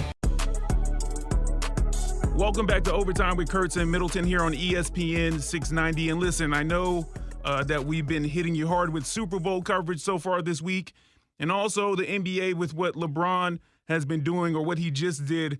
But listen, I want to switch gears for just a moment, pun intended, because the 2023 start of the NASCAR Cup Series is underway. And Kasey and myself are fortunate to have one of the baddest men to get behind the wheel joining us right on Overtime. He drives the Ally number 48 car for Hendrick Motorsports. Welcome to the show, Alex Bowman. Alex, how you doing, man? I'm great, thanks. Thank you for having me. Yeah, man. Thanks for jumping on. So listen, man, I usually start interviews with low-hanging fruit, the obvious questions that I think people just want to know. So I'm going to start with this one right here. Now, you won the Pennzoil 400 last season. You had multiple top 5, top 10 finishes last season as well. You had some bad luck sprinkled in there as well, which we'll get to. But fast forward to this year, and you open up with a 4th place showing in the Clash at the Coliseum this past Sunday. Tell me what your thought process is on how you are taking the successes and the failures from last year and building on that this year. Yeah, for sure. You know, I think last year started off strong, and unfortunately, you know, we kind of fell off through the summer months, and then we were rolling pretty good through the start of the playoffs, and unfortunately, you know, crashed at Texas and had a concussion and got to sit out for 5 weeks. So that was a big bummer. I think I came back in a better spot than I was before, and got to run the last race at Phoenix. Was feeling good, and I feel great now. So you know, I think that was a learning experience for everybody. Just work on the race cars and everything to get them a bit safer on that rear impact stuff after that. But yeah, I think, you know, the biggest thing for us over the last couple of years has been that consistency, and we've won a lot of races and been really fast. We just kind of have been streaky. Like, we'll fall off through the summer months and then get really good again during the playoffs. So we just got to have our bad days not be so bad, win a couple more, and everybody will be happy. So, doing our best to make that happen. I have a new crew chief with Blake Harris this year, and looking forward to working with him. I think it's going to be a lot of fun. We have a great group on the 48 car, and feel like we're plenty capable. We just got to put all the pieces together and do it all year long. All right, yeah, I hear that, man. And just to follow up real quick, man, I got in a wreck like 4 years ago in a regular car going like 35 miles per hour, and everybody involved with the crash was shook up, including myself, especially because it wasn't my fault. I don't want you to relive anything too traumatic, but what is that like, going 170, 185 miles per hour and just the next thing you know, it's a car wreck and you're having to try to come back from that? Like, how do you deal with that? Yeah, for sure. I think it's such a big part of what we do that it just feels normal. I've crashed so many race cars, I can't even count the amount of times I've crashed now. So that's just that's part of racing. Unfortunately, the crash at Texas got me hurt, but for the most part, I've crashed probably hundreds of race cars and been okay. So super thankful for all the work that NASCAR does to make our cars as safe as they can be. And unfortunately that one got me, but it's pretty normal to us. Yeah, man. Hendrick Motorsports is Alex Bowman joining us on Overtime with Kurtz and Middleton. Alex, the Daytona 500 coming up fairly soon. And this is a race where you've had the front row starts for, I believe, the past 5 years. You had a couple of pole positions. And then you've had some things just, again, not really go your way, especially last year where you had a really good run happening before a crash that kind of set you back. And what are your thoughts about how you're approaching Daytona this year? Yeah, the 500 is a really difficult race. I feel like, we've always had speed, obviously, a lot of front rows. It's just hard to make it to the end. We've crashed super early. We've crashed super late. We've crashed right in the middle of the race.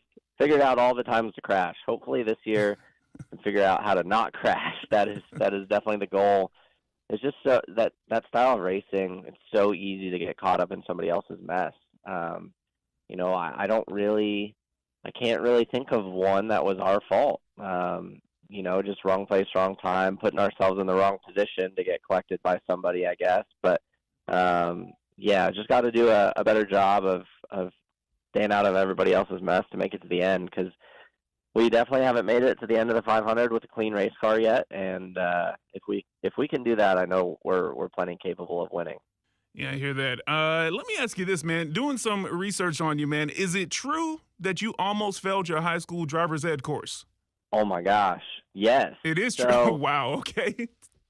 So it's an interesting story. So we had like a driver's ed final or whatever, and none of my high school teachers really cared for me that much because I missed so much school to go racing. Like, Thursday at lunch, I'm leaving school. I'm going racing for the weekend, so I'm missing half a day on Thursday and Friday at least every week, if not backing up into Wednesday if we're traveling far. So that was pretty frowned upon because they're like, you're going and racing cars, like you're wasting your time.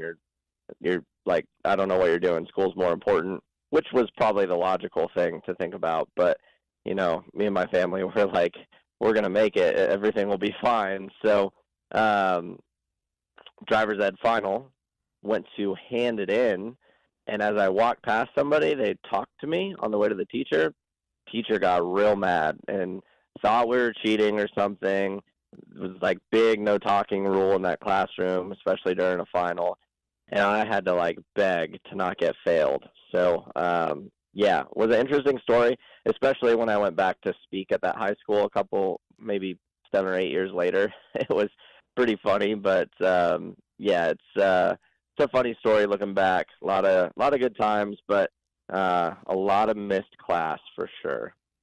But it was all worth it, clearly, because look where you're at now. Wow, man. For sure. I think no backup plan, but thankfully it worked out. Hey, you don't need a backup plan when you can drive the way that you do, man. So, Alex, listen, man, when we have a first-time guest on the show, I like to do a little lightning round with them. 60 seconds, man. I'm going to ask you a question, or I'll give you a couple of options, and you just tell me the first thing that pops into your head. If you absolutely don't want to answer it, you don't have to. Just say pass, and we'll move on. You up for that? Yeah, sounds good. All right, man, and I'll start the timer after I ask you this first question. Okay, so first up, approximately how many times do you cuss out other drivers in your head during a race? Oh, depends how many laps there are. So if it's a 250 lap race, 250 at least. There you go. Next up, if you could play music while racing, I know that's a no-no. Your attention is elsewhere. But if you could play music while you were racing, what are two musical artists you'd have on? Probably I Prevail and Under Oath. I'm friends with guys in both of those bands. They're really cool dudes. Okay. Racing legend Mark Martin. Man, Mark's awesome. It's been really cool to get to know him, and that throwback scheme we did for him was really, really cool. Chick-fil-A or Raising Cane's? Oh, I'm not gonna lie to you. I took a girl on a first date to Cane's. So, but honestly, I think we got to go to Hooters. You know, supporting my boy Chase Elliott on that one. You know what? I like that. I like that you took it a different direction. I like that so much. That was Brian Middleton catching up with Alex Bowman, who will start on the pole at the Daytona 500 coming up on Sunday. You can hear more of that interview on Sunday as well at 1:30 right here on ESPN 690, our pre-race special for the Daytona 500 in 2023. When we come back, I caught up with Tyler Reddick earlier today, and we will play that for you to close out a week right here on Overtime with Kurtz and Middleton, ESPN 690. We'll be right back.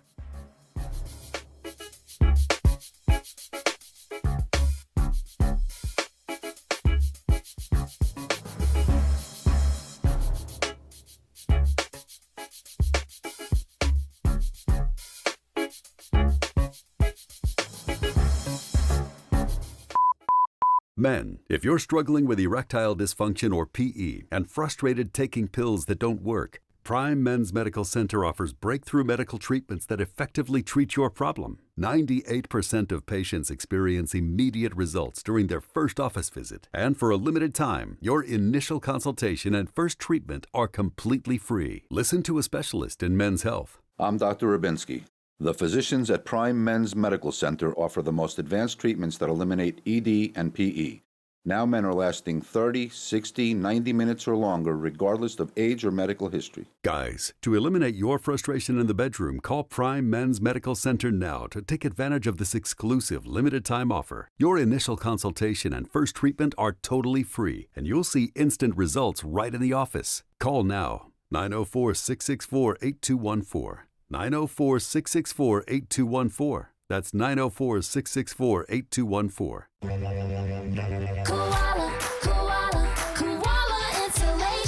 Hey, this is Bruce. And I'm Carrie. We're the owners of Koala Insulation. It's a great time of year to invest in energy-efficient improvements to your home. With our competitive rates and new tax credits for insulation upgrades, you can get huge savings to improve your insulation today and see long-term savings every month going forward. Give us a call and set up your free evaluation at 679-6282 or find us online at koalainsulation.com.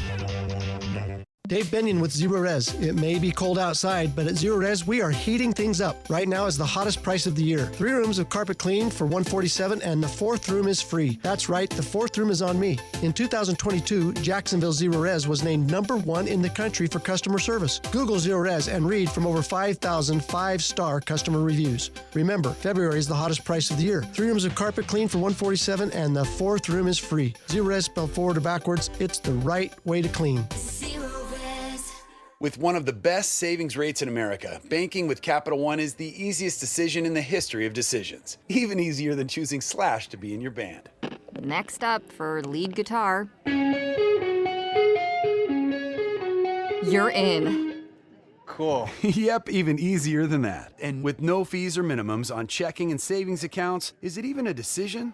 That's banking reimagined. What's in your wallet? Terms apply. See CapitalOne.com/bank for details. Capital One N.A. member FDIC. I'm Mark Anajar. I'm Glenn Levine. I'm Ellie Anajar. Together, we're Anajar and Levine. If you've been hurt in a car crash, we'll fight to get you the maximum compensation you deserve. Call Anajar and Levine for your free consultation. 1-800-747-FREE. Main office, Jacksonville. Hey, girl, I haven't seen you in a while. I know. My shoulder pain has been terrible lately. Sounds like you need to call Integrity Spine and Orthopedics in Jacksonville. Their brand new facility is incredible. It feels like you're at a spa. Best of all, their top-rated doctors really listen to you and create your own personalized plan. Nice. I'm calling Integrity right now. Integrity, where you matter most. Schedule your appointment today at integritymattersmost.com. It's go time at UNF Arena for the Ospreys as the calendar is flipped to 2023. ASUN action is underway in men's and women's basketball on the campus of the University of North Florida. If you haven't seen a game courtside or from the new suite, it's one of the best seats in Jacksonville. Swoop with the Ospreys as they build toward a run in March. Buy a ticket, see a schedule, get a score at UNFospreys.com. Be a part of the momentum at the University of North Florida. Hoop it up, swoop it up, UNFospreys.com. The Carpet Man sells first quality flooring, whether it's carpet, hardwood, laminate, ceramic tile, or porcelain tile. Get ready for the best shopping experience of your life. Call the Carpet Man today. Largest warehouse of carpet in Northeast Florida.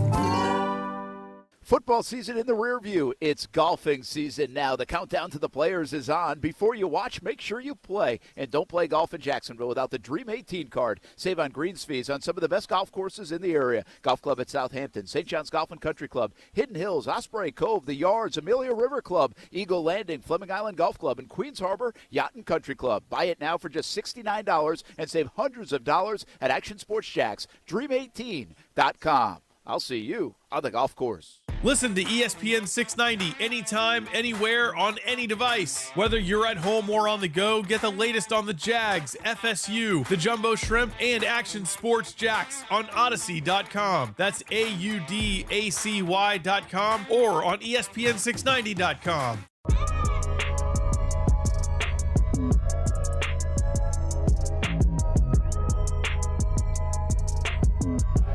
Welcome back in ESPN 690, getting set for the Daytona 500. Just a couple of days away. The Super Bowl was last week, and now we transition to the Super Bowl of racing up here in Jacksonville. And we are pleased to be joined right now by Tyler Reddick, the driver of the number 45 Toyota Camry. Tyler Reddick, it's just days away. What are the emotions like coming into another Daytona 500 for you?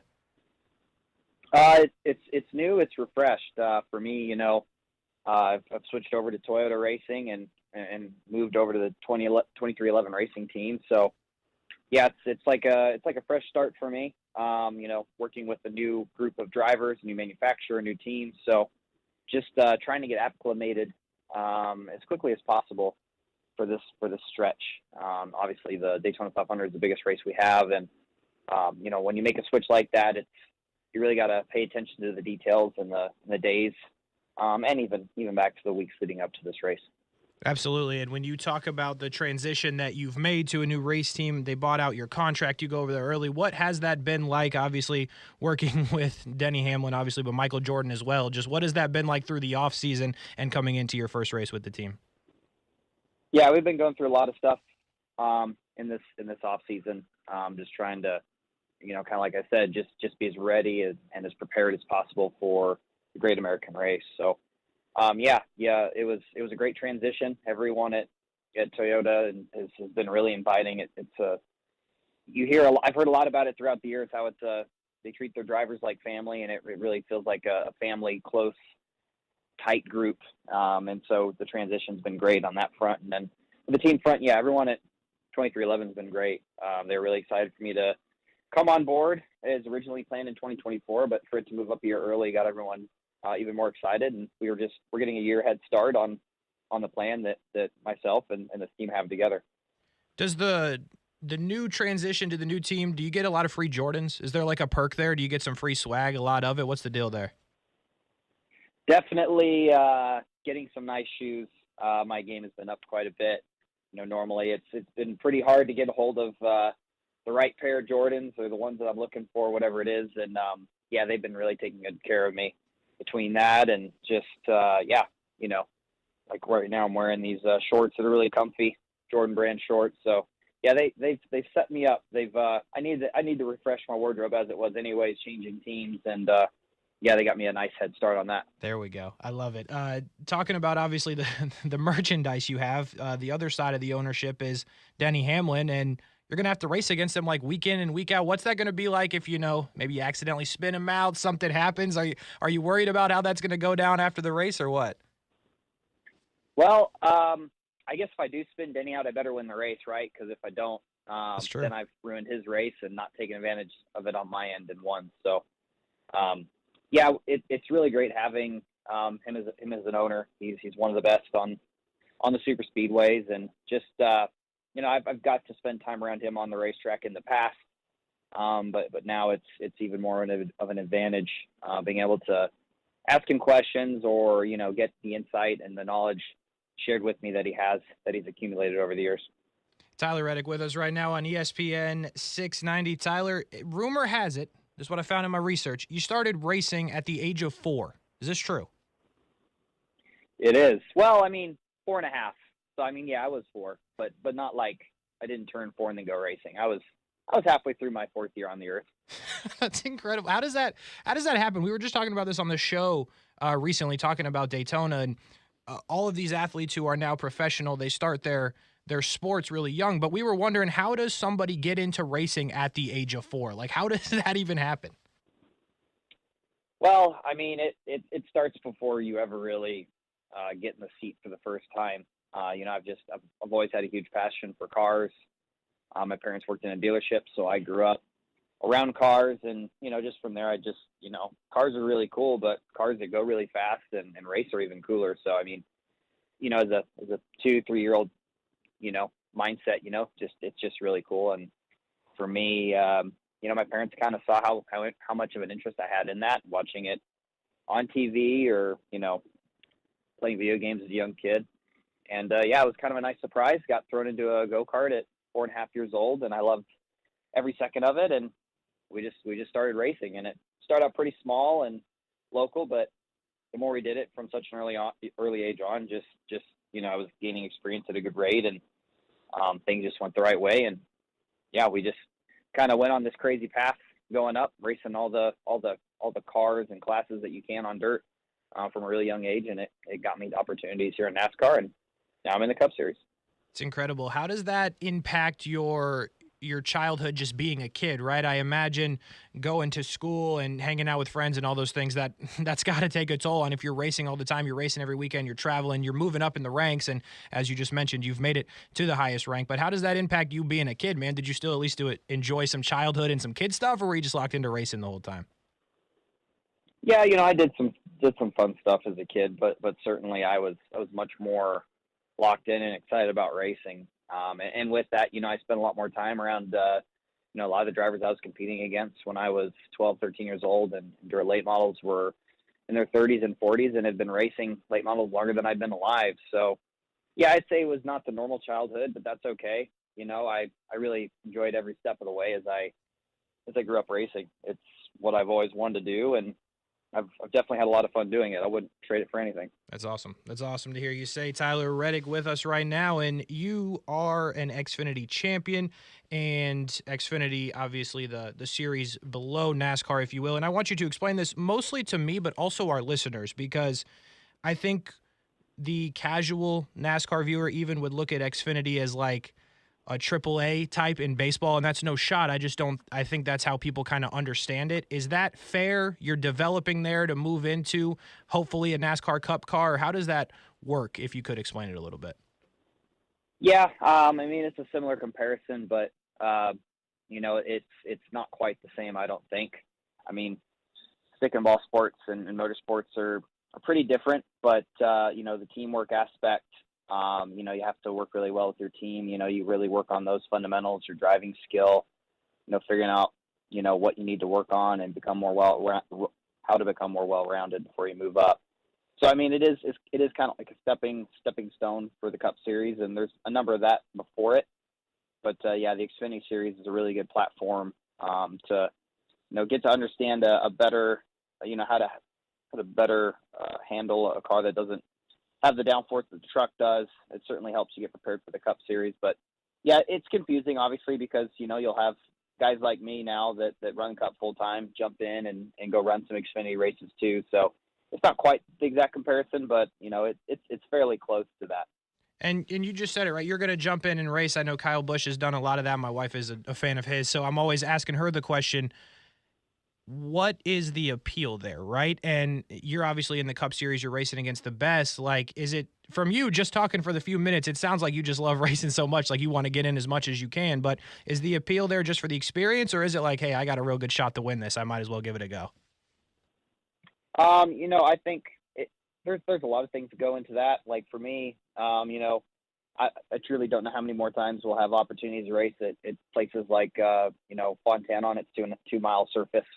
So for me, I want to race there as much as I can before they reconfigure that racetrack. But, making races in the Xfinity cars or the trucks it is very beneficial towards what you do on Sundays because, we can't come to these tracks and test and practice like you can in other sports. We have to do all of our preparation through simulation or just, the work that the team's able to do with coming up with setups, on their computers and on their programs. So for us, our track time is really limited before we actually do the real thing. I know we get a lot of laps on the racetrack, but you've got to really have a good sense of where you want your car to be before you get there because you can only adjust it so much. And getting extra laps on the racetrack in other series is really beneficial to the driver and even your team on the next day because you get some insight into the trends of what the track does over the course of a race and just gives you a better understanding of where to start on Sunday. That was Tyler Reddick joining me for a couple minutes earlier today. You can hear the entire conversation, 4 or 5 minutes left in that one. On Sunday afternoon at 1:30 to 2:30, we will bring you a Daytona 500 special. You will hear from Kyle Larson when we caught up with him at the Super Bowl, Alex Bowman, more of that conversation, which you heard just a few minutes ago, and the entire conversation with Tyler Reddick as we get you set for the running of the Daytona 500 here in 2023. And that's pretty much going to do it for a week here on ESPN 690. The first week without NFL football. And we made it. Now we just got to make it through that first weekend. But looks like Tiger Woods will play on the weekend. Not official yet, but something to keep your eyes on, the Daytona 500 as well. Rumor has it the XFL is starting this weekend. I didn't know. I just found out like you did, maybe right now with me telling you that. So maybe take a look at the XFL. I might do that because I just like football that much. And Brian Middleton wants me to tell you that the NBA All-Star festivities are going on this weekend as well. Starting with the Rising Stars game, that is tonight in just a couple of hours on ESPN 690. You can hear it starting at 9 o'clock if you're in the car. And listen to that one right here on ESPN 690. FSU basketball on tap for tomorrow. For Brian Middleton, I'm Kasey Kurtz. We say good night and have a great weekend here from ESPN 690. We're back at it Sunday at 1:30 for our NASCAR special, and then breaking it all down at 3 p.m. with Brent Friends on Monday. Have a good night, everybody.